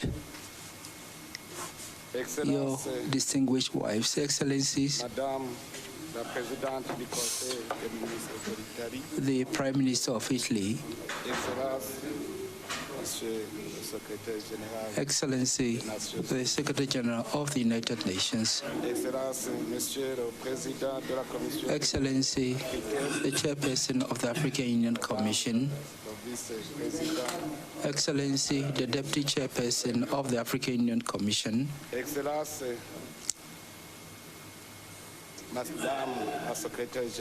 Excellency, the Deputy Secretary General of the United Nations, Excellency, the Deputy Chairperson of the African Union Commission, Excellency, the representative of the Palestinian Authority, distinguished delegates, ladies and gentlemen, all protocols observed. May the peace of God be with you. At the outset, I would like to thank God who has enabled us to gather here in this beautiful city of Addis Ababa. I would like to express my deep gratitude to the Ethiopian authorities for the warm reception accorded us and for the legendary hospitality extended to us during our arrival in this country. And we also express our deep gratitude for what has been the compliments extended to us during our stay here. Ethiopia has once again confirmed its historic role as a land of African unity and dialogue among peoples. I would also like to pay a vibrant tribute to the founding fathers of the African Union, who in 1963 met here in Addis Ababa and decided to transform the Pan-African ideal into concrete project at the service of unity, solidarity, and the sovereignty of the continent. They labored with conviction to make OAU, which became the AU, an instrument of liberation, dialogue, and cooperation among African states, convinced that unity was the pathway to dignity and the progress of the continent, a precious heritage which continues to inspire us. So I will align myself with the others to celebrate the memory, courage of our illustrious forebears. Excellencies, ladies and gentlemen, from this rostrum, I would like to express my gratitude to you for the confidence that you have reposed in me and through me, the Republic of Burundi and all the Burundian people. This is a heavy responsibility. This is a heavy responsibility that you've placed on my shoulders. And emotion compel me to ask, who am I to lead the whole of Africa through its to its destiny throughout a year? And thank God, who strengthens me, I will be able to do that, because he doesn't choose the strongest, but he rather fortifies and strengthens those that he chooses. Thus, it's with great honor that we accept with humility the duty with sense of duty and devotion, this duty of serving our continent in its diversity. Excellencies, ladies and gentlemen, today more than ever, the honor that you have done to Burundi today is historic. It is the expression of the confidence or trust placed in a nation which has suffered a lot from the effects of colonization, a nation which has been adversely affected by history, but which has been able to overcome through dialogue, reconciliation, and political will. So I wish to assure you that Burundi would exercise the chairship in a spirit of listening, impartiality, and cooperation with all and for the good of all. We intend to work with all countries, with the African Union Commission, and with all our organs in the search for consensus. In the same vein, I would like to express my gratitude to the outgoing chair and brother João Lorenzo, and I congratulate him for the work done, and I also commend him for the quality of his leadership, his consistency in action, and his unswerving commitment to the African continent. Under the impetus of Angola, the African Union has made strides, especially in efforts to rationalize our meetings, streamline our working methods, and improve the efficiency of our decision-making processes. Burundi intends to continue on the same tangent, and we would consolidate against and maintain the spirit and work together with the champion of the institutional reform of the African Union, His Excellency and Brother William Ruto, and as well as the member states and the Commission, to ensure gradual improvements in order to further enhance the efficiency, coherence, and the credibility of our organization.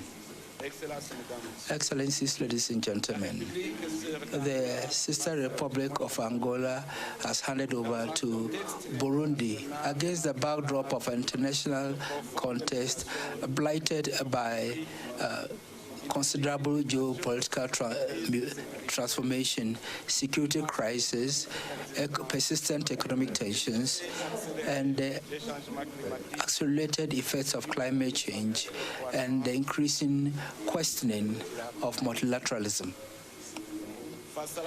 In the face of the surge in unilateralism, the challenges to be addressed would require collective response based on dialogue, solidarity, and respect for international law.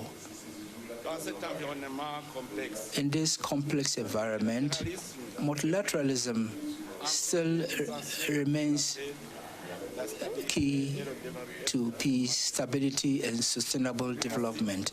Thus, the entry of the African Union to G20 affirms this dynamic and marks an unprecedented recognition of the strategic role of the continent in global governance. Excellencies, ladies and gentlemen, without vision, people perish. And we know where we are going now and what we want, and the strategy to be adopted so that we achieve our objectives. So this is a duty and historic obligation for Burundi to reinforce and amplify the voice of Africa on the international scene and contribute actively to the building of a fairer and balanced and inclusive international order. The implementation of Agenda 2063 will be our main concern during this year of our chairship, because this agenda for us is a moral contract which binds us to several African generations and which defines the pathway for an integrated, peaceful, prosperous Africa in charge of its own destiny. Excellencies, ladies and gentlemen, 2026 is under the theme ensuring sustainable availability of water and safe sanitation system in order to achieve Agenda 2063. The theme is not abstract or symbolic. It amounts to a daily reality for millions of Africans. And today, more than 400 million citizens of our continent do not have access to safe, potable water, and more than 700 million are deprived of safe sanitation services. Now, the main victims of this situation are, of course, children, women, and those living in rural areas. The implementation of the theme would thus be the main strategy pillar of all member states of the African Union. In reality, the absence of potable water as well as safe sanitation is the cause of avoidable diseases, loss of productivity, school dropout rate, and is also a factor in ensuring that we're able to deal with climate change. So without effective sanitation services, we will not be able to do much because our productivity is contingent upon the health, and which is driven by potable water and safe hygiene. In Burundi, the roadmap of the vision, and the roadmap of its vision, we intend to expedite access to potable water so that between now and 2040, each rural family would have access to potable water within a distance of 15 minutes. We are of the view that if each African country made an effort to reduce distance to potable water, especially in rural areas, each one of us, as a leader of our citizens, would have accomplished his duty. So I'm happy that the theme of the year has led to the mobilization of sector institutions that are adopted in September in Dakar, the vision of the Vision on Water 2063. And today, they are holding a roundtable on expediting access to water and safe sanitation in Africa. I'm eager to receive the draft decision so that the conference will be able to adopt and implement the vision and the policy of the continent on water and sanitation. And I pledge to present it as a common position of Africa and its contribution to the UN conference on water, scheduled to take place in December 2026 in the United Arab Emirates, as part of efforts to ensure global access to Target 6 of the Sustainable Development Goals and to place the priorities of Africa in terms of water at the heart of international agenda. We shall endeavor to promote cooperation in order to promote solidarity-based governance. The mobilization of public and private and mixed investments to finance water-related projects will be our priority. We shall sensitize all those who intervene in the water sector to directly involve the local communities and women in the management of water resources in order to yield the desired impact, that is transforming access to water and making it a tool for peace and prosperity.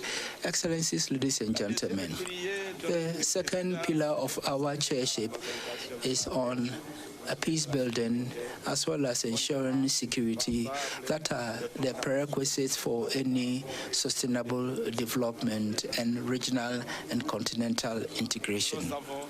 We all know, Excellencies, peace is sine qua non for institutional stability, for productive investment, for social cohesion, and for trust among peoples and states. I stress the word peace because Burundi recognizes that the delay in its development was largely due to conflicts, even though it had all the necessary requirements for its development. It has also this happy experience of coming out of conflict through peaceful means and maintaining its peace, which has been restored. During our chairship, we shall spare no effort to promote the initiative of silencing the guns, which embodies the deep aspirations of our people to live in security, dignity, and hope.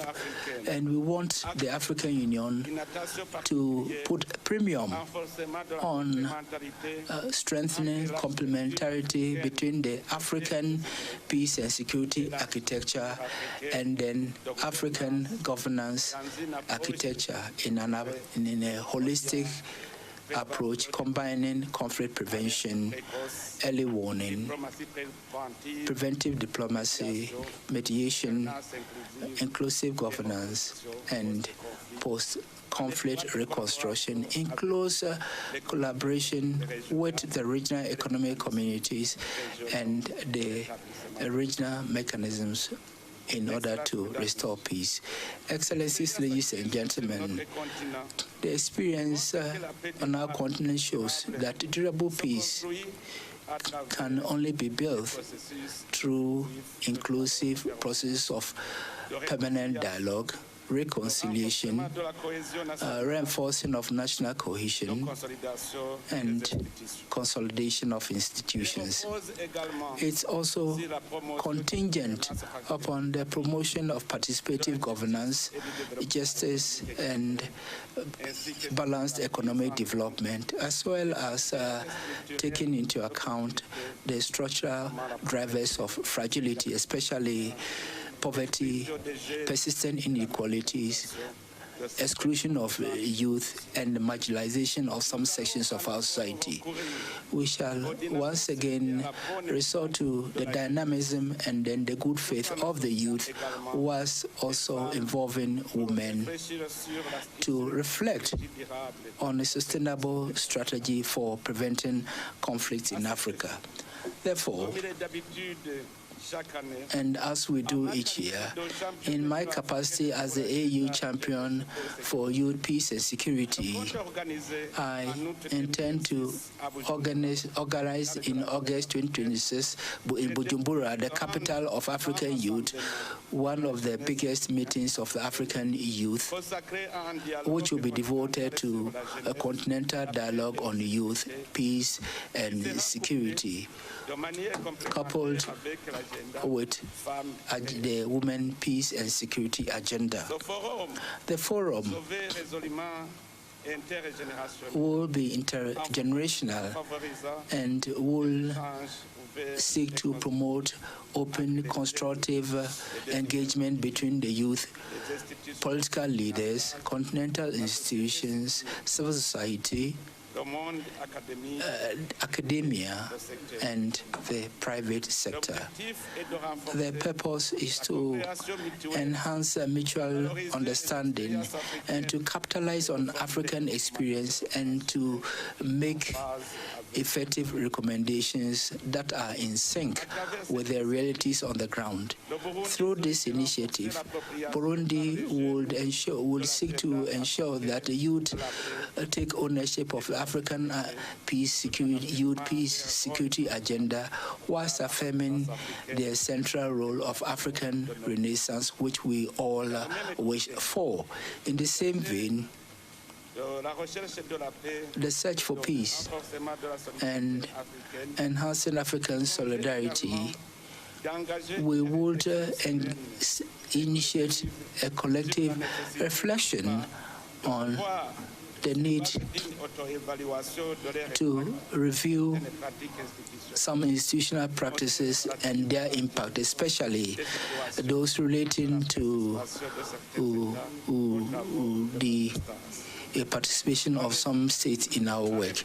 In reality, in responding to the principles and the normative framework willingly adopted by our organization, especially Article 30 of the Constitutive Act, experience has, however, shown that sustainable peace and peace are contingent upon dialogue, listening, and inclusion. Furthermore, the sad observation is that the categorization of these would only make citizens who would sit on the fence and would not be involved in the activities of the state, because though authorities are accountable to citizens and would also have to engage with the external world. And so this calls for a balanced reflection on the most effective modalities to preserve our common values of unity, solidarity vis-à-vis our people, whilst maintaining open channels of communication necessary for mediation and preventing crisis and ensuring the restoration of constitutional order. Excellencies, ladies and gentlemen, peace and security cannot be effective on our continent without, if there are countries in Africa that are attacked against the backdrop of geopolitical, of economic interests of the major powers. We want the voice of Africa to be raised in respect of international law, the territorial integrity of our countries, the sovereignty of our states, and the rights of people to decide their own destiny. No African country should be recolonized, invaded, or obliged to submit itself to any power in the 21st century. Thus, the human values enshrined in the UN Charter should prevail. Excellencies, our continent will not win the battle of development as long as we have conflict in some parts of the region. The situation in the east of the Democratic Republic of Congo, in the Sahel, Somalia, Sudan, and the Central African Republic remind us each day that the crisis in these countries inexorably affects the entire continent.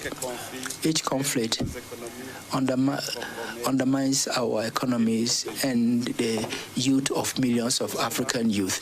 That's why I want to appeal to each one of us to support the AU conflict prevention mechanisms and speak with one voice to silence the guns on the continent. Durable stability in some regions calls for solidarity and the commitment of all African states, international partners, and regional actors. The Burundian chairship of the African Union would continue to fully assume its role as catalyst, just as Angola did, so that the our joint efforts would help restore peace, enhance the resilience of our people, and open sustainable development prospects and help bring about stability.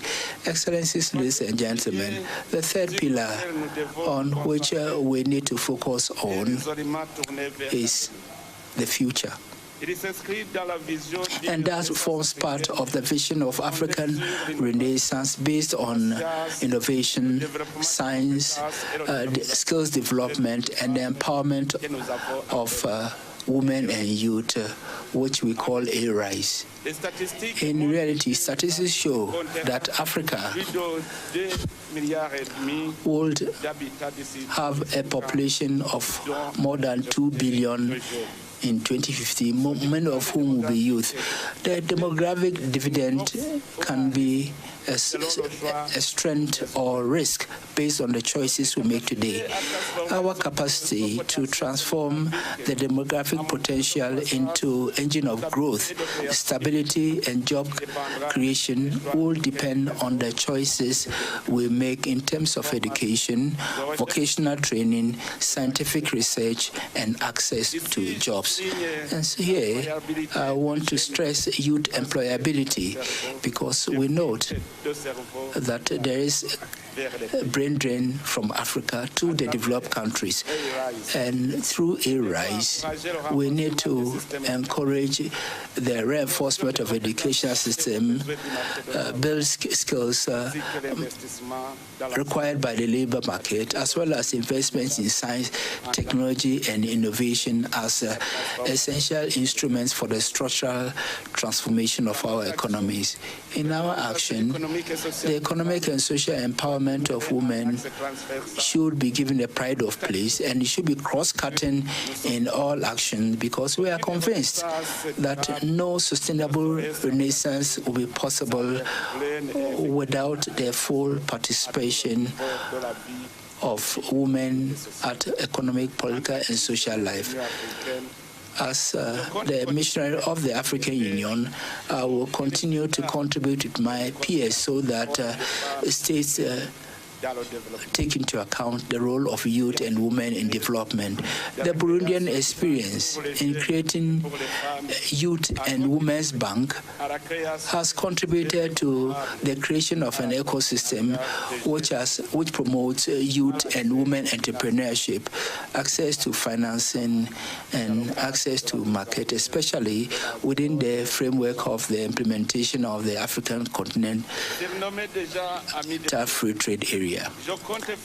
And youth empowerment, I intend to do my best and request the youth during the content dialogue on youth to contribute to the African Renaissance through innovation, and thus strengthen the cultural and digital sovereignty of our continent.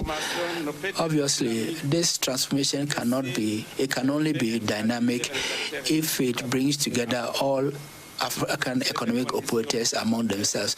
And this reminds us of the urgency of making operational the African Free Trade Area as a major instrument of industrialization, of boosting intra-African trade, and then building on our regional value chains. So at this stage, I would like to thank all the member states that have ratified the ASEFTA treaty, because now we can effectively launch its operationalization. Excellencies, ladies and gentlemen, we need to keep in mind that the attainment of our common vision is contingent upon the gradual, coherent, and decisive implementation of the flagship programs of the African Union, which underpin Agenda 2063. Therefore, the development of cross-border infrastructure is sine qua non for the economic transformation, competitiveness of our economy, and effective cooperation among our people. Therefore, so our program will be in line with the development program on infrastructure in Africa, which is the pillar of continental transformation, and which seeks to link our countries through transport, telecommunications, and energy. And it will be remiss on our part if we also don't focus on the permanent search for food security, which underpins any human development. Thus, the comprehensive agriculture development program in Africa would help create jobs and would also enhance the resilience of our economies in the face of the effects of climate change. That's very important. In Burundi, agriculture remains the main means of subsistence of the bulk of our population. And this reality has compelled us to place agriculture, nutrition, and public health at the heart of our national policy. And this experience is guided by a conviction which has become the basis of our public action. Each Burundian should be able to eat in every part of our country. And this translates our vision of a human-centered development, which starts with adequate and healthy food and is consolidated through the capacity of each African to meet his or her needs through his or her work. Excellencies, ladies and gentlemen, the permanent quest for good governance is one of our priorities. And we shouldn't forget the importance of the African peer review mechanism as an essential tool for promoting good governance. Its reinforcement has contributed to enhance trust, promote institutional stability, as well as the credibility of our state, a situation which is necessary for durable peace, inclusive development, and successful continental integration. We shall continue to support the organs of the African Union, the AU Peace and Security Council, the Pan-African Parliament, the African Court on Human and People's Rights, as well as the African financial institutions, because a strong union is based on effective and credible institutions with adequate resources to enhance their operations. And so I would like to pay a vibrant tribute to all the staff of the African Union. Their professionalism, often which goes unnoticed, is essential, and that drives the operations of our organization. Burundi pledges to support their efforts and promote an effective and respected continental organization. In implementation of our priority, we shall attach a premium to the reinforcement of strategic partnership of the African Union based on mutual respect, the alignment to African priorities, and win-win situation. We shall work to consolidate cooperation with the United Nations, international financial institutions, bilateral and multilateral partners, and with the private sector and civil society in order to mobilize resources, the necessary competence to enable us to expedite the implementation of Agenda 2063. Excellencies, I'm convinced that Africa is capable of walking with its shoulders, with its chest held high through its sons and daughters. The experience is an Africa that is on the move and confident in its capacity of its able to overcome the challenges. We shall ensure that this collective action is carried out in a spirit of inclusion, solidarity, and shared responsibility at the service of the highest interest of the African continent. Excellencies, ladies and gentlemen, heads of state and government, permit me in closing to pay a vibrant tribute to His Excellency Antonio Guterres, the United Nations Secretary General, whose mandate is drawing to a close. Throughout these years, he has symbolized the values of multilateralism, dialogue, and international solidarity in a global context blighted by a myriad of crises and unprecedented challenges. Africa would like to commend him for his sustained efforts to promote peace, sustainable development, and ensure that our continent played its rightful role in global development. His support for African Union's efforts, and his call for collective solution will be a source of durable inspiration. And at a time when he is getting ready to hand over the torch to his predecessor, we express our deep gratitude to him and wish him the best in his endeavors at the service of peace, human dignity, and his efforts for a just world. May you now give him a round of applause, because maybe this is the last time that he's participating in the ordinary summit of the African Union. So may the Almighty God continue to guide you, Excellency Secretary General. And it's on this note that I conclude, and I thank you, Excellencies, ladies and gentlemen, for your kind attention. Muito obrigado, muchas gracias, shukran, que Dieu vous bénisse tous. Je vous remercie. I thank you.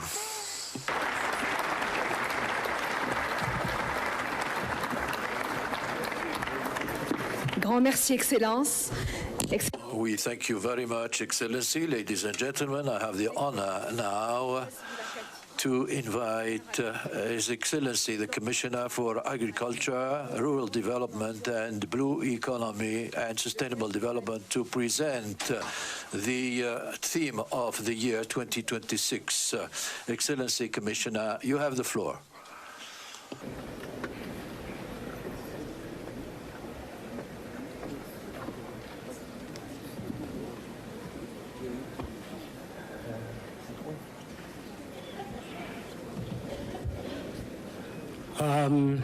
Thank you, Director of Ceremonies, Your Excellency Evariste Ndayishimiye, President of the Republic of Burundi and Chairperson of the African Union, Your Excellencies, Heads of State and Government, distinguished delegates, ladies and gentlemen.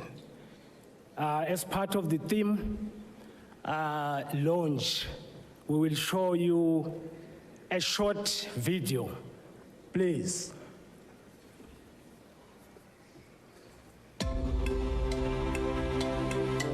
Excellences, chers compatriotes africains, aujourd'hui, nous lançons le thème de l'année 2026 de l'Union africaine.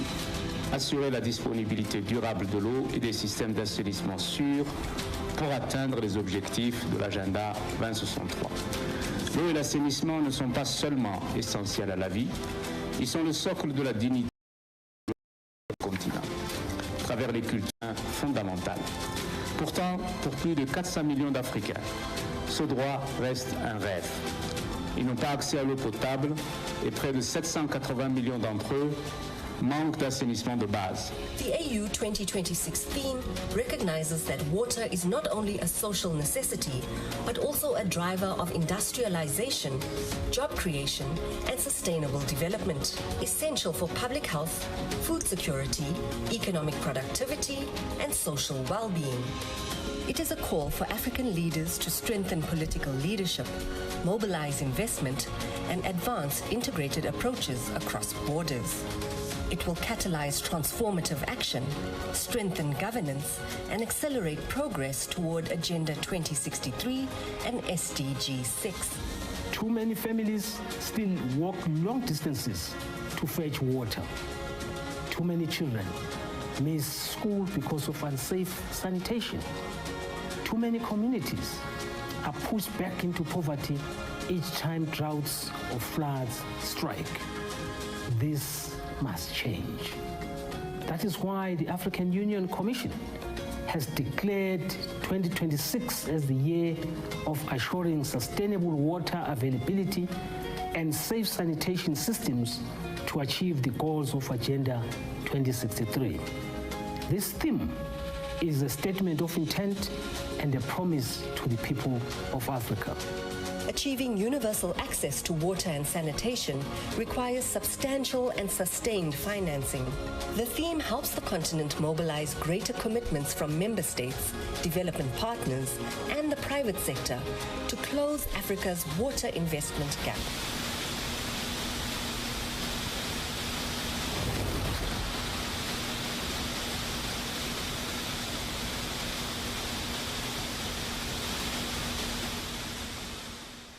Thank you very much. Your Excellencies, water is life. Sanitation is dignity. That is why in 2026, the theme states clearly that assuring sustainable water availability and safe sanitation systems to achieve the goals of Agenda 2063 reflects our collective resolve to address one of the most fundamental enablers of Africa's development. Your Excellencies, through this theme of the year, we are called to reflect and act urgently to close the water investment gap in order to assure public health, food security, and climate resilience for the Africa that we want. It also provides us with a platform for mobilizing investment and finance to support member states in unlocking domestic and external finance and close the annual investment gap for water and sanitation, which is estimated at US $30 billion per annum. The theme also calls for strong political leadership, effective governance, increased investment, and strengthened partnerships across all sectors. It is fully aligned with Agenda 2063, as well as Sustainable Development Goal number 6, and Africa Climate Change and Resilience Development Strategy. As AUC, we are committed to assist all member states on this theme. From this August Assembly of the African Union, I now hereby solemnly proclaim and officially launch the AU theme of the year 2026 and call upon all member states, institutions, and partners to act together to assure sustainable water availability and safe sanitation for all Africans. Let us translate commitment into action and secure a resilient, prosperous, and water-secure Africa for the present as well as the future generations. I thank you.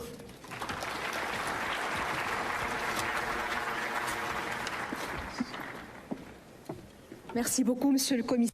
I thank you very much, Commissioner. I would like to greet great personalities who did much to the Pan-African organization. The former chairs, Madame Zuma and His Excellency Moussa Faki Mohamed. We wish them a warm welcome. Excellencies, ladies and gentlemen, we have come now to the group photo, and I would like the delegates to remain in their seats in order to ensure the good organization of the group photo. And I would like respectfully to invite the heads of delegations of member states, His Excellency, the chairperson of the African Union, the President of the Council of Ministers of the Republic of Italy, His Excellency, the Secretary General of the United Nations, Her Excellency, the Deputy Secretary of the Secretary General of the UN, His Excellency, Prime Minister of Palestine, His Excellency, the Executive Director of the African Development Bank, and the protocol will guide you you. And on this, I would like to thank you for your time and wish you fruitful deliberations. Ladies and gentlemen, we will resume in about 30 minutes. We have the coffee break. We will resume for the closed session, and we would kindly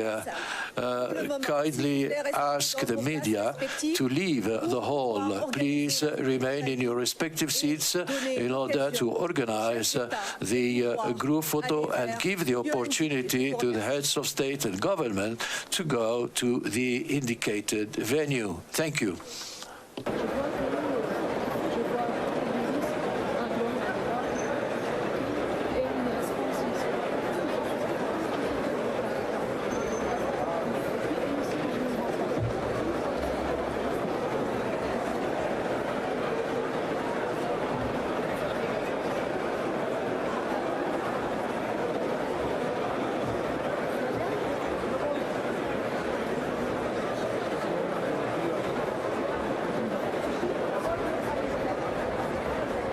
ተመልካቾች እንግዲህ ቀጥለናል። ከኢትዮጵያ ቴሌቪዥን 39ኛውን የአፍሪካ ህብረት የመሪዎች ጉባኤ የመጀመሪያ ቀን ውሎ የጠዋቱን ምዕራፍ ነበር የተከታተልነው። በርካታ ሀሳቦች የተነሱበት ነው። እንግዲህ አሁን ላይ የመጀመሪያው የጠዋቱ ፕሮግራም ተጠናቋል። ነገም ደግሞ እንደዚሁ ቀጥሎ ሲሆን የተለያዩ ሀሳቦች ይነሳሉ። ዛሬ ከሰዓትም የሚኖሩ ፕሮግራሞችን እንደዚሁ እየተከታተልን ወደ ተመልካቾች የምናደርስ ነው የሚሆነው። የሁለትዮሽ ግንኙነቶችም እንደዚሁ የተለያዩ ሀገራቱን የሚያጠናክሩ ትብብሮች እንደሚኖሩ ነው የፕሮግራሞች የሚያሳዩት። እንግዲህ በዚህ በዛሬው መርሃ ግብር ላይ የተደረጉ ንግግሮች እንደተከታተልናቸው ናቸው። በተለይ ደግሞ ሀገሪቱን የሚያፈረጥሙ አንድ የሚያደርጉ ለጋራ ትብብር ሊውሉ የሚችሉ ሀሳቦች ተነስተዋል። የተወሰኑትን ሀሳቦች ብናነሳ እንግዲህ የኢትዮጵያ በዚህ የህብረቱ ጉባኤ ላይ ቀደም ሲልም ይፋ እንዳደረገችው ብሔራዊ ጥቅሟን በሚያስጠብቁ ጉዳዮች ላይ ትኩረት ታደርጋለች፣ ያላትን እውነት ታስረዳለች፣ እስከዛሬ የሰራችባቸውን ደግሞ በተለያዩ ዘርፎች አመርቂ ውጤት ያስመዘገበችባቸውን ዘርፎች እንደዚሁ ልምዷን ታጋራለች ብለን ነበር ቀደም ሲል የተናገርነው። ጠቅላይ ሚኒስትር አብይ አህመድም በዚሁ ዘላቂ የንጹህ መጠጥ አቅርቦትና ደህንነቱ የተጠበቀ የንጽህና አጠባበቅን ማረጋገጥ አጀንዳ 2063ን ማሳካት ይሰኛል የዘንድሮ 39ኛው የአፍሪካ ህብረት የመሪዎች ጉባኤ መሪ ቃል ነው። እንግዲህ ቀደም ሲል በተከታተላችሁት መንገድ በአዲስ አበባ ከተማ 39ኛው የአፍሪካ ህብረት የመሪዎች ጉባኤ በተከታተላችሁት መንገድ በይፋ ተጀምሯል። በስነ ስርዓቱ ላይ የተባበሩት መንግስታት ድርጅት ዋና ጸሐፊ አንቶኒዮ ጉቴሬስ፣ የፌዴራል ጠቅላይ ሚኒስትር ዶክተር አብይ አህመድ እንዲሁም ደግሞ ሌሎች የአፍሪካ ህብረት ኮሚሽን ሊቀመንበር መሐመድ አሊ ዩሱፍን ጨምሮ የፍልስጤም ተወካይ እንዲሁም ሌሎች የሚመለከታቸው አካላት ተሰናባቹ የአንጎላ ፕሬዝዳንት እንዲሁም ደግሞ አዲስ ሊቀመንበር መርጠዋል። ምክር ቤቱ የብሩንዲው ፕሬዝዳንት ሆነዋል። በተከታተላችሁት መንገድ የተለያዩ መልእክቶችን አስተላልፈዋል። የአፍሪካ ህብረት የመሪዎች ጉባኤ በተከታተላችሁት መንገድ በይፋ ተጀምሯል። አፍሪካም በሚኖራት መጻኢ እድል በተመለከተ በምን ጉዳዮች ላይ ማተኮር ይኖርባታል? ትብብርና አጋርነቶችን ማጠናከር በሚገባቸው ጉዳዮች ዙሪያም ሀሳቦች ተነስተዋል። ጠቅላይ ሚኒስትር ዶክተር አብይ አህመድ አፍሪካዊ ሀሳብ ኢትዮጵያዊ የመልማት እቅዶችንም ጭምር አንስተውበታል። አፍሪካውያን በተለይ በመሪ ቃሉ መሰረት ውሃን በዘላቂነት ለመጠቀም ከሀብት ዘለል ያለ ሻገር ያለ ትርጉም ያለው ሀብታቸውን በአግባቡ መምራትና መጠቀም እንደሚገባቸውም ጭምር ያነሱበትን መድረክ ነበር የተከታተል ነው። በስፍራው በርካታ ሪፖርተሮቻችን በአፍሪካ ህብረት ዋና መቀመጫ ይገኛሉ። መረጃዎችን ጠቅለል ያለ ጉዳዮችን ያነሱልናል። በየቋንቋችን ደግሞ በስፍራው የሚገኙ ሪፖርተሮቻችን የሚመሩልን ነው የሚሆነው። አፈወርቅ ባልደረባችን አስራት ይታየኛል በእንግሊዝኛ ጠቅለል ያለ መልእክት እንዲያስተላልፍን ትጋብዝልኝ ዘንድ። Okay, thank you, Abu. Good afternoon, Asrat. I think you've been attending the 39th African Union Summit in the headquarters, which actually took place in Addis Ababa, Ethiopia's capital. So I think you've got some important issues to be raised here so that everyone understands how this summit actually took place. And would you tell me, and would you tell us frankly how you observed that summit today and the basic issues raised during the summit of the first day?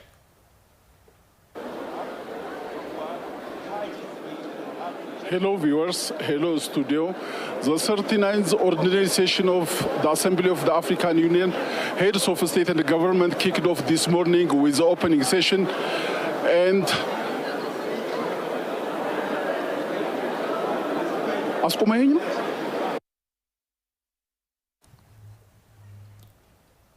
ordinary Organization of the Heads of State and Government of the African Union has officially kicked off this morning, where the Commissioner Mahmoud Ali Yusuf made his remarks regarding many issues of the African continent. And Prime Minister Abiy Ahmed also made remarks regarding the development of Ethiopia here in Africa and the issues that concern the continent of Africa. Secretary General of the United Nations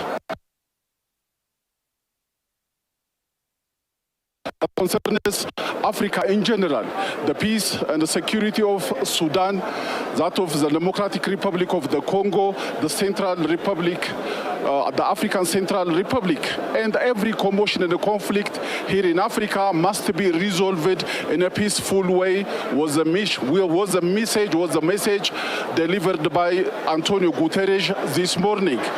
The African Union 39th Summit is an ongoing event taking place now, and this afternoon in a closed session many topics will be covered, and this media network is here to cover the important proceedings for you.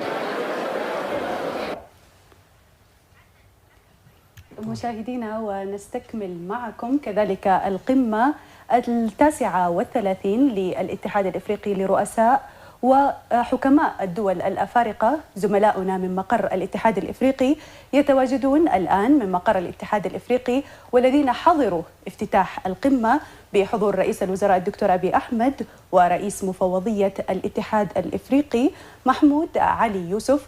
زميلتنا إكرام أول تتواجد من هناك من مقر الاتحاد الإفريقي، وقد حضرت من ساعات الصباح الأولى افتتاح القمة 39 لرؤساء وحكماء القادة الأفارقة، والتي تم عقدها في العاصمة الإثيوبية أديس أبابا. ومنذ الصباح كانت هناك كلمات افتتاحية لرئيس مفوضية الاتحاد الإفريقي وغيرهم. فهي الزميلة إكرام أول، أسعد الله مساءك. إكرام أول، أريد منك أن تجملي لي ما تم تداوله في الجلسة الافتتاحية للقمة 39 من رؤساء وحكماء القادة الأفارقة. كلنا آذان لك إكرام. تحية طيبة لكم مشاهدينا الكرام من قلب الاتحاد الأفريقي في العاصمة الإثيوبية أديس أبابا. سأكون معكم أنا إكرام أول اليوم في القمة 39 للاتحاد الأفريقي، وفي 12 وطبعا 11 من فبراير كان الاجتماع العادي 48 للمجلس التنفيذي للاتحاد الأفريقي.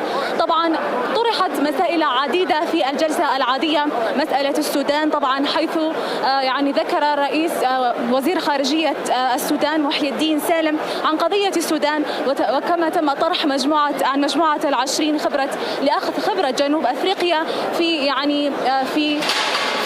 إعداد قمة مجموعة ال20.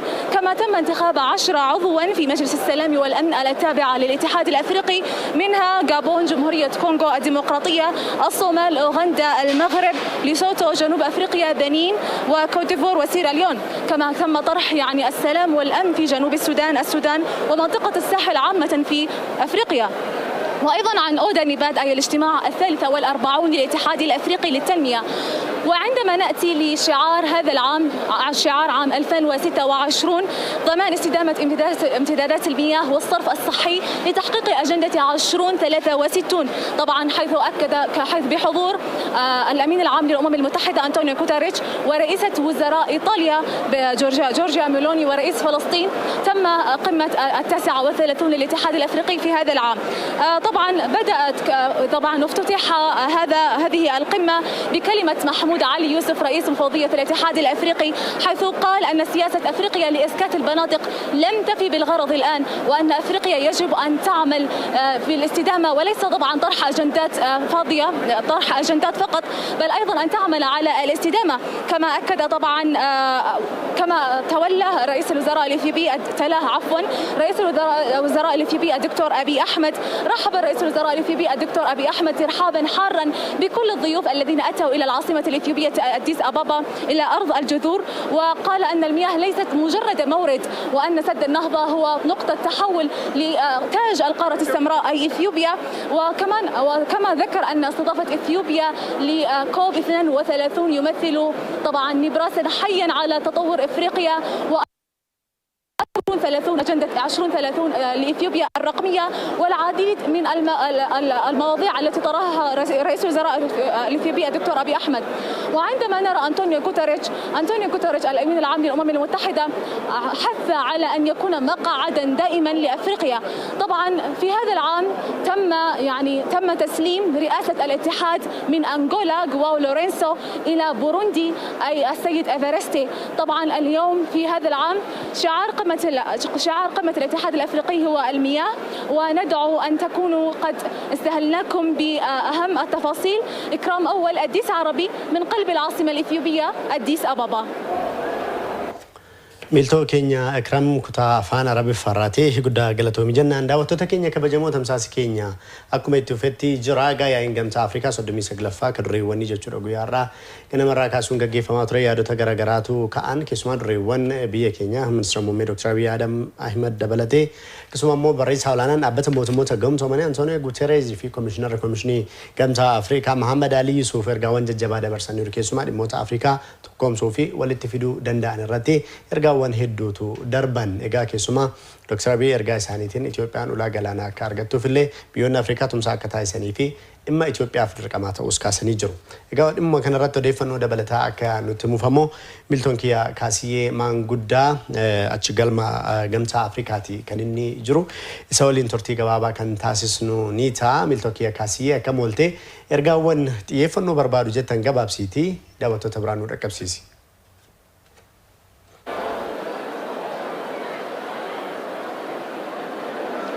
أي قد قلتهم كمولتن كبجمتو تداوتو تكينيا إيجا غويارا يا إن ريوان مسينسا بيوتا جمتا أفريقيا صدومي سغلفان أس تيسو جمتا أفريقيا كانتاتي مقالة فينفينيتي يوتا لما أفترو إيجاليتي كان النجرو يا إن كن متدري ولينجينس بشاني في أكسمس كلنا في نجين مانيسا إيجامي لملي بيوتا أفريقيا تفدي سورة تيفا تشوداني كان إني إيجاجي فماجرو جتشودا يا إن جمتا أفريقيا ريواني إن صدومي سغلفا كون جتشودا بنين سارتي درتان كومشني جمتا أفريقيا محمود علي يوسف ساكن سرتا ساتا سنيت كاني سانجرني هاساي سانيتي نسجا بري بيوني أفريقيا كسما يواردين أفريقيا كابينيا دي غربيوت على إرغودان سونا مشاليو كاني مو يتو كابينيا سون نتيدا مغربيا كيسا تيغالچون دابچو كبا يادا جدو دبر سانيتي كاني سانجرني كانانغمتيمو نغافي تسغبي أرجي أفريقيا إلالچ سودان إرغا دبر سانيتي كاني سانجرني جچودا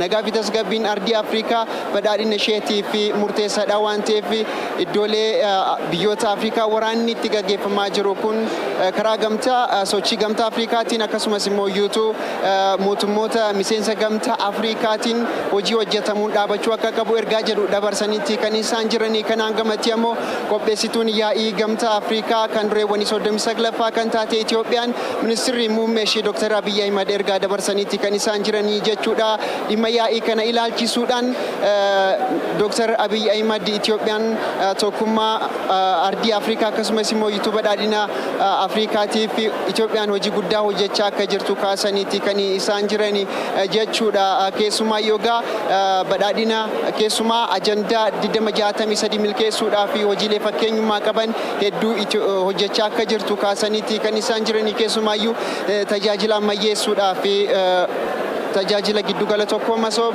أكسمس موجم artificial intelligence تنشومس تكنولوجيا أردي أفريقيا دوغم سودا فوجي وجتامودان إثيوبيان وجي كنا وجتشا كجرتو كاسانيتي كني سانجرني كمانا جينيا تينا أكسما وجتشا كجرتو كاسانيتي كان جيران جتشود عدتي غرود إما ولينجينس بيشان دوغاتي وجي والكاباتي أكسمس مو إتفايدا مكابينيا بيشاني رتي إرجع جبادة برسانيتي كني سانجرني يرورا كونجي جيرا مكلين الدنيا جبادة جرتي إتفايدا مكابينيا بيشاني مرتساتي كان رتي وجي وجتشون أكسمس مو إمامة باسون وجير أولتون أكبر باتشسو دكتور أبي أحمد ياي كان رتي إرجع دبرسانيتي كنيسان إنجرن جتشورا إرجع كولي غلاتي بيوني مسين سجمتا أفريقيا ولتي دفودان ولينجا إنسا بيشان لغاتي سيو كاني متفيدا ما كابينيا بيشاني كنا تكون ماران كرايت فين سكابون أكو جتشو كابن تكون ما يساني أكجيمسو كابن إرجع دبرسانيتي كنيسان جرني كنا عمتي بريسا أولانا دابت mootummoota gamtoomni Antonio Guterres yaa'ii gamtaa Afrikaa soddomii saglaffaa dureewwanii kanarratti ergaa dabarsaniiti kan isaan jiran keessumaayyuu rakkoo nageenyaa Dimokiraatawaa Riippaabilika Koongoo akkasumas immoo Suudaan keessatti deemaa jiru kana miseensonni gamtaa Afrikaa biyyoonni miseensa gamtaa Afrikaa akkasumas immoo yuutuu gamtichi hojii kana xiyyeeffannaa addaatiin hojjechuudha qabaa yaada jedhu kaasaniiti kan isaan jirani kanaan gamatti immoo yuutuu Afrikaan walumaa galatti biyyoonni miseensa gamtaa Afrikaa ta'an mana maree nageenya dhaabbata mootummoota gamtoomanii keessatti teessoon isheedhaaf malu Afrikaadhaaf akka barbaachisu kun bara 1946 miti jaarraan kun kan jedhu kaasaniiti kan isaan jiranii jaarraan suni waan darbee fi ardiin Afrikaa teessoo miseensa mana maree nageenya dhaabbata mootummoota gamtoomanii akka taatu hojiin akka hojjetamuu qabu kaasaniiti kan isaan jiranii yaa'ii kanarratti akka keessumaa kabajaatti ministeerri muummee Italii Giorgia Meloniinis yaada bal'aa kan isaan kaasan keessumaayyuu Italiin tokkummaadhaan biyyoota Afrikaa wajjin hojii bal'aa hojii bu'uuraalee misoomaa hojii walqabatee hojjechuu akka qabdu akka dandeessu kaasaniiti kan isaan jiran odeeffannoon ani yeroodhaaf galma gamtaa Afrikaa irraa qabu kana fakkaata. زخبركم تملكتنا تكتاتل وزلكم كاب عدراش حبرت أفريقيا بقى تازم حلال فلكم زلو مبل 39 وعلى مرحتي حبرت أفريقيا أيو حساب ساعات مسح أبزلون استفلاليو زعبات تلعيلهم ملسون زرخبو كمون بركز بولد ما ملس زدلو أجنداتاتون على يوم كم سفلات توعلا كساب صباح سنبتون تتناقيرو زقصلي حزت كتاتل وزلكم دما باستفلاليو قانقاتنا ون ريبورتراتنا نعتنا توثقت حبريتات أب نابخم أب مبصحينا نركب مالتيو كساب حزي أب زلو معبالتات بجزياونت أبومبر حبرت أفريقيا خوينا تمريصا زلا بروندي نخلتش إسان شدشتنا قوات أوروباويان مالتيو نتمرحنت كاب أنغولا تركيباتو على نحنا ون ريبورتراتنا نابخم كنبلينا مسارحتنا داويت كبدون أفتي بوتايو زركب زلو مالتيو داويت يسمع كان تحليو كميتو عل اسكي مبل 39 وعلى مرحة حبرت أفريقيا بغطا أفت بوتا ترخيب كانت خطاتل كايو تصنيح خامو اسكي زلو معبالتات انتاي مسلو كميزولو أجنداتات يوم تلعيلهم زلو نملس زدلو أجنداتات انتاي مسلو زبل نجر حتى ربي الكان كبرات تملكتنا كتقرب لنا سلام تعنا بلي زي خبركم تملكتنا مبل 39 قباء حبرت أفريقيا لو معنتي ناتسالت أيو زركب زلهم أبت قباء أبومبر حبرت أفريقيا محمد علي يوسف خمدما قدم مينستر فيدري دكتور أبي أحمدن ودب حبرت منغستات أنطونيو غوتيريزن مدرة أسمعميم أبت مدرة كبر قدم مينستر فيدري دكتور أبي أحمد كم زسمعوهم إثيوبيا بركت زبلو ناي لمعات سراحتات بموغان ما أجر أفريقيا زخونو عبيتي ناي لمعات سراحتات موغاناون غاليزاميم بمداي كوب عسرة سلاسة إثيوبيا بركت زبلو عمامتات ناوغانت خمت ركبون العلم يوم بإيتيو تيليكوم بخمدما عالم لخم عرفوا نفرتي كاب أفريقيا اتيز عبي نتانت كم زركب العلم يوم بمداي قلقالوت فايدة حمون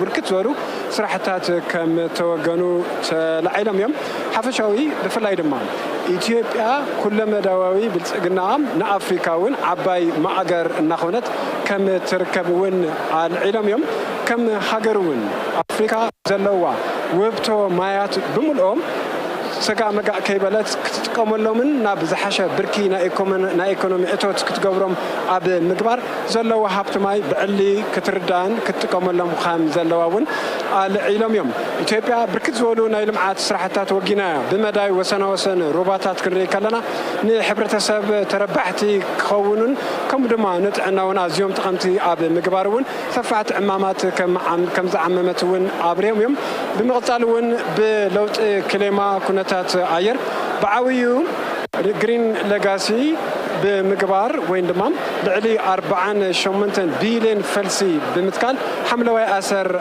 أمبيرا سوري زغنا يرن كلا مقبار كمون أفريقيا والمرأة أب مخان صفحتي عمامات ناقنت كم تركبون أبريهم يوم بمدى ودحورات من قصات أنطونيو غوتيريز كنري كالنا دمام فلاي كم أفريقيا أبز حجوان أب معلم لخم تتا مرأي معزب كيكونس بعلا أفريقيا أبز أتا ودب عالم مقمتي كلوان وناني تكتكون كم زلوا أسميرهم اليوم بمداي لمعاتون كم أفريقيا زخير زلوا بركت ولو ناي لمعات صراحة تاتون بمداي فاينانس تكالات فاينانسون أصنعت غيران كدقفان كحجزان كم زلوا ون قليزهم يوم بتوسعون أب السودان ديمقراطيك كونغون زلوا جنسون بقلتف دو قبل كم زلوا ون أبريهم يوم تي وعلا بفلاي أفريقيا أبز حجوان حدنا أنا خيرا كاب ببوانو